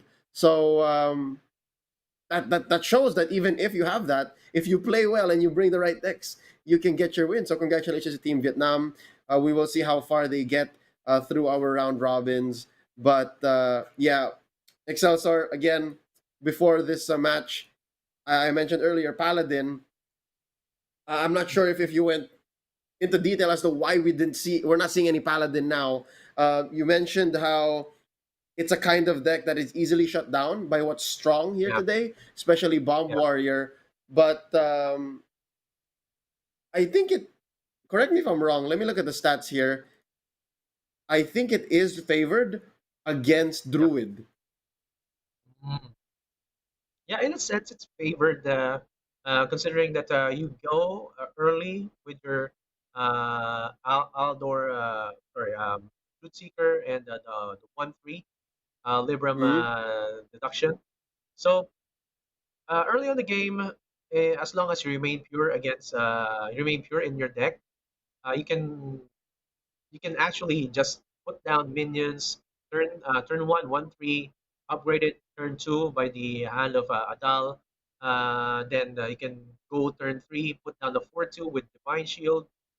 Turn four, you can get four down the 4-2, get the true silver champion. So if your enemy doesn't have a way to counter the tempo, you can easily get the enemy to lethal within turn six. But if you don't kill them within turn six, you will have a chance to go back on the board on the next few turns because of the discounted Librams. Imagine an 8-8 with Divine Shield. That's really hard to remove, especially if you're a druid. So on ladder, it's kind of powerful, but it falls off. The popularity has been falling off quite a bit, as we can see here in the tournament, Leo. But I don't see Yeah, any paladins. not at all, not at all. So that's surprising to me. That's why I wanted to ask. So, I guess after today's show match, or after this weekend's show match, uh, it could go either way, right? It could polarize the way we see Paladin, meaning it could still be strong, or it still could be rising through the ranks in ladder because of the fact that it wasn't here. So it skews certain stats, and if anything, I can say for sure that Highlander Priest, the way it's been performing today, people might be disincentivized to bring it now to ladder. And then the other way around, people might say, oh, nobody played Paladin, so maybe it's weak, so they'll let go of it. And then it goes under the radar again, and then it becomes strong. So I don't know. I just really hope that Libram Paladin makes a showing here, because really the only paladins we've seen in the past 6 months were Murlocs. So, Yeah. no neutral paladin or Libram Paladin. Most definitely, there should be some room for them to grow here. Again, we are just making discussion, ladies and gentlemen. If you have any thoughts about Libram Paladin or any decks that did show up in the SEA show match, then do put them in the chat. Let us know what y'all think, because another deck that's missing is Shaman. Like, where's Shaman? Excelsior, Yeah. have you seen Shaman recently? Going up from Diamond 5 to Diamond 2, I've seen a bit of shamans. Okay, Leo, maybe some streamer is showcasing shaman. Maybe someone played it on a tournament and they got entertained by it, because shaman right now is kind of a bit low in terms of the win percentage, or about, I think, about 47%, if I remember correctly. But the Valkyrie Shaman has been really powerful if you maintain control of the board. So the Valkyrie has been can be finished. The Valkyrie quest can be finished off by turn 5 if you have the duplicate version, not the Highlander version.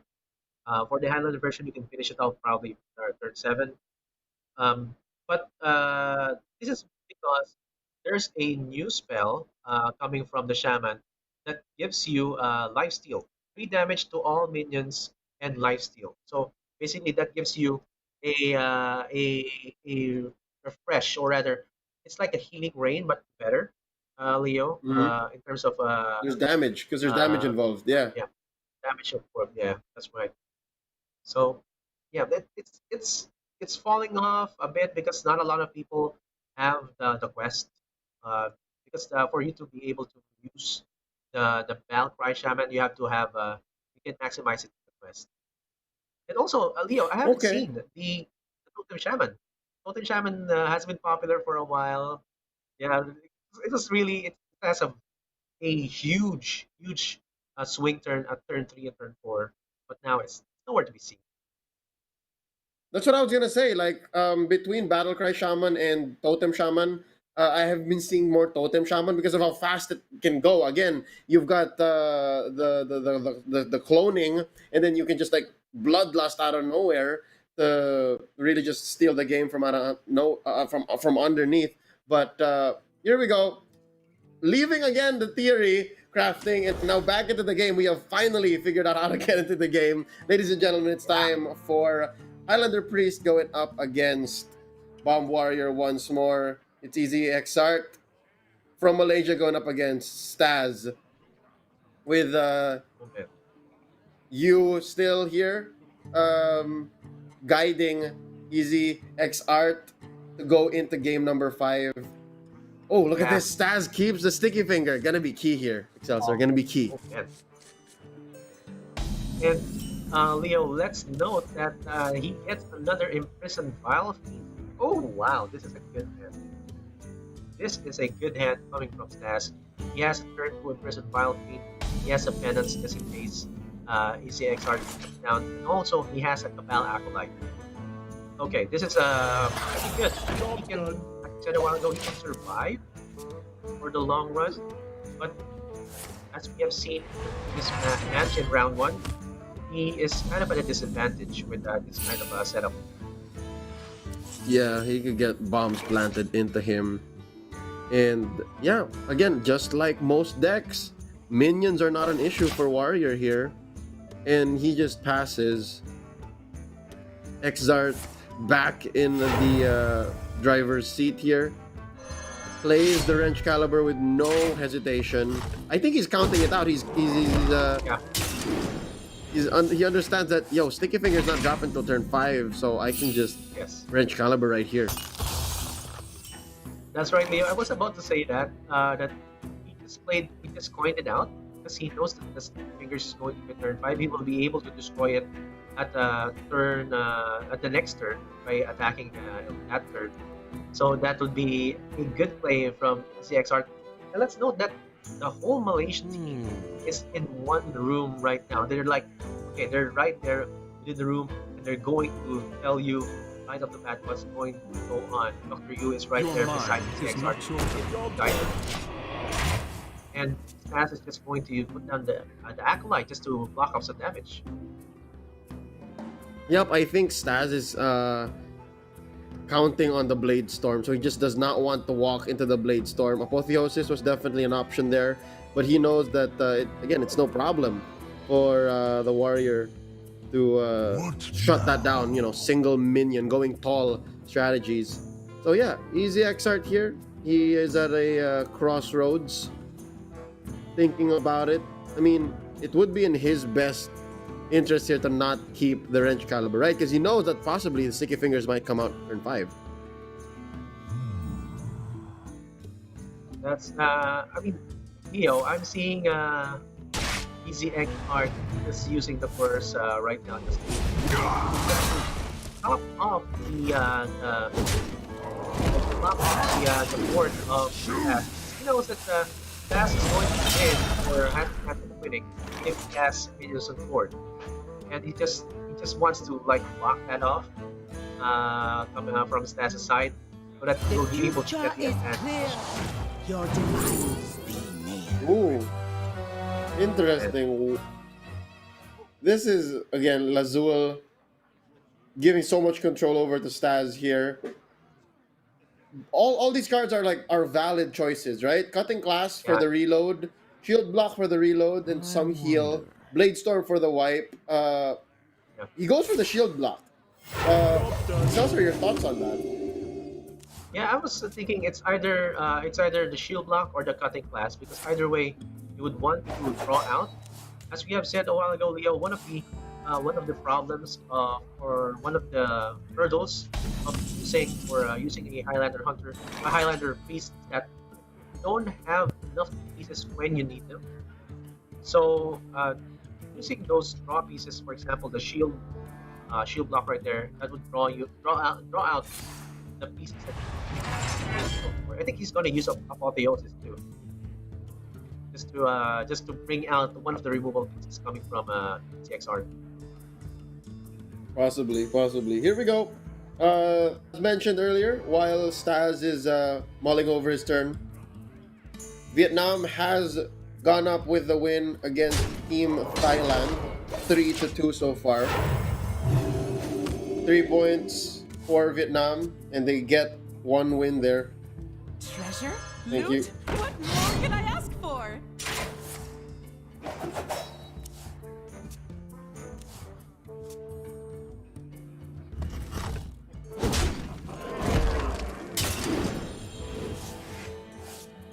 Alright, an interesting development in the way we will be moving on with the broadcast, ladies and gentlemen.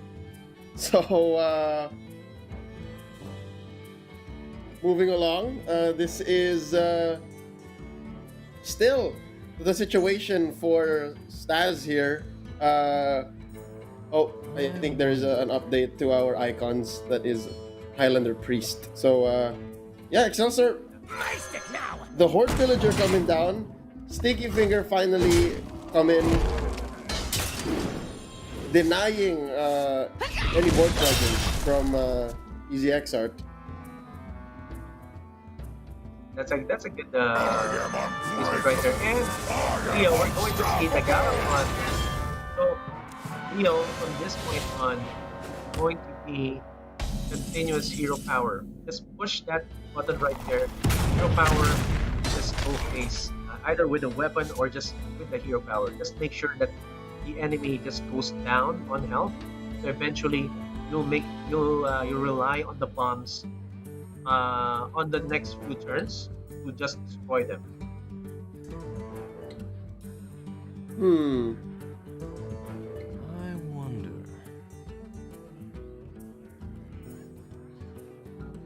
As it is, it looks like Staz here can make the most of this Sticky Finger. I mean, it's a free attack every turn until Xzart deals with it. And his hand is pretty stacked. I mean, what is that? 1, 2, 3, 4, 5, 6, 7, 8. 8 cards for Staz. This is better. He's in better shape now than he ever has been in this round.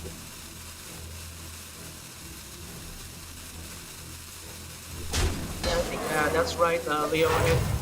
And going into this matchup, I think Stas is just saving up all of his pieces right there. He's not even going to use Apotheosis because that is saving grace in the next few turns, just in case he goes low on health. And looking at this right now, I think this is going to be a proactive Bronx. He's going to put down an 8-8. If he's hovering over it right now, Easy XR is hovering over it. But instead, it's going to be possibly a Wrench Caliber. So, and then Hero Power, of course. And 6. Total of 6 damage right there, making Stas go down. I bet it's Staz now hoping it... Actually, you know what? No. He doesn't need to go into Galakron right now. He still has so many cards in his hand. Many different ways to interact with what Easy Xart is bringing to the table. And yeah, because of those bombs. Exactly, because of those bombs. His DQA doesn't do anything. That's right.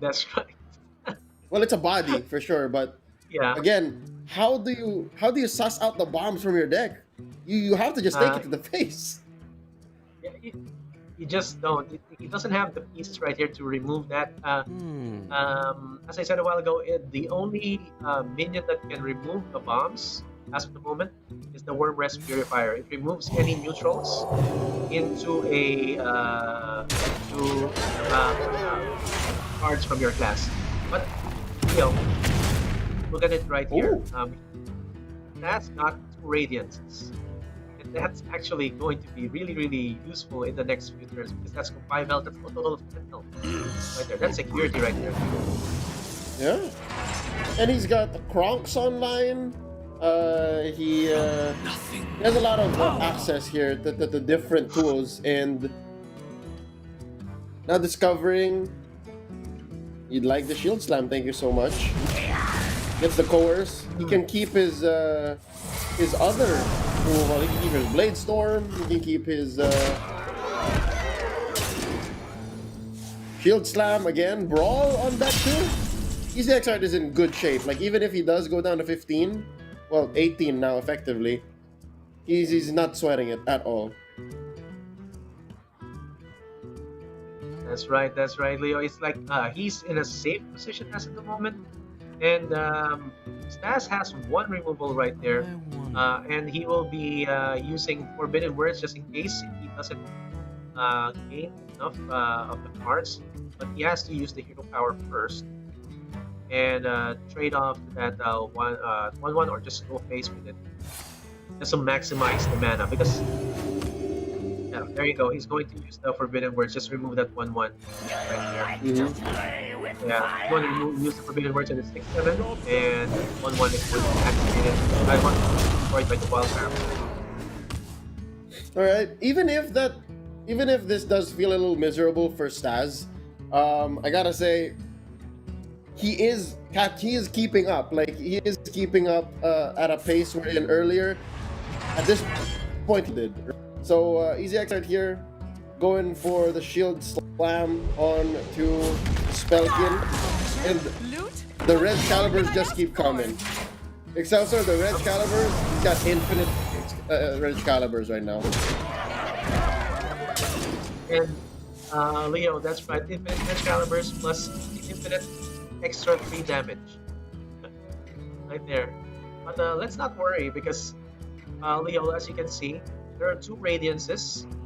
There's a breath right there that can remove any 2 damage. Breath of the Infinite that can remove 2 damage, 2 health minions. I must consider. And I think the Bronx should be safe.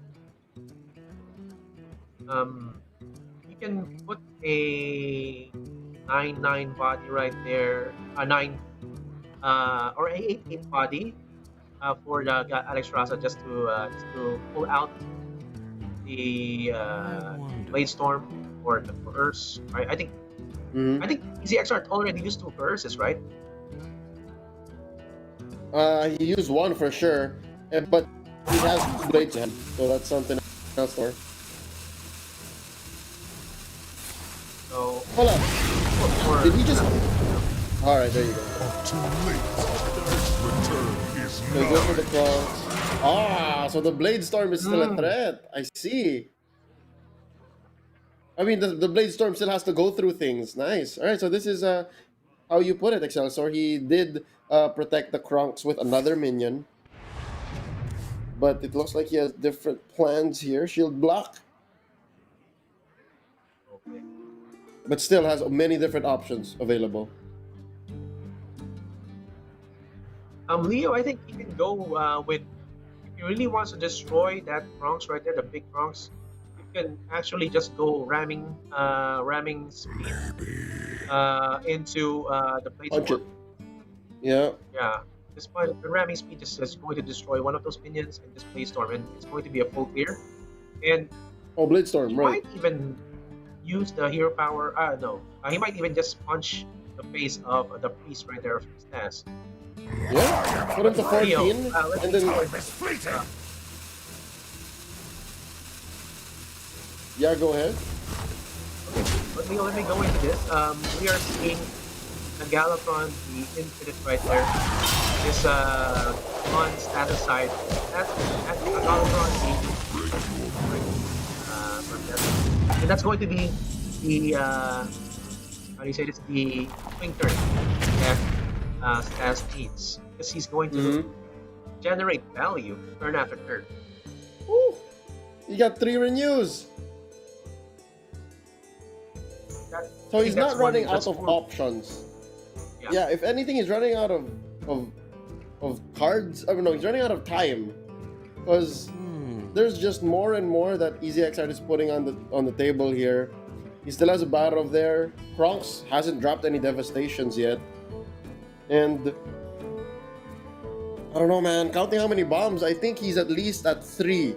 There's still 3 more in that deck somewhere, give or take. That's the number I'm working with. I must consider.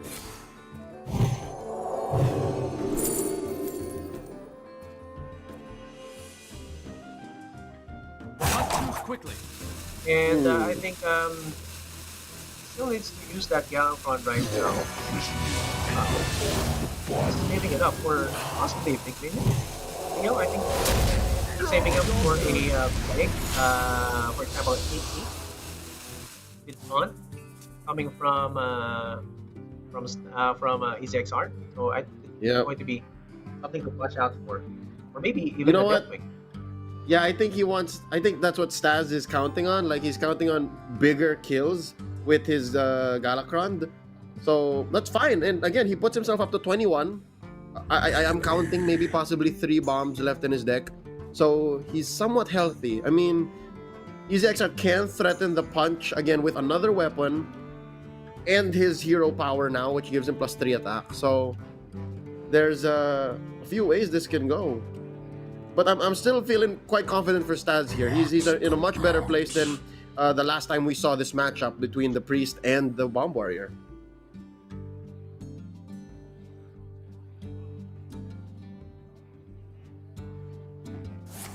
And I think this is going to be on the side of EZXR just to just punch face Leo, because looking at it right now, it's really going to be hard to control this one. There's a bunch of Oh, and interesting interaction, Leo. They're not going down the yeah, the card just don't make anything. Yeah. Interesting. Huh. Okay, this is the perfect time, I think, for a Galakron, the unspeakable.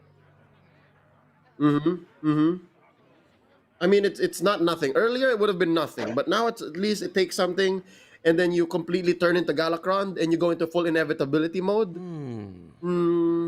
Yeah, I mean, the pool of minion priests we mentioned earlier is pretty decent these days. So, yeah, I think Staz here it would be best to go this way too. And Stas actually uses one of the radiances right there, Leo. He's making space for a possible. He's actually dumping some of the cards for a possible mind render.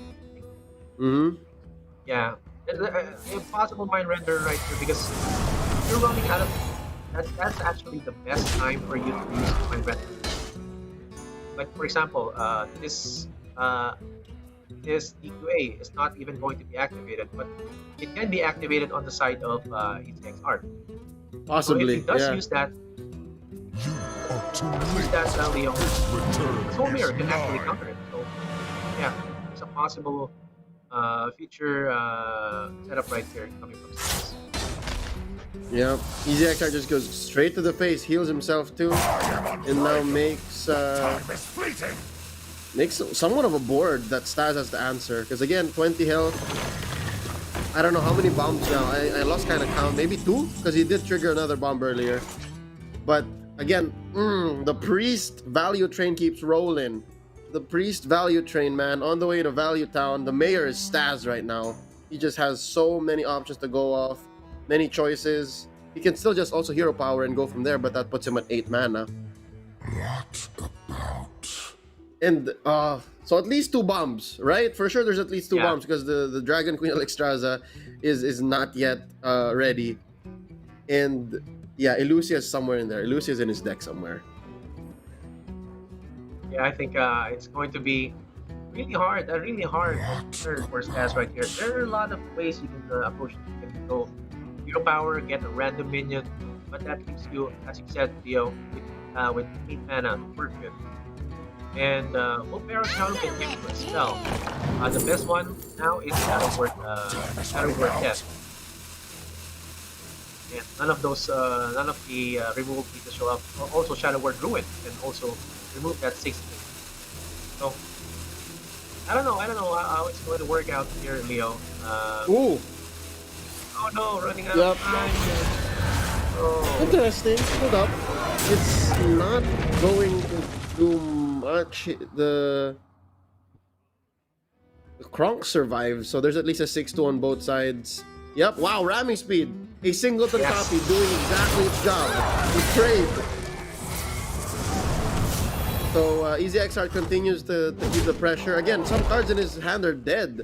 I believe the Brawl will be useful somewhere somehow. The Corsair Cache is dead. But Staz is doing fine himself, so either way.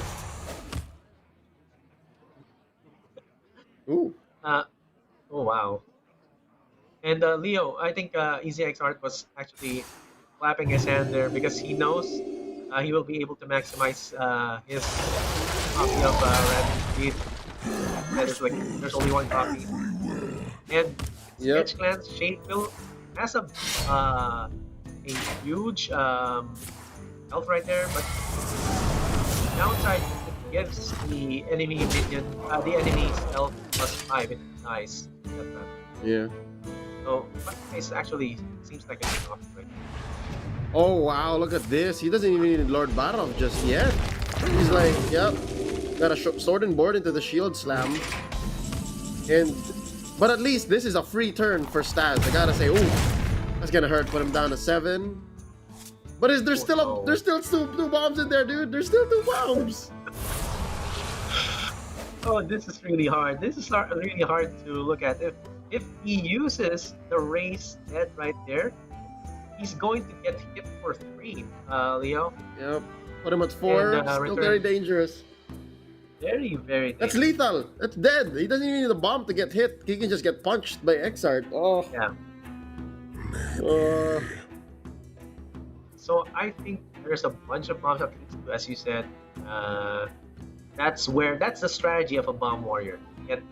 It's just plant the bombs, disable the Highlanders, and just or disable the no neutral next, and just really roll with it.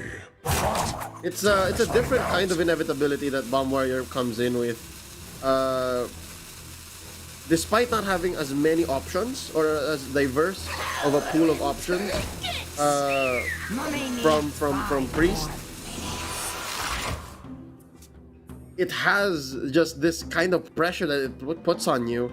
And now looking at it, here we go. He can put Stas down to 4, but even then, this doesn't take Stas out of doesn't take Stas out of the hole just yet. Stas is still at the mercy of both his deck and his hero power. That's right, Leo. So I was thinking that if he puts down or if he just punches the face, there's a chance that the bomb might go off. So like, I think that's what the Dr. Yu is explaining right now. Face. Just go face right now if you want. It's hold up. Okay. What? Okay. Oh no. Okay, just more options. This provides him more options. Oh. Wow. Got a Psycho Pump here. You need something else. That's not it. Oh, no, not it. That's a heal, right? You want a sand? Oh no, that's plus 3 health. It's a minion heal though. Oh, not exactly what you need either, sir. What Stas needs right now is a Sandu Water Bearer, a taunt minion, any taunt minion. For example, the Convincing Infiltrator. Oh, wow. No! This is GG, man. Oh no! Last Wait, Master. hold up. There's a plague. He has the plague. He has the plague. You can activate it with the blade if he wants to. Just go on. RNG. He has the plague. He has the plague. Go. Just go and kill that off. Nice one. No, this is. Oh, nice! Wow. This is totally zero risk for Easy Exart. Like he is in no way, shape, or form in trouble, and I think he confirmed the win here. There you go. They know they're counting. These guys are some next level, ladies and gentlemen. Malaysia brings it up to Game 5, and the Philippines, I'm pretty sure, thinking, why did we bring Highlander Priest? Like, it is at 0 win rate right now. Excelsior, man. Oh, man. That's really... Against every single deck it's faced. Against every single deck it's faced, man. There's no deck that it can defeat. What's going on? In paper, Leo, we have seen this time and again. In paper, some decks look really good because, okay, we're going to create this deck. So it has all the pieces that we need. And it's going to have a Zephyrus activated, a DQ activated. And we have seen that the meta calls for a Bomb Warrior to be present to deactivate this kind of deck.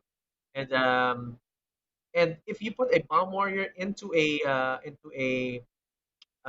tournament meta, there's going to be that Bomb Warrior that can be cancelled out or that can be banned out, but you would be free with the 3 other decks that cannot be banned out.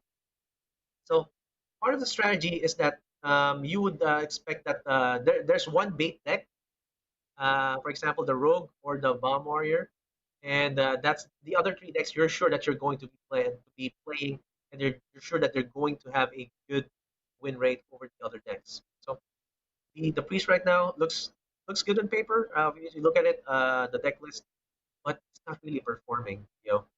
Sad to say. Man, this is so odd.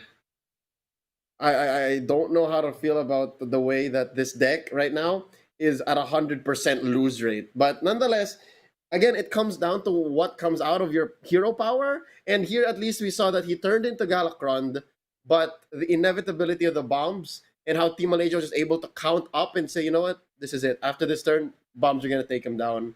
Didn't even need to play the boom no more. It came down to just holding still and making sure that the Galakron Priest ran out of options. Oh, wow. So now it's the last matchup, Priest versus Guardian Druid. Let's look at the Druid that Malaysia's bringing.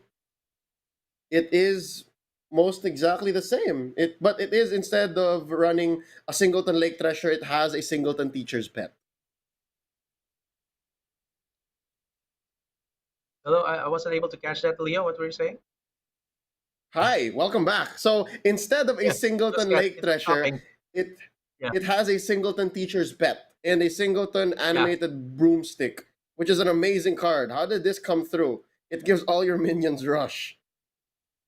I mean, in the international tournament meta, has been called the MVP of the tournaments. The broom, the animated broomstick, because it gives your other minions rush during that turn. But be sure to put down the other minions first, then put down the broomstick. Because some people just get that interaction wrong because of the Malcry. And it has been useful as well, Leo, with a how do you say this, with the bomb warrior. So imagine Blastmaster Boom, sword and board with the one of the bombs. Just put down your animated broomstick, and all the bombs are already have rush like it did before in the previous year. So that's actually a one of the how do you say this, underlying MVP cards. And uh, just to give you a background, it's a common card. It's really cheap to craft. Right? And it's so useful. I mean, off of guardian animals, your minions already have rush, but this one really just takes it to the next level. I mean, imagine drawing dragons off of Viscera unleashed and then just giving them rush the same turn. So most definitely, how do you feel about this matchup now, Priest versus Druid? Hmm. Do you think the Priest can shine here, or will the Druid just really just take over and as soon as they get their combo, either it be through the exotic Mount Seller or through the Guardian Druid, Guardian Animals, then you know this leaves the Priest floundering once more. Leo, sad to say that it's going to be kind of the priest deck is going to be kind of at a disadvantage as of the moment. For one, because it doesn't carry Shadow Word Druid. It only carries the Plague of Death. That's the only big removal right there. Um, Shall bring and victory. the big board removal that can come from this deck is also again Soul Mirror. So not enough removal pieces coming from this deck, and it might fall short going against a Druid if they don't if it doesn't have the right removal pieces at the right time. You're right. Again, there's so much on the line here, and so much unpredictability coming off of the Galakron Highlander Priest list. That sure, even if you do get to the point of inevitability, you are in control. Again, maybe it's because it was the warrior. Maybe it's because they already were beating down the priest all throughout. But still, now the druid, it is capable of that because it could place the same amount of pressure if survival of the fittest sees play. So it's going to be Enli going up against you here, and it's going to be for all the marbles, for all the points in this last round. Game 5, ladies and gentlemen. Game 5. The Philippines has seen 2 Game 5s in 2 rounds. Here we go. On the play is going to be the Druid. It does see the overgrowth already, so it could slow roll into that. While Enli here has a pretty okay early game as well. Not threatened as much. And oh, wow, the wild growth too. Wild growth into overgrowth. Twilight Runner able to confirm the reload later on. This is a solid curve for you. Yeah, I think Yu is going to be having quite a good run right here, as Enli did in the previous matches. Because look at that, Leo. He has a wild growth and then overgrowth. But the problem here is that he already has 2 of beasts on his hand. That can also be a good, like, yeah, he can put it down if he wants to. When he has 5 mana on his next turn, I think it's going to be not going to be at an advantage if he puts down that Twilight Runner right there, because itself can actually give him a draw. So the downside is that it can get copied by a Mind Player Arch. So, well, it's really a good turn nonetheless. So I am not seeing what Madame Lazul is covering right now, because although Madame Lazul has a good interaction right there, and Madame Lazul has a battle cry of discover a copy of a card in your opponent's hand, and most of these cards are going to be good, especially the overgrowth right there. So I think it's going to be overgrowth. I'm not seeing the copy right there on the hand of Enli, so not seeing that copy right now. Oh, he got the nature studies. Wow, looks good in a sense, because discover a spell, that's basically a renew, right? And that is going to be that discover a spell is probably going to help him in the next turn, just to react against what Dr. Yu is going to be putting down. Enli is just, again, swimming in options. He, especially after that nature studies, he's able to really go off and even get this I must consider. get this spell burst off, right? I mean, I'm not sure what he can steal, but the Cabal Acolyte can definitely trigger off of that. What are the two less attack minions for this druid? I mean, there's very few, I think. I wonder. None. There's none at all. My blood. Yeah, There's the broomstick. There's none at all. Leo, but I think the combination comes from the wave of apathy. For example, if you have a acolyte, Right. and then you activate the wave of apathy, that gives you one of those guys will get copied or will get instant mind control. Right. But he has to set that up. He has to find the wave first, right? And is the wave in his hand just yet? Not yet. No. Well, most definitely, it's possible, but he has to work into it. That's right. It's really down the line, Leo. It's like it's one of the things that you have to watch out for, but not really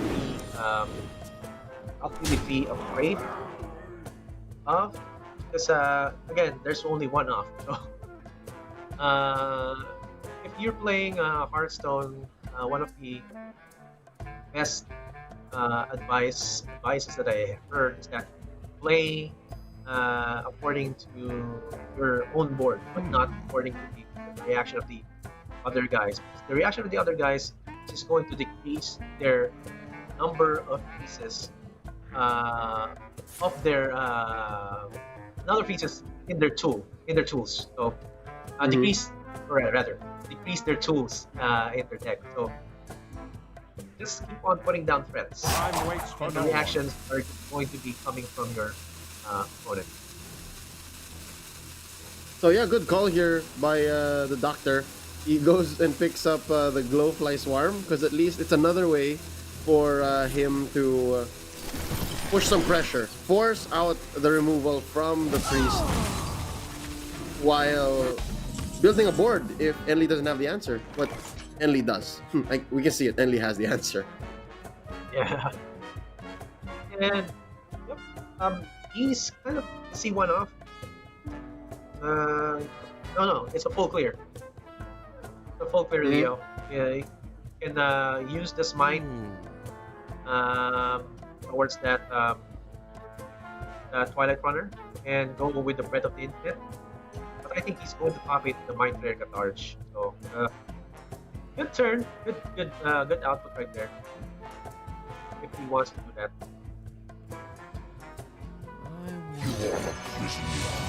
Yeah, Enli has many options here. He's gonna hold back the Cabal Acolyte for that, Wave of Apathy turn, possibly. Again, best if he does that when the Survival of the Fittest drops, or when Guardian Animals pulls out some biggies. So yeah, he's able to go for the clear with many different options still in hand.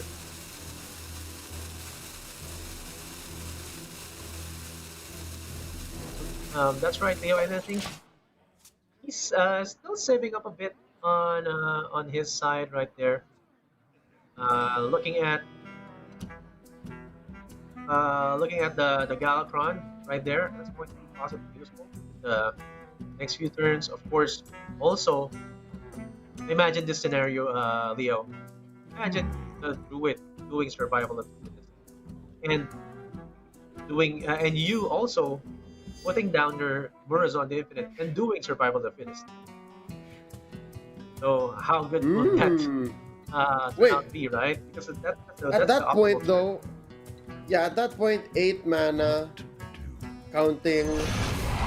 Yeah, there would still be quite a few minions left inside of Enli's deck. So yeah, that would be a scary thought. It's not happening yet, but when it does, ooh, can you imagine? There you go, Mind Render Lucia. Okay. And this Mind Render Lucia is going to be super useful after the Survival of the Fittest. Because imagine getting a copy of a buffed up figure. That's going to be a really, really useful thing. Oh man, look at that! Mind Flayer Catarge and Madame Lazul. Oh, the perfect pieces to get. I think it's going to be Cadarge plus the Lazul. I think this is going to be another swing turn for Enli, but he has the position. He does. He has to position it properly. Because again, a swipe of that Lake Pressure is going to be devastating. Alright. He locks in a Twilight Runner himself, and at least there's I mean, I don't think there's a real way for the Doctor here to pull through, to punch that while it's in stealth. So, I don't know. This is a great position for Enli to be in. For the first time in a while, we've seen the Priest is ahead. Yes, that's how it's Leo. It's like it's a really hard matchup. It's refreshing. Enli. It's refreshing. My dream is your nightmare. Okay. It's one of the hardest setups right here. Oh, can you imagine if Morozond was played here? Oh, I think the Doctor knows. I think Doc Yu knows. Okay.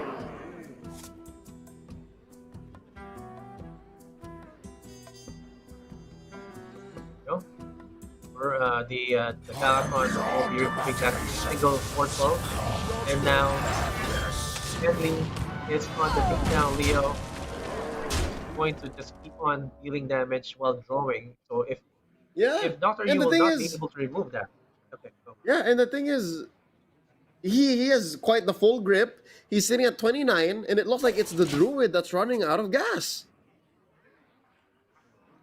Oh. Look at that. That was perfect, man, on sound. When he drew that. Right? Look at those game sounds, man. So the Lake Thrasher's gonna sit here. He's gonna Bog Beam and punch, I believe, the Twilight Runner? He has to. Wow. Okay. But even then, that puts him down to 14 with minions still left on Enli's board, and it's not like he can't deal with the treasure. Oh, wow. Oh, wow. Just like that. Is that what it took? Cesar, is that what it took for Enli to pilot this deck? I think the deck is like, I will only work for my master. I'm not sure if it was Enli who put this in or who concocted the list, but so far this is impressive. Yeah. This is really, really impressive, Leo. And I think positioning will work here. Bronx Dragon Hoof, Leo, plus the Imprisoned Felma, the dormant one, will protect him from getting flash damage. Yeah, I think Leo really being defensive. That's what this deck does. And it actually. So there's one dragon coming in, a Morazan that doesn't trigger. But nonetheless, it's an 8/8 body. And he can go draw some cards with the overgrowth. Let's see what he ends up with. Oh, another dragon. Oh. Okay, 5/6. Lesser dragons. Another card draw. Let's go.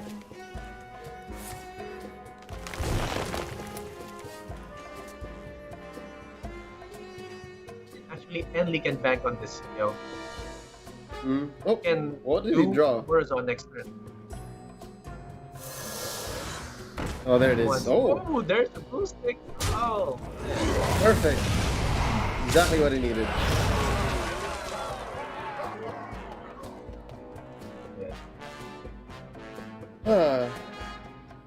Time waits for no one. And Leo, the actual counter to this is Morazon, because again, Morazon, 2 overgrowths, 1 broomstick. There's a clear right there. And an iron mark. Oh, there's so many that Morazon will be getting, but I don't know. Is that what Enli's thinking here? Are we on the same wavelength? Yeah, I think he has also another play. If he does a Krunks, 5 damage to everything. There's going to be 1 dragon present on the board. He doesn't have to clear that. He can only just go face. He can just go face with the 5/6 right there. The Temple Enforcer. Yep. I think he's choosing his devastation. There it is. Yes, there you go. And he's gonna go to the face here. Face. Yeah, he has to go face, man.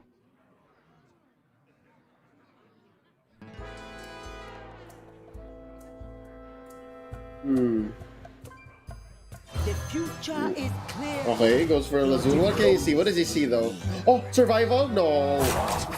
No, Teacher's Pet would be the best one here. Or the or the best Iron Mark. Iron Mark. Plus damage. Going to give plus damage. Yep. And it's going to protect the 5/1. He goes for the survival! And then he trades into the board and he goes for the survival. He's going for inevitability here. Okay. He's gonna say, my dudes are gonna be infinitely bigger than yours. Oh man. Leo, this is going to be so good because Morazon, Leo. Yeah? Imagine it's gonna Morazon. be... He's gonna... Yeah. Dude, it's gonna be Pacific Rim, man. It's Kaijus versus Jaegers, bro. It's just big things on the board. Let's go. Oh, no. He's gonna do it! He's gonna do it, man. I think he's going to Morazon, man. That's He's the gotta. play right there. So he can punch into this. Oh, no. And you will be able to remove that 9/12 right there. It's not going to be a problem. Only if the Iron Mark goes into the 9/12. This is your time. Yeah, let's see. Random targets, though. Survival first. And then where does the Iron Mark go? Oh, right on. Although it's short of 1. It is short of 1. He's still going for the value trade here. At least the doctor gets some value out of his taunter. Yeah, he understands that was gonna happen. He was expecting it. Time is running out. Another discover that we're not seeing here. He's discovering another spell. Ooh! Oh! Kobold? Look at Nope. that. Alright. Okay, that's a good target for the Strong Strike there. That's a good target for that. Would you evolve though? No, he lets it Oh slide. no. Oh wow. Okay. Okay, it's not impossible here for the doctor. He's no, it kind of is. I think I think he puts his hands Yeah. up, and he really his only moves are Mount Seller into Innervate, but that's not gonna ensure even a Haunter. So he instead goes for what's sure and drops a Teacher's Pet. This is lethal, Theo. Lethal. Survival of the fittest just gives you lethal unless the 8-9 gives another. Haunter, Another. yeah, you're right. Yeah. Let's see. Survival of the fittest gives you lethal. Ellie knows this. And What if? finally. Right? Finally, after so many games, the priest says, "I will work this time." Hey, better late than never, right? Better late than never. Yeah, that's right. It's going to be what's the win rate? 1 out of 6. There Yeah. you go. All right. So I think he sees it. He knows. Knows it. +4, +4. That's exact lethal right there. There you go. After a long, drawn-out series, ladies and gentlemen, Team Philippines takes it 3-2, and finally, Yeah. Highlander Priest able to win. And of all the games, it came down to Druid. Oh, wow. Excelsior, I think everything that needs to be said has already been said, but are there any thoughts, like new revelations to you that came out from this game? And from this game, I think the only disadvantage coming from the Druid that Dr. Yu played was that it didn't draw out the Guardian animals. It didn't get the proper how do you say the proper ramp pieces to get in early. So if I remember correctly, you can actually activate it at turn 2 if you had the Innervate, you had the Lightning Bloom, and you had the Guardian Animals. That would be a very very huge swing turn early in the game. But that kind of a play doesn't happen often, and it didn't happen here. And what happened was Ellie had enough of the removal pieces just to gain control of the board, and at some point he was the beatdown. Really, he just used the Mind Flayer Arch really well to get the Twilight Runner copy and get more draws in, and that forced Doctor Yu to just even use his face to punch into that Twilight Runner. So in that sense, that's really the swing turns coming from Enly that got him the win. And let's just note that's 16.6% win rate for that beast deck. I didn't even know there was a number we could put. So it's apparently 16.6. All right, let's work on that. Yeah. Ladies and gentlemen, Yeah. there is one more round in today's round robin. We are going to be seeing coming up next Indonesia versus Thailand. There you go. Indonesia versus Thailand is going to be our last best of 5 matchup for today on broadcast. We are going to be showing you guys an update on the standings. I believe when we come back after the break. But yeah, so far the scores are pretty close. And again, Excelsior, you're the one who said this, that games are going to run down this way, right? They're going to be close, 3-2 all the way. We're going to be calling time, but I don't know, man. Look at this. Singapore is the only undefeated team so far. Malaysia, the Philippines, Thailand, and Vietnam going 1-1, and Indonesia still yet to find a win. So possibly when we come back after the break, when we see their matchup, when they go up against Thailand, they might finally grab their first victory of the day. Excelsior, real quick, I gotta ask you, what made you say that? What made you think that maybe we'll go 3-2? Maybe we'll go down the wire here? Yeah, I think this is because most of the decks that they're carrying right now are more of the control variants, and and the meta hasn't stabilized a bit. The normal stabilization date for the meta is going to be around 3 weeks, but now it's just has been around 2 weeks post release of the expansion. So it's there. Some of the players are just going to feel out what's going to happen over the next few days. And again, as we said a while ago, Leo, this is going to be the meta-defining tournament right now. And with that, a lot of a lot of the players here are not going to be that familiar going against other decks. So there might be a trade-off, win loss, win loss. In that sense, there's going to be a bunch of 3-2s, maybe 3-1s, and at the lowest chance, a 3-0 coming from one country. Yep, and so far, gotta say, our friends from Singapore are doing great. All right, so if there's a team to watch right now, no doubt, possibly Singapore here could walk away with the day. But nonetheless, we are gonna go into a quick break, ladies and gentlemen. You are watching the Scholomance Academy SEA Showmatch. Once more, my name is Leo. This right here is Excelsior. Go ahead and click like and follow on the pages down below. Hearthstone_ID, Hearthstone SEA, and Hearthstone TH. We'll be right back once more. It's the last round of the round robins. When we return, it's going to be Thailand versus Indonesia. Indonesia yet to get a win. All right, so stay tuned for that. Don't go anywhere. We'll be right back.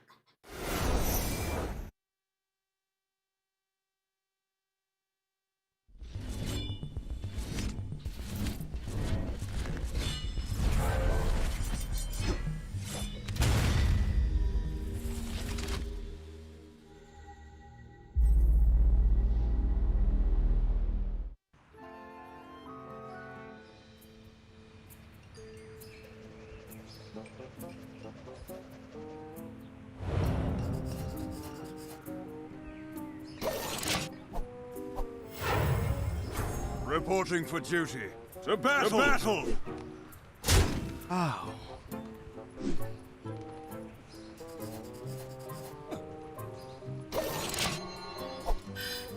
I will act as your scale, Dragon Lord.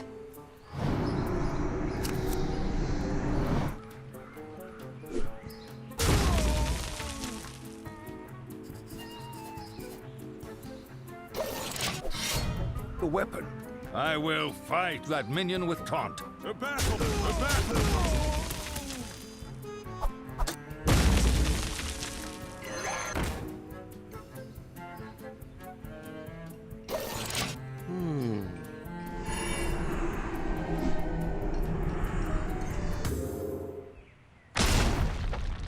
My madness will consume you all.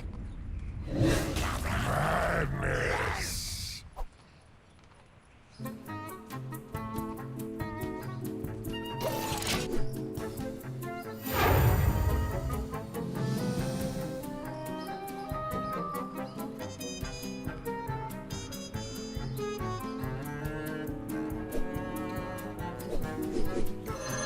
We expect great things from you. By the holy light! Madness.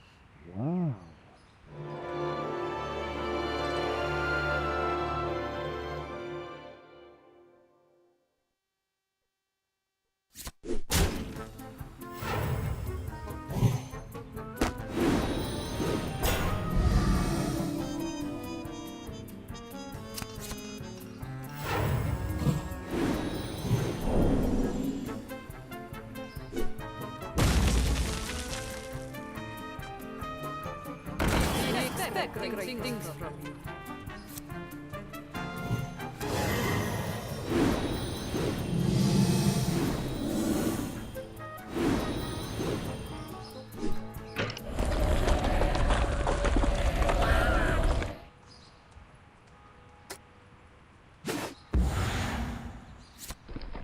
Or madness.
welcome back. You're watching the SEA Showmatch for Scholomance Academy. My name is Leo, joined here by Excelsior, and we're down to the last round robin match to be broadcasted for you guys on stream. We're going to be watching Indonesia try to get their first win for the day up against Thailand.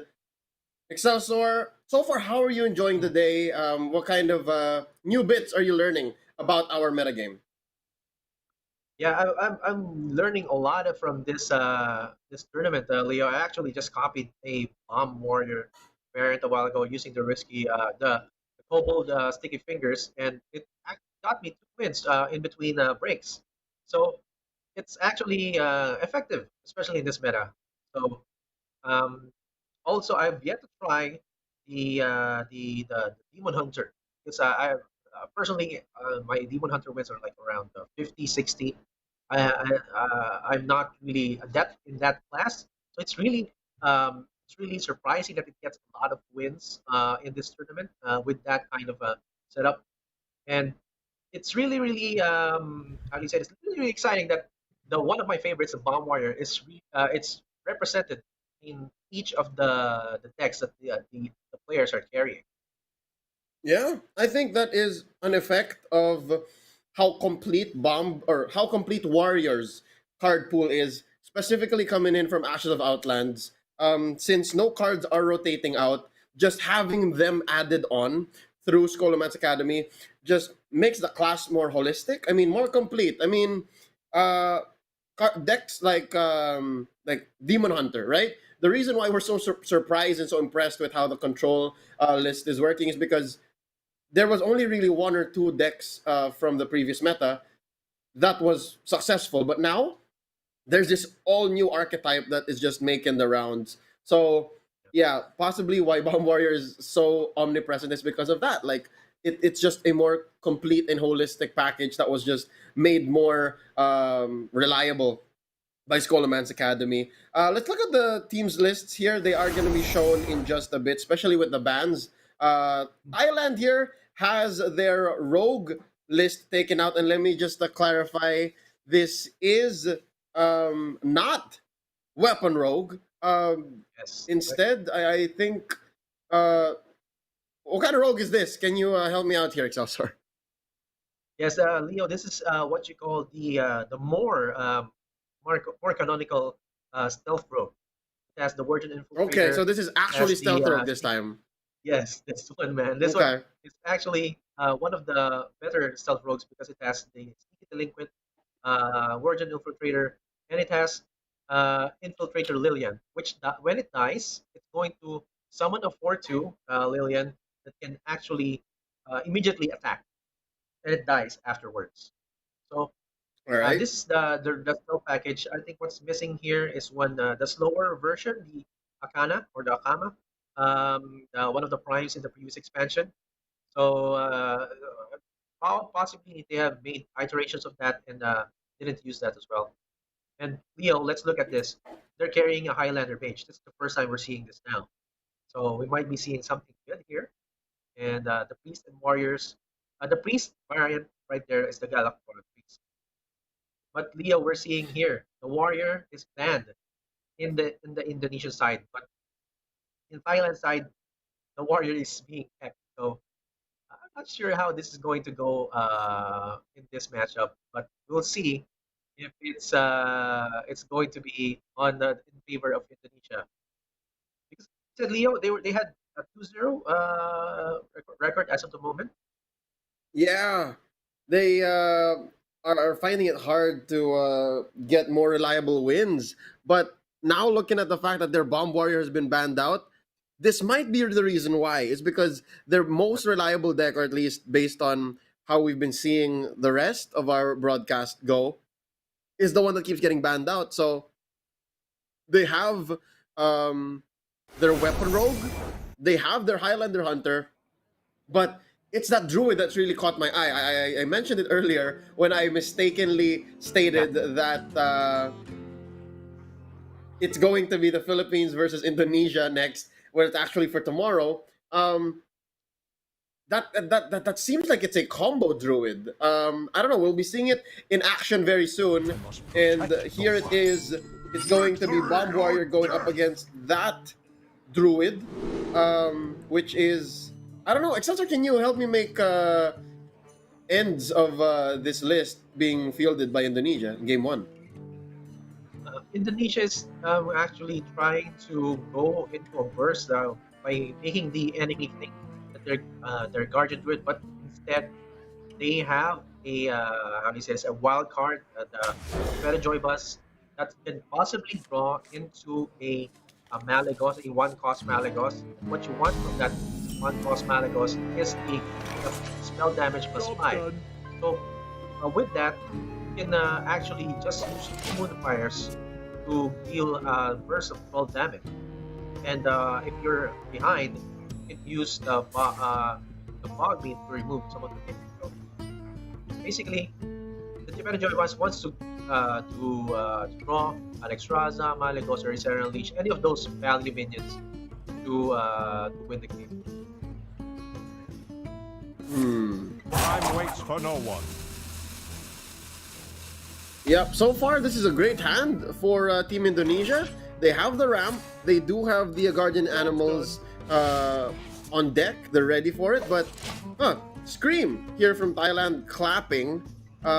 Is that because he drew into the Anchor? Is that the perfect card that he needed? Yeah, I think that's the perfect card right now, Leo, because you want to draw into the Anchor on turn 3 and just cycle into your deck by drawing out a risky skipper, and out your deck to draw more important in the next few turns. Or Sky Raider, yeah.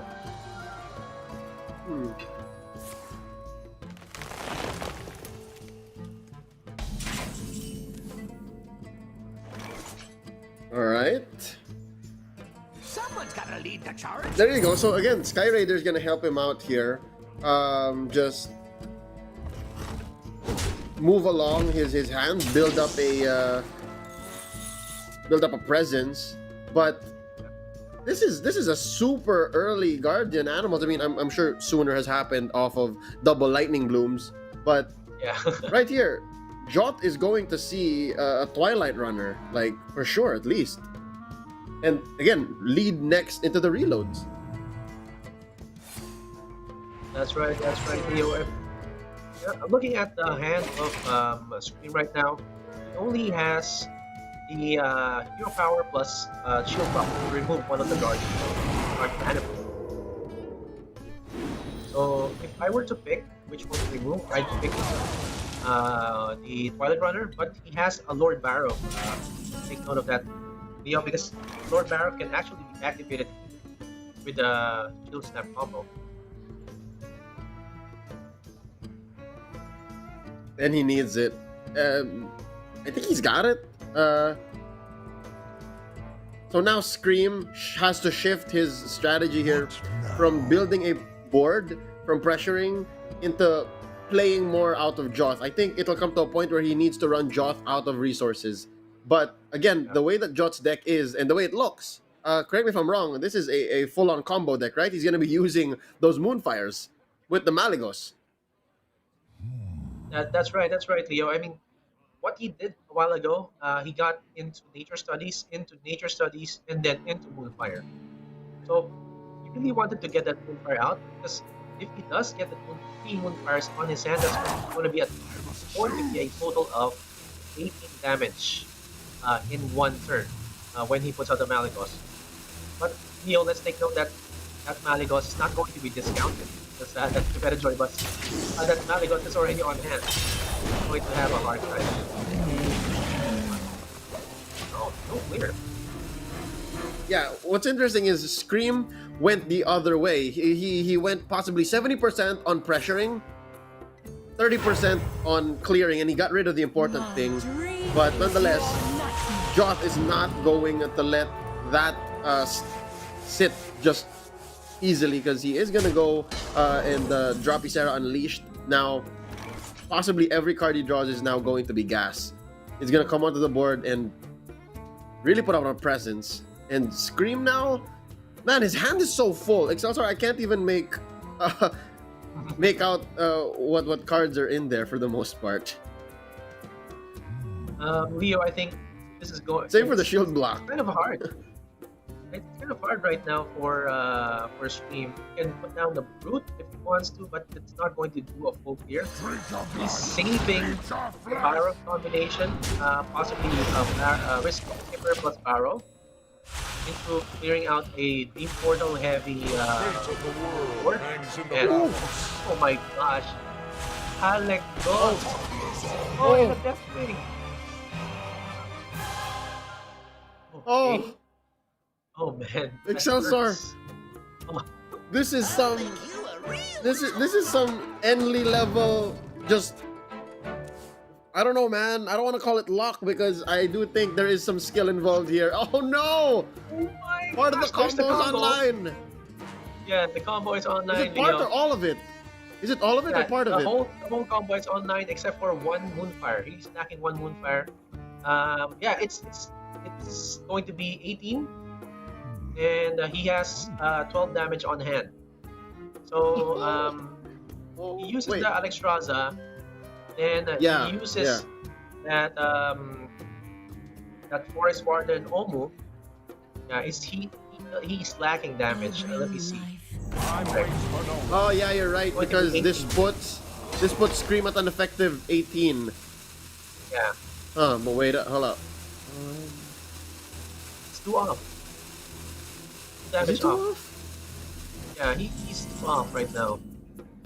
Oh yeah, because waiting for the the Malagos isn't here yet. You're right, because Malagos isn't down. You're right. Oh wait, he would have refreshed. He would have.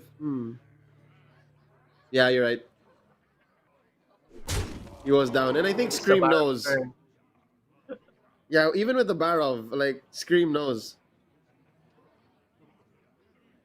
Yep, Joth puts his hands up in celebration. So I'm not sure if this was the first time the combo went off, or if the weakness in Team Indonesia's lineup, hence the 0-2 record, falls somewhere else. But this is impressive. Like this deck, ladies and gentlemen, the Omu works. Omu is here. Omu brought in by Scholomance Academy works.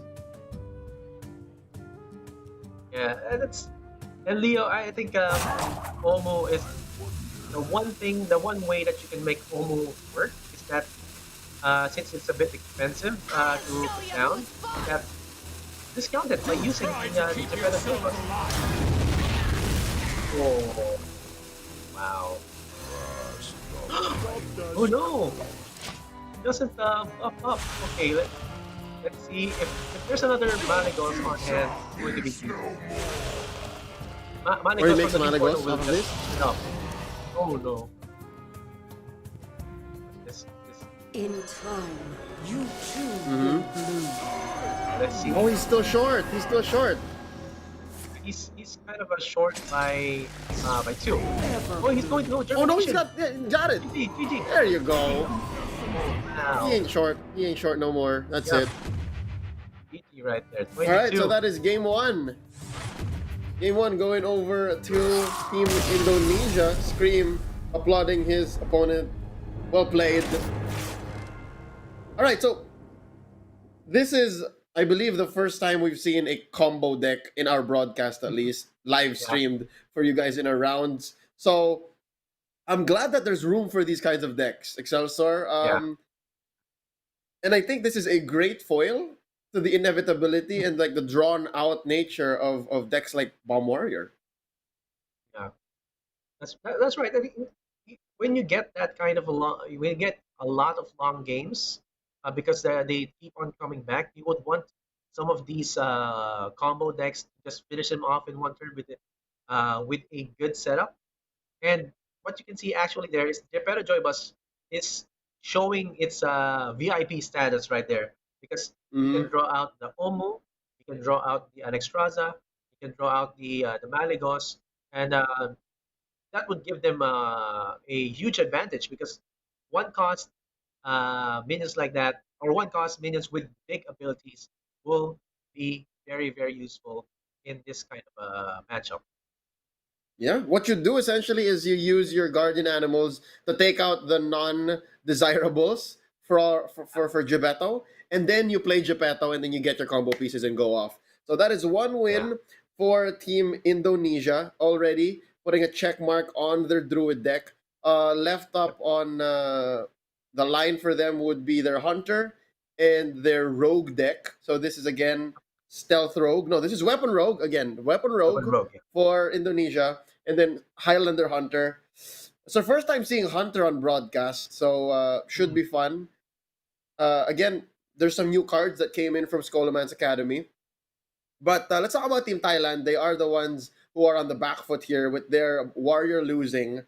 Um, what do you think? Excelsior, do you have any predictions as to what next matchup we're going to see? And yeah, that's right, Leo. They are on the. They have to adjust a bit. They're going to face either Highlander Hunter or Weapon Rogue. So with that, the good setup right here is that if they go with Bomb Warrior still and they go against the Hunter, they might have a chance. But going on my test games on ladder, I found out that it's really hard to win against a Highlander Hunter on a good tempo.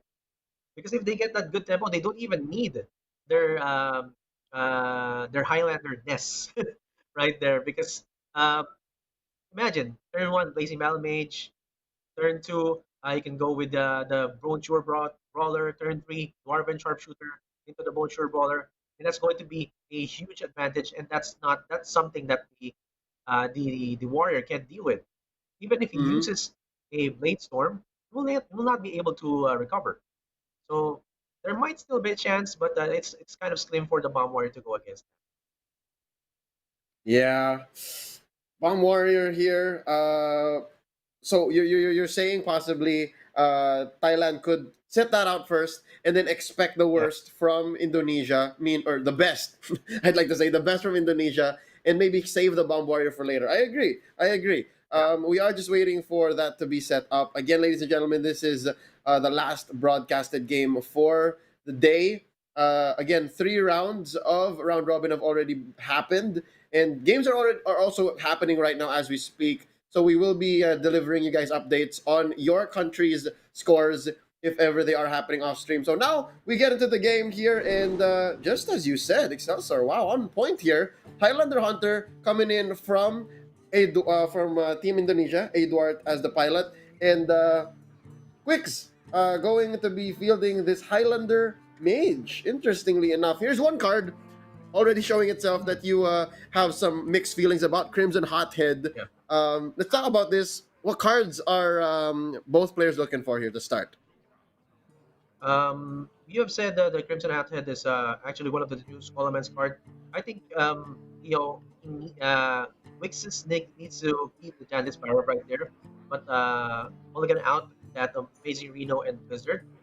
So there are not a lot of early game how do you say this cheap spells coming from the Highlander Mage. Oh yeah, he puts out the Jandis Sparrow. Okay, that's this. Wow, that's a good starting hand coming from the Highlander Mage Theo. Imprisoned Observer gives 2 damage after 2 turns. The taunt coming from the 4 cost Crimson Haunted. Although I'm not really a fan of that because it has failed me multiple times in ladder. So still looking good.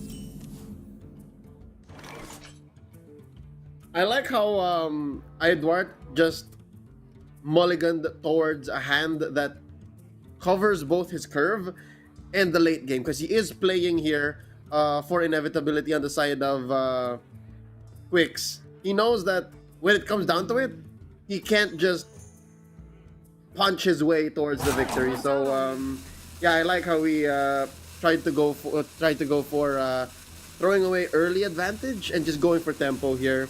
That ingenuity definitely gonna come into play. Oh, Quicks just lets the Wolpertinger stand. Look at them. Them twins, them little... What are they? Are those bunny reindeer wolves? Yeah, they're kind of a mix, right? They're like really, really surprising mixed breed Leo. But looking cute at though. this, They're cute. it's First, the Great looks like a good turn Your because he wish has is my chance to ramp suggestion. up with his mana on the next turn. He's going to use. He's possibly going to pick Wild Growth because he knows that there's a Dinosaur brand right there. That Dinosaur brand is possibly going to go down on turn 7 after a few more turns with his Wild Growth ramp, and it looks like a viable option. Yeah, I know. He again, by doing this, you're thinking that he's going a little too fast or he's pressuring, but I kind of see where he's going as well. He is gonna be playing the Wild Growth while it's free, and then that just means he gets his Dragon Queen and his Dino Tamer brand a turn earlier. This is the gambit by Eduard, but it might pay off, Excelsior. I don't know. Have you seen a gambit like this recently that you're afraid might not pay off? I don't know. This is almost some Enly level Serenity. Yeah, that's right. I think it's going to pay off well for Eduard right there. He can just go face with all those minions. They're not going to get contested, and that ramp is actually a good turn right there. Getting nearer to those Highlander pieces, Dino Tamer Brand, Dragon Phoenix Raza. He doesn't even need to use a proactive skill rider there because he will die to the server in the next few turns.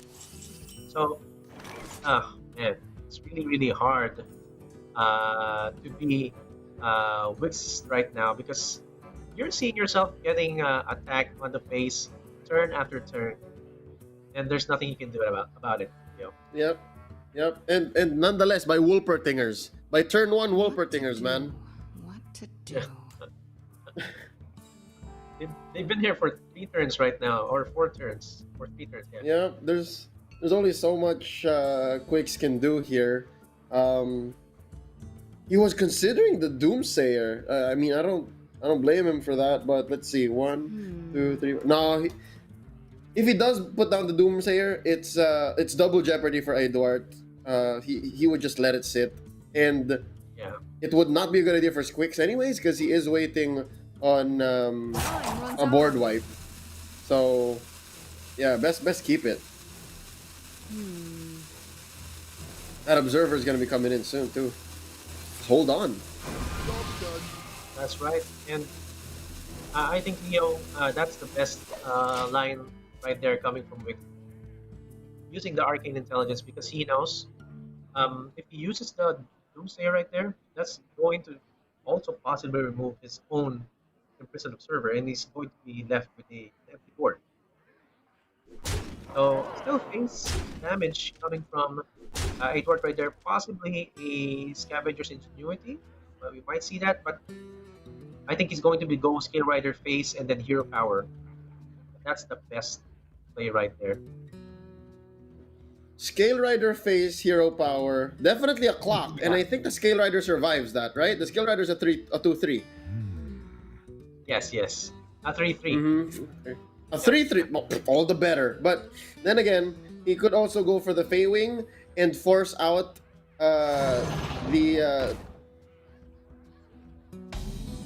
force out a couple more cards from Quizek's hands. So, Quick's hands.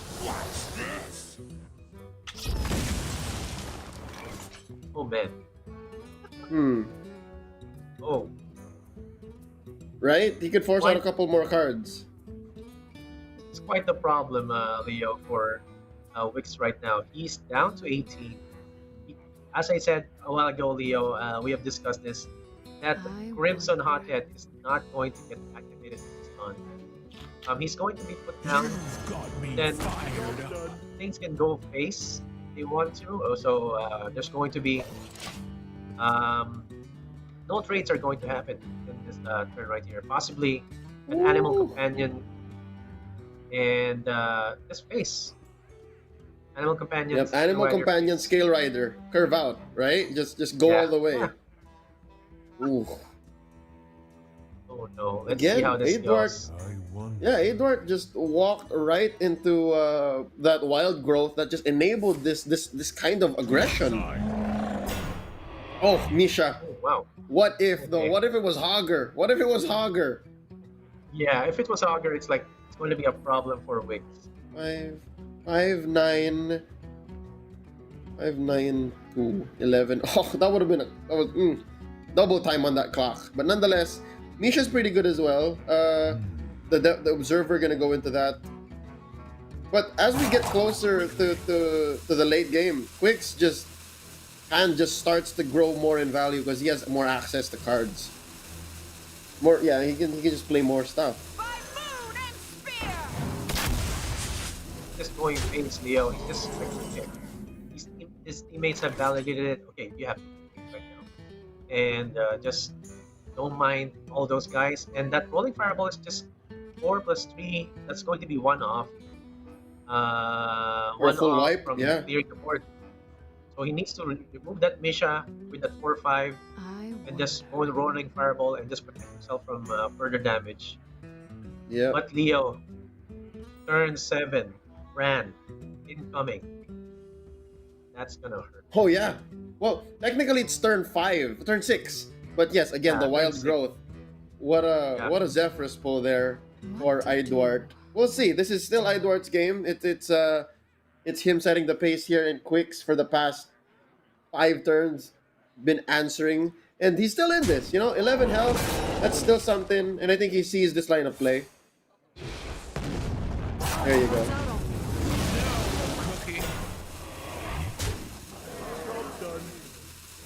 Wow, now it's that's where the Crimson Hothead gets its effect.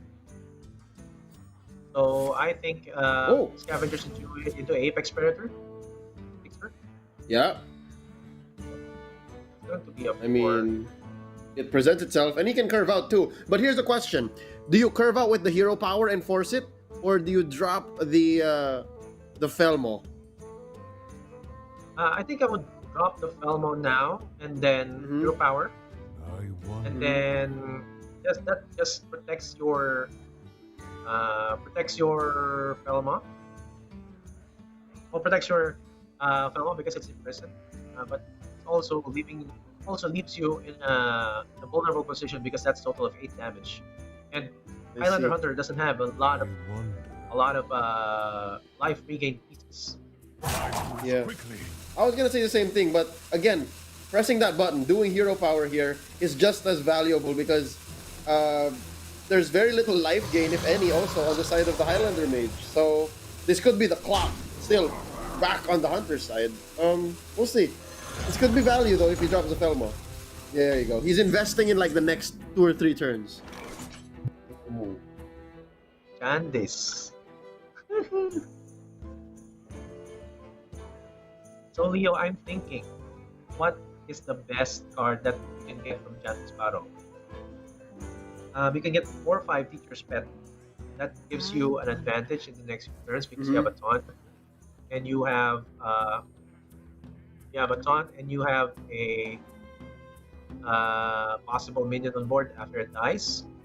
Yeah. And what else? What makes Teacher's Pet makes it's such a great idea right now because you can let the Teacher's Pet be the target. Oh, even a liar. Oh wow! Look, or Perfect. Oh, either way, these are both good choices. Except for the villain. Like, I don't know how to buff that villain, but yeah, the 7/3 is great too. Now, all of a sudden, he has the clock. Look, he's just gonna avoid it. He's just gonna totally ignore the Zixor. It rhymes. I think that P6 right there, it's really hard to like buff. There's no cards that's able to buff that P6 right now. Inevitable. He has to put this down, Leo. Oh yeah, and with the Felma coming out later, the only thing that really can't kill is the villain. Well, technically it can kill the villain, but man, Quiz is back in this. Quiz is just back in the driver's seat, man. That's a wipe. Yeah, 10 damage.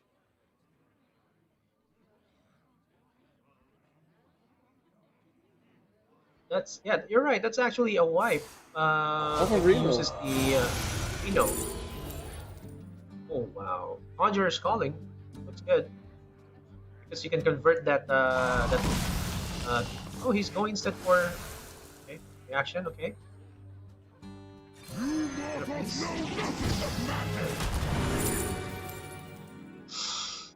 Oh no! It looks like Edward's plan got kind of sidetracked, and when it came back no. time to check on things, it just fell short, man. And Ooh, one turn yeah, clock. Edward has no let's clear return answers on for board. this hit. Oh, Should hit the bird. guess one. Okay, I think that's it. nothing can save Edward right now. That's it. Yeah. Oh, look at Quizzax. He just hands clasped together. He knows he can't find the answer. There you go. Puts his hands up in victory. He just needs to just put the bird into the hunter. Go for it. Yeah. That Alar. I don't even see that Alar on play. How? Fist to the face. Quiz takes a game for Thailand. Congratulations. 1-1 is our record here. So there you go. It was a gamble, honestly speaking, to really go that fast as the hunter, but it really could have paid off, right? He was what, 2 turns away from putting that fast of a clock. So Excelsior, where did it all go wrong? At what turn did it kind of fall off for our friends from Indonesia here? So where it went all wrong is that since he went all in, he didn't trade in the evasive pay wing to that hothead right there, and that hothead that just put on a big taunt, or rather a taunt that blocks off that that brand, the Dino Tamer brand with the King Crush.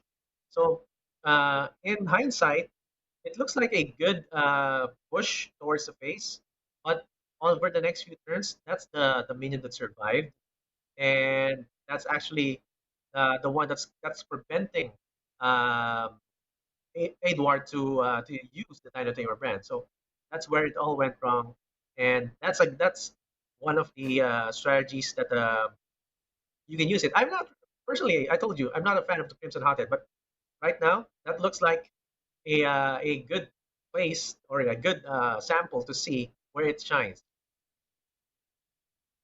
Crimson Hothead really carried its own weight there. Plus more, given that it survived the Spellburst turn, it was a 4-6. Again, that 4, it's such a great clock. And it traded into more than its card value. So most definitely here, a good choice for Team Thailand here. And I hope they made a believer of you, Excelsior. It's a good card. Again, it might have been what Highlander Mage needed. So now we have on deck left for both teams here.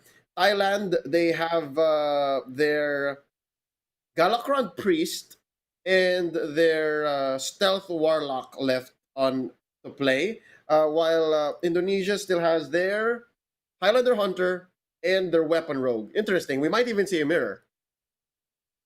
Yes, I think it's going to be since Highlander Hunter lost in this matchup, they're going to stick with that. They're going to go with the final Weapon Rogue in case there's going to be another game, or most likely in the next 2 games. But I think I'm seeing Highlander Hunter still being used here, and again, it's going to go against a Bomb Warrior or a Galak Priest. But I'm thinking Bomb Warrior will go first here instead of a Galak Priest. Okay. All right. All right. So that being said, does that mean you weigh Weapon Rogue very high, given that you think Indonesia will be keeping it for their final match? Yes, I think in terms of speed, the Weapon Rogue is better in terms of going against Bomb Warrior. So, okay, or Priest. So if they get the right pieces at the right time, as we said, oh, this is perfect. Oh. All right, so we're into the game now. Dancer. Yep, it's going to be Bangkyugi versus Rizdan. Rizdan from Indonesia. Bangkyugi on that Galakron Priest. All right, so this one, well, why would you go Highlander again? Like, what's the difference mainly between Highlander and Galakron priest, like this kind here by Thailand? I think you're just banking on the Highlander pieces, just two, like Zephyrus and that Dragon Queen like Straza, but it falls short as we have seen in the previous games. And for me, Leo, this is the more stable version of Priest, Galakorn Priest. You have a lot of invoked pieces right here with your Galakorn Priest. For example, you have the Disciple of Galakorn. You have also the oh, he doesn't carry it. The 4/5 Shield of Galakorn. But in terms of stability, you would bank on your Zetek File Weavers to target other minions with your penance or with your target yourself with your apotheosis, and that would actually give you an unknown advantage against any class you're fighting against. Mm-hmm.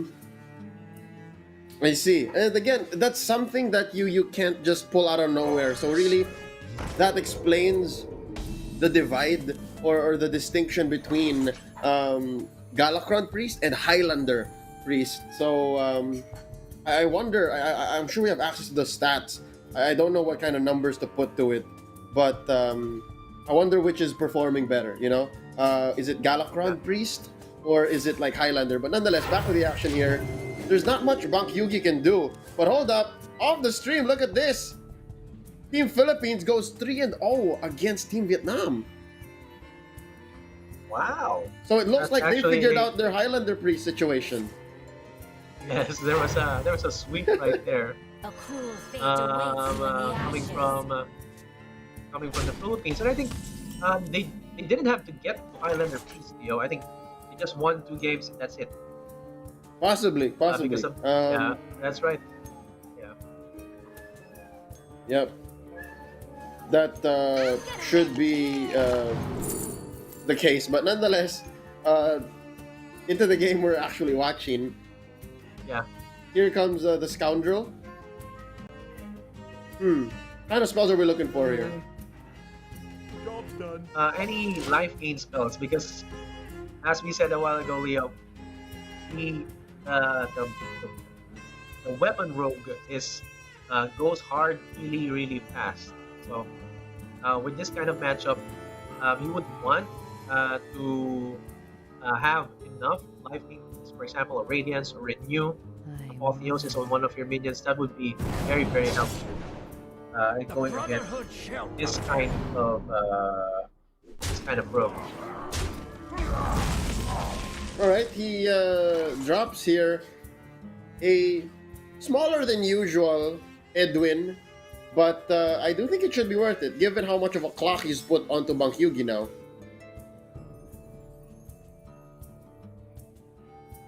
And I think Leo, he's playing around one of the Shadow Word Deaths in the deck of in Bank Yugi's deck, because most likely, since you're seeing Bank Yugi not playing any card on his hand right now, that means that he possibly has one of those cards, and he will not be possibly playing the Cabal Acolyte right now. Because next turn, it's going to be maximized with Cabal Acolyte plus a Wave of Apathy. You will get a Wave of Apathy, and you will get one of the minions from rest that side. Yeah, that for sure, but at what cost? It's gonna go down here. Right? Look, he's gonna get punched by the sword. Oh no, it got the poison on it too! Well. Oh no! Again, you want to talk about speed, ladies and gentlemen. The definition of speed. This is Weapon Rogue. And I think Bank Yugi is talking to his teammate. Okay, he's saying, "Well, why should I put down this Cabal Acolyte right now? Because it's gonna get killed, nonetheless." So my dude, would have been it's best. too fast. Yeah, that's what he's saying. My dude is too fast. Do you not see this? Yeah. Most definitely. I mean, I'm just guessing, right? This is what you see as well. Yeah. Backstab, Edwin punch, and then you go with your weapon to the face and the sage, and you go from there, right? Like it's got to be the most efficient way to go. too soon. That's the best All right. way. The best way to go with this, Leo. Just get some damage Oh. on. Man, you see the disgust on Bak Yugi's face, like, wow, so I'm down to 19? Like that? Oh. Wait. Yeah, Wait, like, Raise I dead. guess Raise dead. Iko, raise dead. He's dead. Kabala ko like. Raise dead. Kabala ko like. Wave of There you go. apathy. Get one of those. Yep. Yep. I mean, that gives him another lease on life, but that doesn't stop Rezdan's warpath. Like, Rezdan is gonna keep going, especially with a Steel Dancer in hand. And a reload from the cutting class. Your mind is not your... Perfect. He's got that wave in hand, too. Job's done. There you go. What does he get? Dance, puppet. Oh. The higher health one. Right there, the Grey Heart Sage. Oh. Either one. Oh! As if the reloads weren't enough. Look at this. After cutting class and he expends those, he can just secret passage again. Oh. And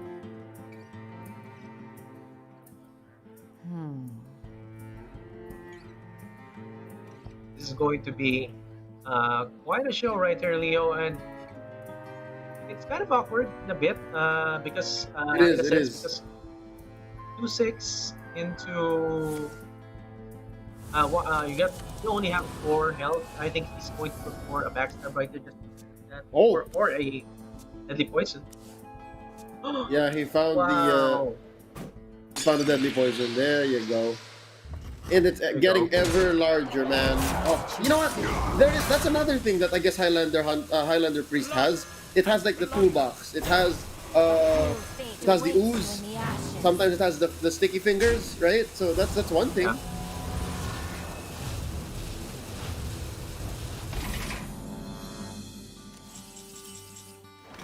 Okay, one turn away, Leo. One turn away from a soul mirror, and it's really hard for Yuki to keep himself alive, knowing that there's possibly combo pieces.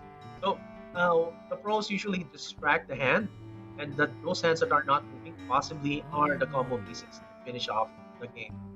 So, and since it's open deck list, he most likely will know that it's a Viscerate, right? And that's from Indonesia's deck. The Viscerate, they don't carry the 1 cost 3 damage. So, All right. So it's just like, these just heal. these life games are gonna be super important, and he's hanging in there. Rezdan, I guess could possibly start feeling frustrated here, given how all the work he's done was somehow undone. But yeah, he's okay. Look, he's got another blade. He's got another self-sharpening blade.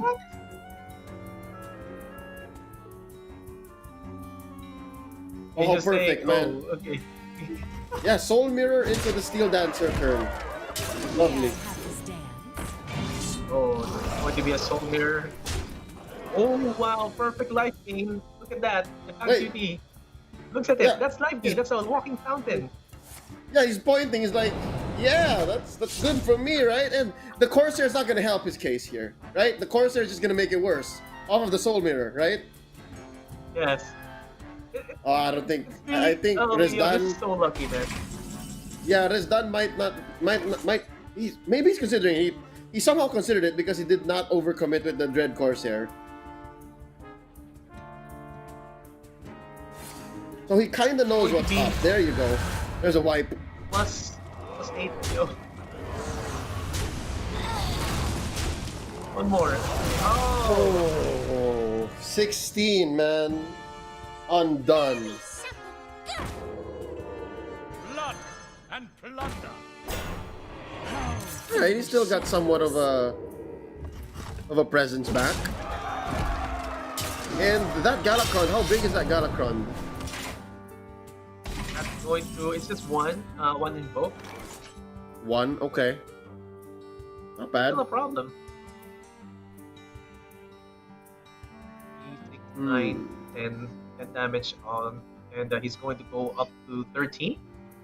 So I think Rezdan is one Must consider.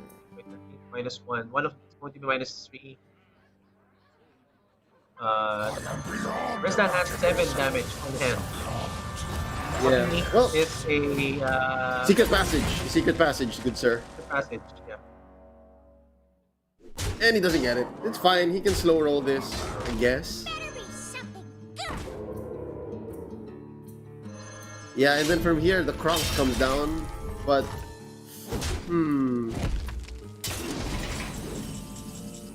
Really, really hard. Okay. Maybe Disciple of Galakarn just to see what else he can get. and then Kronks. And then Kronks. Yeah. Yes, Kronk's gonna be so key, man. Yeah, the devastation wipe. Kronks, then Disciple of Galakarn. I don't know, Leo. It's like he's one turn away from winning. Let's see if it's top deck win from Resdan. There it is. But then again, Resdan is still at 6. So I mean, no, I mean Bankyugi's at 6, and that's usually within range for any weapon rogue. Oh yeah. Still pretty scary.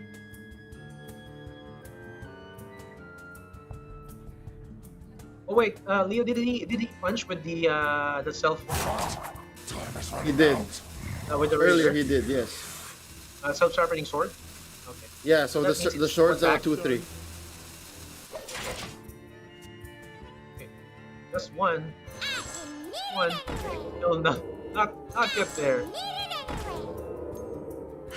Okay. Shadows. All in, all in. Yep, the scoundrel can still find something. The disciple can find something.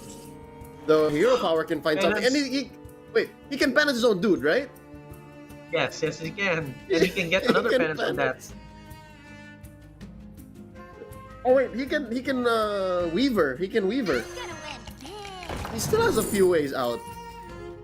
Oh, Radiance. Got Radiance. Ripple, perfect. Oh yeah. Ripple. Oh, we're just counting how he can stay alive. He's holding on. Nice, there it is. He's But going still, to penance his own dude. Yeah, still though, at 5, it's very dangerous. At 5, anything could still go wrong with 5 health. At 8 though, still at 8. A single passage, man, a single secret passage. Woo! Oh man. Bankyugi knows what's up. What? Wait. No, he's fine. He's fine. He has to remove that dude. Yeah, he's going for the value here. Okay, what does that put the weapon at? 6? 6 and 2? 5 and 2. I think it's 6-2. Okay. Oh man, it's really good. He's looking. The light well will give him health regen. Just got Leo. He just got the renew right there just to discover a spell. He can actually use the hero power right now, just to see if he can get the Sand of Water Bearer to get more health regen. To get further away from a possible lethal range. Lifesteal? There you go. Lifesteal? Doesn't have rush. So. Nope. Light oil gonna be key here. There you go. And the heal is gonna go nowhere but face. But this really makes Resdan think like 5 and 2. He just needs 2 more damage. Where is There it? you go. That's Oh, there you go. it is! Oh Lord, there it is! Blade. Oh, he's like, oh, Right that's there. it? Yeah, that's it. Just punch him. Alright. Bankyugi can do nothing but smile. Ladies and gentlemen, a close matchup. Could have gone either way. Man, Bankyugi could have run away with that if he just healed a little more. And for what, 2 or 3 turns, he was just healing up, clearing the board. But really, wow, Weapon Rogue is just so optimized these days, man. Oh. Damn, that was actually so good, Leo. And I was looking at it, and he's not even banking on the combo. It's just the self-sharpening sword that's actually carrying the whole last few rounds of the game. And even though Leo got the Bank Yugi got the penance, Bank Yugi got the radiance, Bank Yugi got the renew. It was not enough, man. It's like all those region pieces are not going to help him because of the power of the weapon rogue. And what's missing there is actually the uh, the taunt minions. Also, Leo, there was no apotheosis on site, so the apotheosis Yeah. would have helped in the region, but it was not drawn by Bank Yugi. Hence, he lost that Um, match.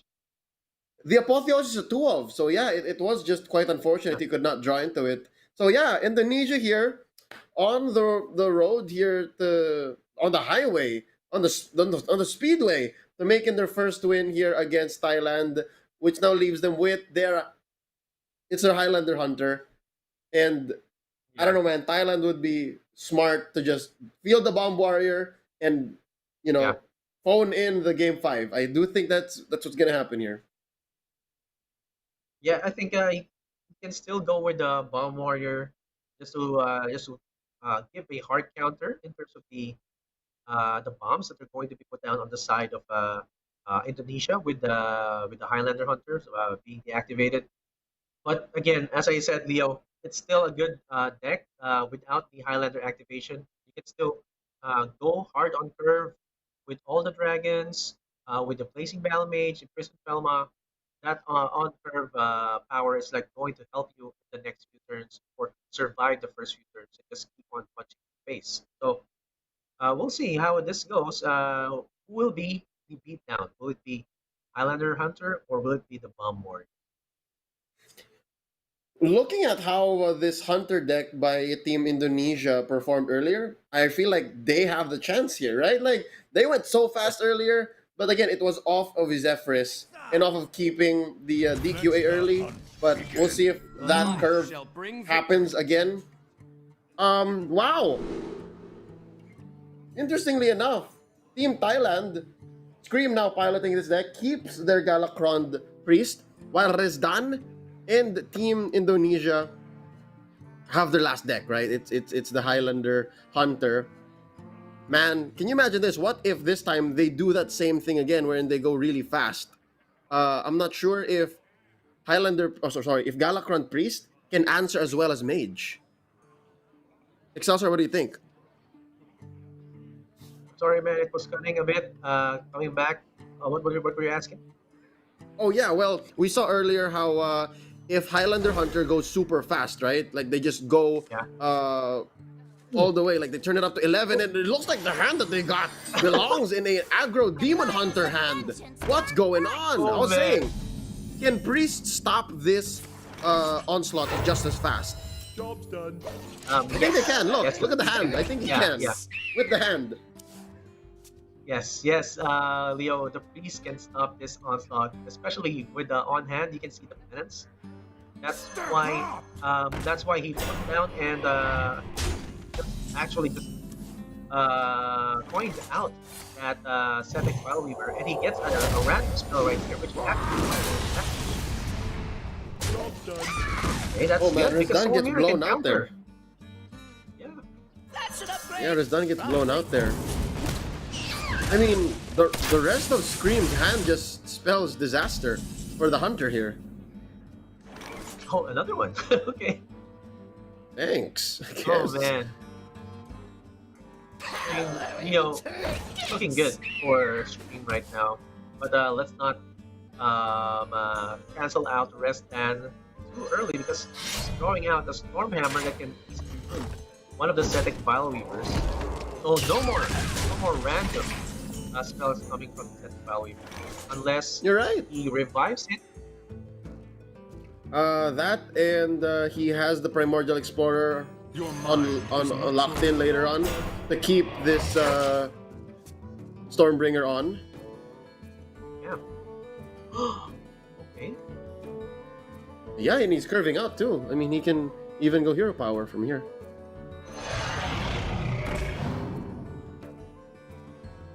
Oh no, but Wow, look at that. it's getting stolen. Almost for sure it's Yeah, getting it's gonna stolen. get stolen. Yes, for sure, man. Look at Scream right there. He's like pumping his fist. It's like, okay, Yeah. just made the wrong move Yep, I right guess there. I get a poison dragon, I guess. That's him. I get a poison dragon. You get a poison dragon. You get a poison dragon. Yeah, and He's Rezdan gonna knows he punch had that to use one. it. He's gonna. Oh yeah, punch go that for the one, value Leo. too. Yeah, punch the 2-1 for sure. He can even Punch go. 2-1. He could have gone apotheosis if he needed to, but yeah. Oh, he's gonna keep it up. Wow. Oh, what? Wait. Look at the reborn too. Embalming ritual. Oh my gosh, that's actually the best one. Embalming ritual because that gets another spell burst. And Rezdan has to deal with this taunter twice, and Scream gets to keep the poisonous dragon. So, the frustration, man, you can see it through Rezdan's mask.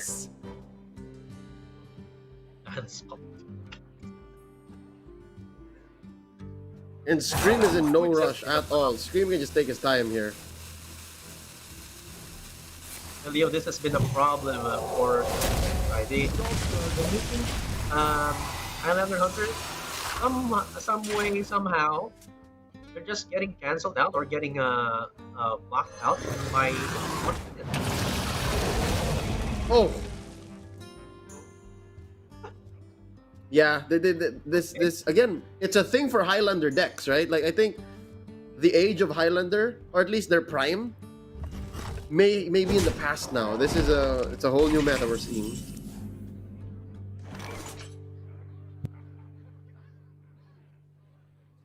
And that's a good target for that Shadow Word death coming from Scream. He doesn't even need Leo to put this with a apotheosis. It's like really he just needs to hero power this, just pray that Rezdan doesn't have any other way to remove this. Would have to expend a lot of his resources just to be able to remove this Cabal Acolyte from the board.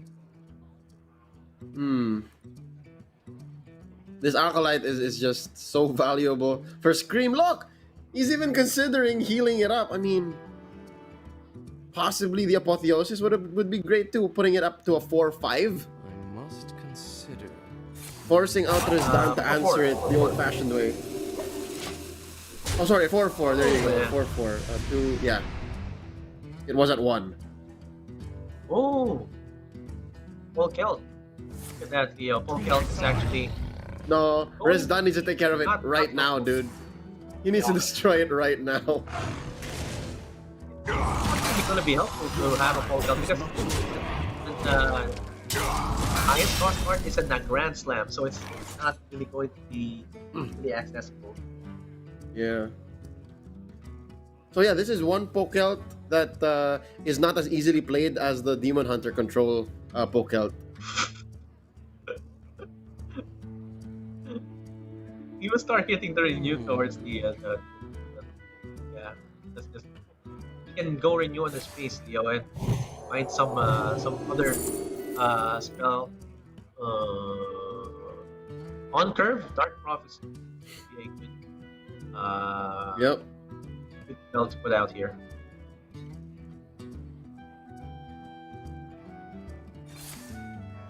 Yeah, and he doesn't feel any pressure at all. Hold up. Oh, wow. Olvir.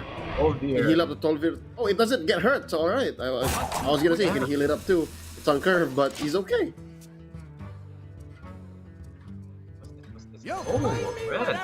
Perfect. Perfect target for a Soul Mirror. Yep.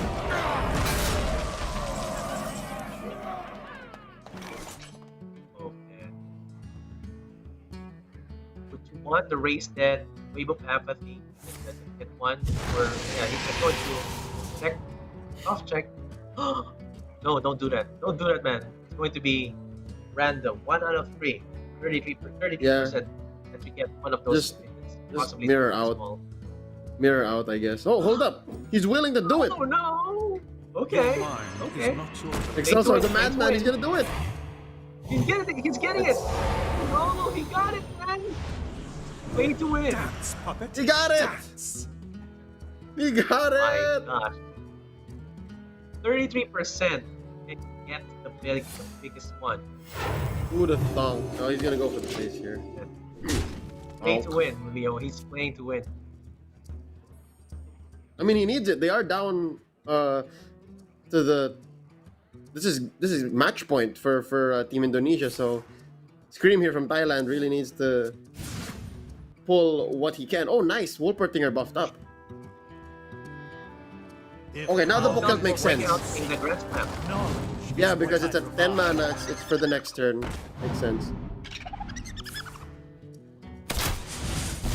Wow, nice. Curving out, using almost every single card in his hand, plus mana, saving for 1. Oh man, Leo, this is going to be one problem right here, Leo. Just you can see there's going to be in a Grand Slam turn 10 for Restan. So there's going to be a Soul Mirror right there to cancel out those Wolverine and also the Hotel. And keep up the 2/4 Leok and the 3/4 Dino Tamer Brand. So what's going to happen here is that we're going to see Scream trade up with the Leok right there, and with his own 3/6 Kabbalah Light, just to make sure that the Grand Slams don't get 4 or 5. Just heal it up to 3/6. There you go. And now the Grand Slam comes through. It still has plenty of targets. Yeah, Scream is not sweating this at all.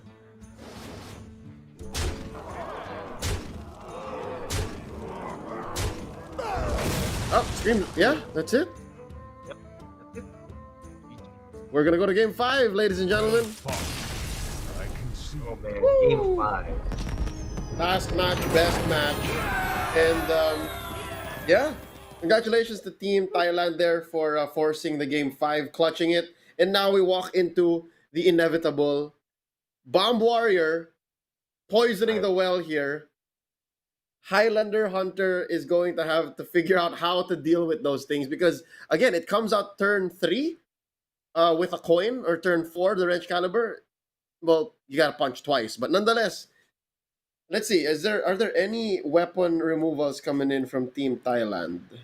Sorry, from Team Indonesia. They have the ooze. Yep, There's the acidic swamp ooze. They do not have no sticky fingers. That's it. Okay. That's about it. Oh. Well, Leo, I think still up in the air who's going to win this matchup because again, this Bomb Warrior variant is more controlish in the sense that he just waits and gets weapon and has a lot of removal pieces, the Blade Storm, Brawl, again, Coerce. But if the Highlander Hunter gains the curve, it gets an evasive Feywing, it gets a Fairy Dragon, those pieces will not get removed so easily because they have immune. They're not targetable to spells. So it's really going to be hard for the Bomb Warrior to cope up unless they use their own face to attack those immune minions. Yeah, and I don't know. There's a propensity for this Highlander Hunter to also go wide. So I guess there is still that factor that makes me believe that Warrior can win this despite the disadvantage you mentioned. Possibly, I don't know. Again, the fact that it's a Highlander deck just really makes it more volatile, but also just has a propensity to just take over, right? There's that Zephyrus again, and that Zephyrus could possibly play out the sticky finger, give it to our friends from Indonesia here, or it could find a way to purge the decks of bombs. Although, yeah, no, there's it couldn't give the sticky finger. It'll just give you more ways to destroy the weapon. But nonetheless, we are gonna get into the game now. It's time for game 5, ladies and gentlemen. It's Singleton, Highlander Hunter versus Bomb Warrior. Oh, who'd have thought we would close up with this? Now, Joth, 703 from Indonesia going up against Quicks. You were saying? And sorry, Leo, for that. But this curve, I really have to point out that this is one of the best curves that we have playing Highlander Hunter. You would take out the Zix or Apex Predator or the Griffin. Okay, I was wondering why he took out the Evasive Feywing, but that was one card that you would want to have. And the best ones that you can get are Blazing Battle Mage, um, and Skill Rider. And he gets those, of course. So let's see. This is going to be one hell of a match. It's going to be really hard for Joth to activate those Highlander pieces. Dino Brand, Dragon Phoenix Raza, and Zephyrus. So we'll see if he gets the curve. Great start here for Joth. Goes for that battle mage. Do you think he should have kept the Feywing? That was something I was thinking about. Maybe he should have kept the Feywing. Yeah, I was thinking that he should have kept the Feywing because it cannot be targeted by a course. It can only be killed by going face, using your face, or using Blade Storm if it's the only minion on board, on board. So, really, I was thinking why he did that. I was thinking maybe he's looking for something else, like an early Zephyrus, so that he can be activated early. Possibly, right? I mean, that's one of the win cons that he has. Ways for him to really take off is if he did that, like the way he did with the Wild Growth earlier today. But, yep, not gonna be there. But this is something just as good, I think. A minion that, again, Wix has to punch with it, like, deal with his face. Ooh, double brawls already. Okay, it's going to be a Peace Companion, Leo. It's going to be 4-2 Hummer. Misha! It's Misha. Misha. No Huffers in the games that we casted, Leo. It's kind of Huffer, surprising. yeah, we haven't seen Huffer. I said Hogger. It's Huffer. Huffer's shy today. We did see Liok, but yeah, no Huffer yet, huh?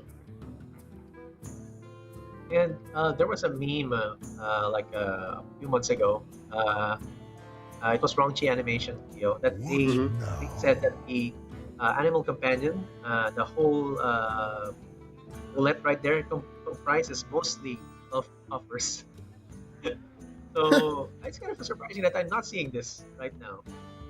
They may have adjusted that. Now it's all Mishas. I think it's seasonal. Yes. Like for Scholomance, it's all Mishas.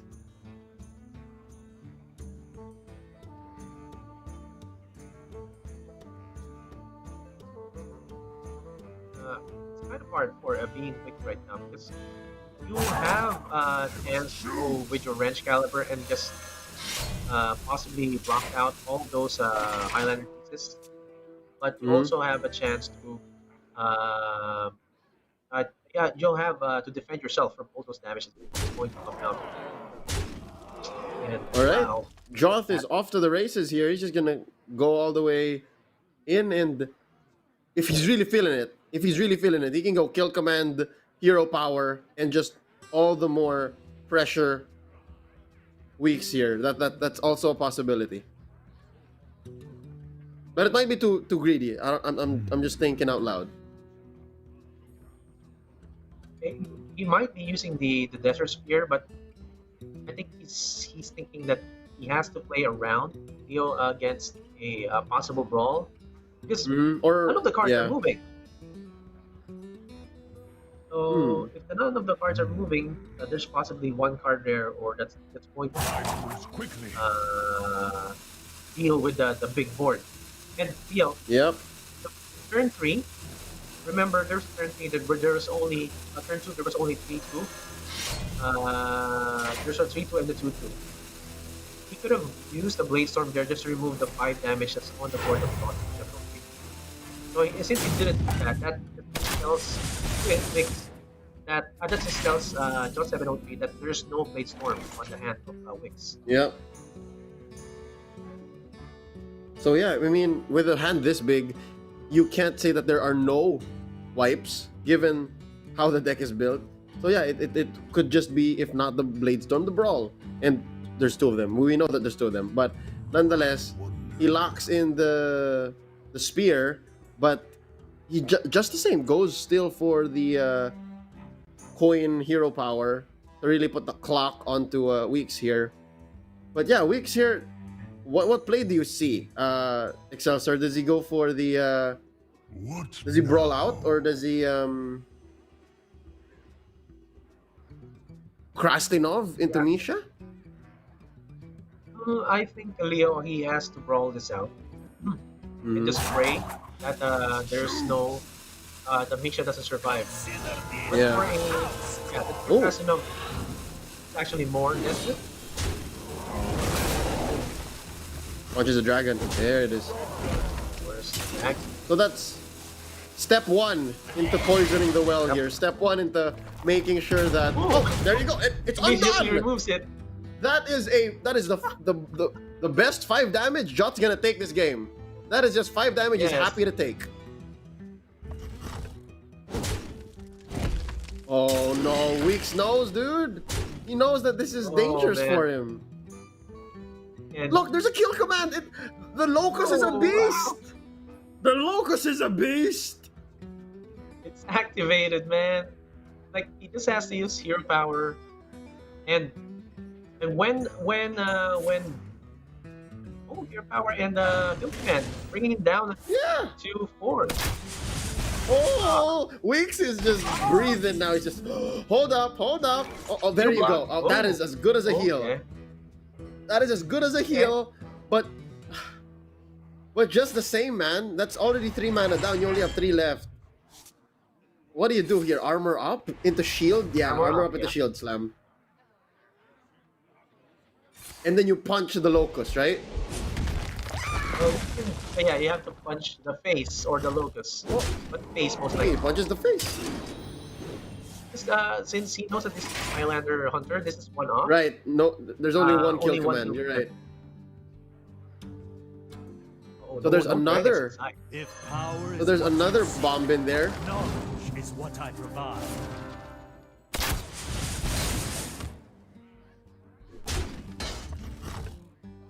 And brawls are still online, by the way.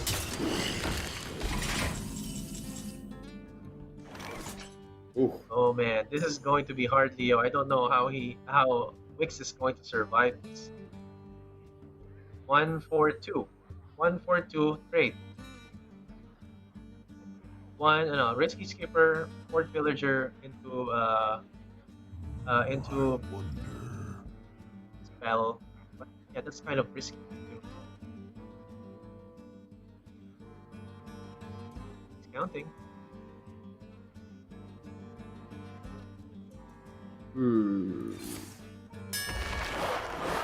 I mean, anything Now but praying poke out for one more. staying.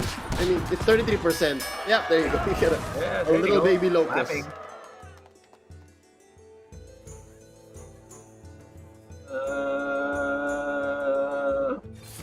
Yeah, Joth saying, okay, punch my locust. Punch my locust. Oh, he's gonna punch this. Yeah, he knows that his wrench caliber deals as much damage. Here we go, tracking. What can he find? Oh man. Woo. Imagine if that was a brand, right? Ooh. Leo, I Wait, was this is just thinking as bad. The Yes. best one that you could get there was two bombs. C2 Right? bombs, right? C2 bombs, throw them Yeah, away. C2 You're right. Yes. I mean, he could just literally throw them away and get his own Highlander status activated. So Yeah. really bad turnout right there from the track. I mean, he's not holding on to anything like a Dragon Queen or like a Zephyrus right now, so he can deal with the bombs later on. But now the bombs are gonna start to hurt, seeing that he's at 17.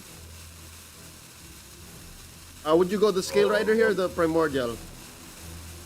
I would go with the Scale Rider. Just have a body on board. Ooh! It's okay. It's okay. He has a total of 5, Oh, wait! 7 Wait, damage. wait. Plus I 10, see 10 it. damage. Yeah, this is so scary. Yeah. Oh man.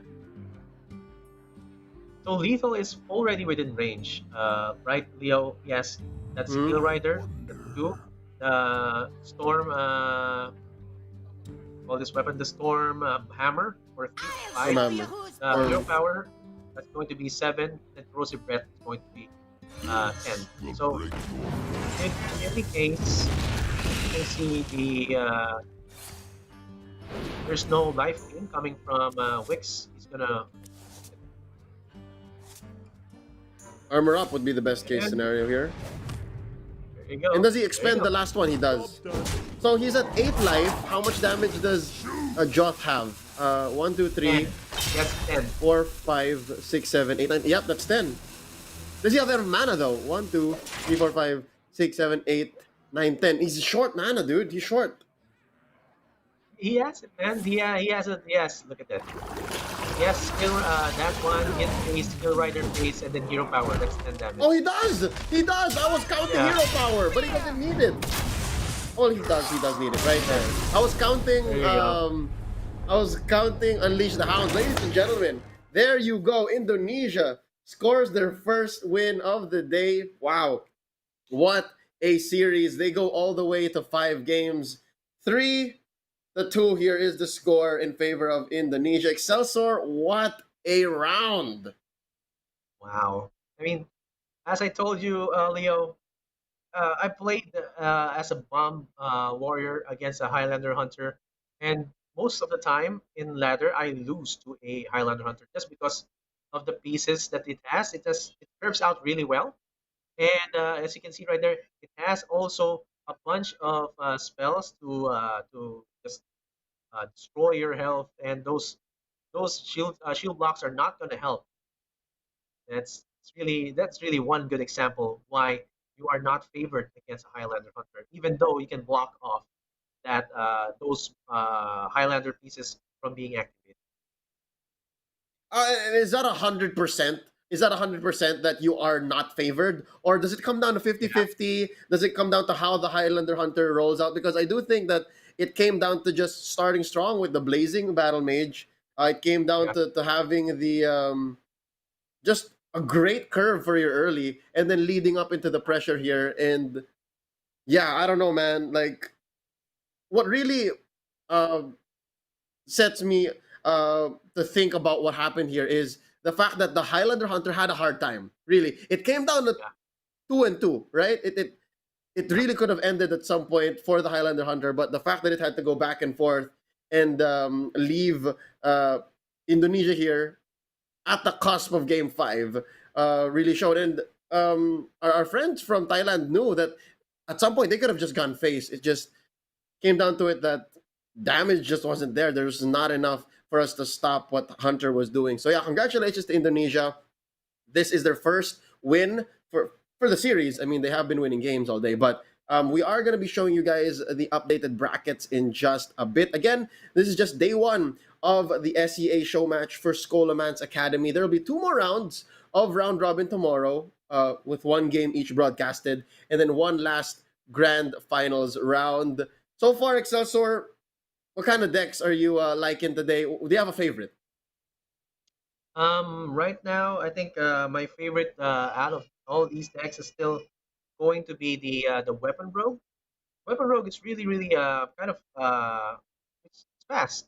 I haven't played it. I have been facing it and losing about 70% of the time, but it's really reliable in terms of the fact that the self sharpening sword, when you attack, it also decreases the cost of the cutting class. So basically, you get a lot of cycles plus the Grey Heart Sage, a lot of cycles again, plus the Secret Passage, another cycle, a form of cycle. So when I see Yep. some I of was gonna these guys say, just throwing out throwing out his hand, okay, he already used his eviscerate. Why is that? He doesn't need to use it. He has everything on hand. So it's really hard to face against. And yeah, I hope you don't face it, Leo, because it's going to be really frustrating. doesn't matter. I'm playing it. All right, I'm building it. Besides Weapon Rogue, though, I do think I have Weapon Rogue built already. It's just I haven't gotten around to playing it. I'm a big fan of Demon Hunter, Control Demon Hunter here today, because of just how well it performs. and how violent it could be. Like a single switch, right? After that poke out, man, you can go, all right, it's my turn to beat you down. Prepare to be ravaged. 14 damage, 16 damage. I don't care. And that's what, a turn 7, turn 8? And that's off of a turn wherein nothing was happening prior. So again, that are a couple of our favorites, ladies and gentlemen. There'll be more tomorrow. Again, every round will be a best of 5. So it's conquest. Bring 4 decks, ban 1, and win with the 3 that you have. The updated brackets will be shown, and scores. I mean, the updated scores. Here we go. Standings. Singapore currently undefeated. The Philippines close second with 1 loss, but they played more games in Singapore here today. Malaysia at 1-1, Indonesia, Thailand, and Vietnam, all with 1-2. So Excelsior, how do you feel about our country's performances today? Yeah, these countries are really going at it. No, not one country is going on towards the end of the day without winning a match. They're really hungry for it, Leo. Considering that these guys are fighting other pro players as well as influencers and as well as Hearthstone converts from all over Southeast Asia. And as you can see here, Leo, no one's going home or no one's going out today without a win. And that just shows that these guys are just feeling it out and actually learning from each of their encounters from the previous country. Yep. So again, I think Singapore is short of 1 game. They need to play 1 more to be able to get their final score. But nonetheless, interestingly enough, Singapore, they also have 1 Highlander priest. So it seems like their Highlander hunter priest. Say that like 5 times quick. Highlander hunter priest. Highlander hunter priest. Their priest is performing much better than the Philippines, because I think they're the only 2 countries that brought that. So I wonder if it's still 16.6% for the Philippines, but nonetheless, tomorrow you can stay tuned because we are going to be seeing the following matches on broadcast. It's Malaysia versus Thailand, and then the Philippines versus Indonesia. Those are coming up tomorrow. And then we will finally counter points and see which 2 teams are going to be facing off in the finals. Again, we're taking the top 2 that scored the most. And so far, Singapore already looking good, as well as the Philippines. But then there's 2 more rounds to score, so we'll see how that goes. This is what tomorrow looks like. We'll close off with the finals. Yeah. Excelsior, Singapore, I think they're still playing their 1 more game here. Is the list of decks that they brought really just so holistic and so sound? I think they have 1 deck here that's not Weapon Rogue. They have Stealth Rogue. Yeah, this Singapore Leo is carrying Control, Demon Hunter, Highlander Priest, Bomb Warrior, and Cut Rogue or Weapon Rogue. So, is this Weapon Rogue? Yeah, this is Weapon Rogue. This is if it has the self-sharpening sword, it's most likely the Weapon Rogue variant. It doesn't have self-sharpening sword though. Or wait, let me see. It only has Hook Scimitar. Oh yeah, Hook Scimitar. Yeah, that version. So this was the Hook Scimitar that we were missing a while ago. Yeah, you're right. So this is still Weapon Rogue, or is it just tempo? Like it could go either way. Yeah. It shares like a good 70-80% of the cards, yeah? That's right. You're right, Leo. And it's more of a stealth variant because of the Infiltrator Lillian that we are seeing right there.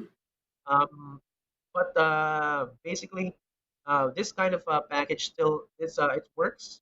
The weak or the black sheep of this lineup is the Highlander Priest, because we are seeing this. It might still not get. This is the one that's least likely to get banned, because you know that most likely will be able to bog down the priest if you just keep on removing their pieces and preventing them from getting aboard. And I don't know what happened with their matches on the previous encounters with their other countries. And because we saw a while ago the Philippines was carrying the Highlander priest, and has a low percentage win rate. Yeah. So there might be they're doing something there that's looking quite a bit more how do you say this, more reactive.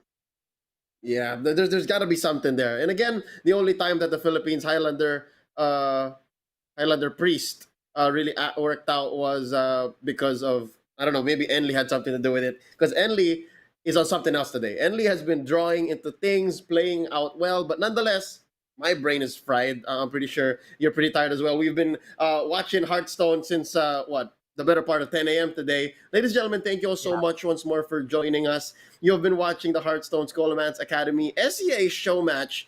We've got the best of the region, 6 countries, 18 players, and they've been playing their best here. They've been playing their hearts out. Tomorrow we'll be catching them and going through more rounds. But quick reminder: do follow us on Facebook, facebook.com/Hearthstone ID, Hearthstone SEA, and Hearthstone TH for more updates. And as well, we would like to thank our partner here, Logitech, for helping make this possible. Again, this is an official Blizzard event brought to you by AKG Games. Anything you'd like to say before we close up, Excelsior?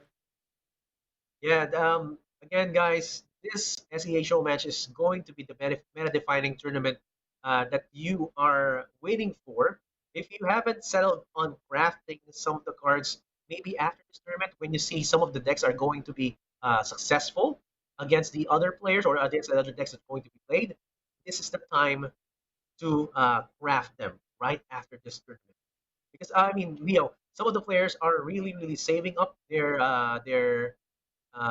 dust Mm-hmm. after buying the pre-purchase because they know 2 to 3 weeks after the meta is going to be stabilized, and that's when they start crafting the cards. And as you can see here, you have seen how they are played. You've seen how they can be good from the pro players, the Hearthstone influencers, and of course with the Hearthstone converts right here. They know how to play these decks, and this is going to be a good example of what cards to craft. So guys, use your Yeah, we'll dust talk. and just stay competitive. Yeah, we'll talk more about the converts tomorrow. Again, it's a good mix of players coming in from the countries. We're calling it a day, ladies and gentlemen. Thank you all so much. Class is dismissed. We'll see you all tomorrow. On behalf of everyone making this possible, my name is Leo. This here is Excelsior. We'll be back tomorrow for more of the SEA show match. Y'all have a great evening.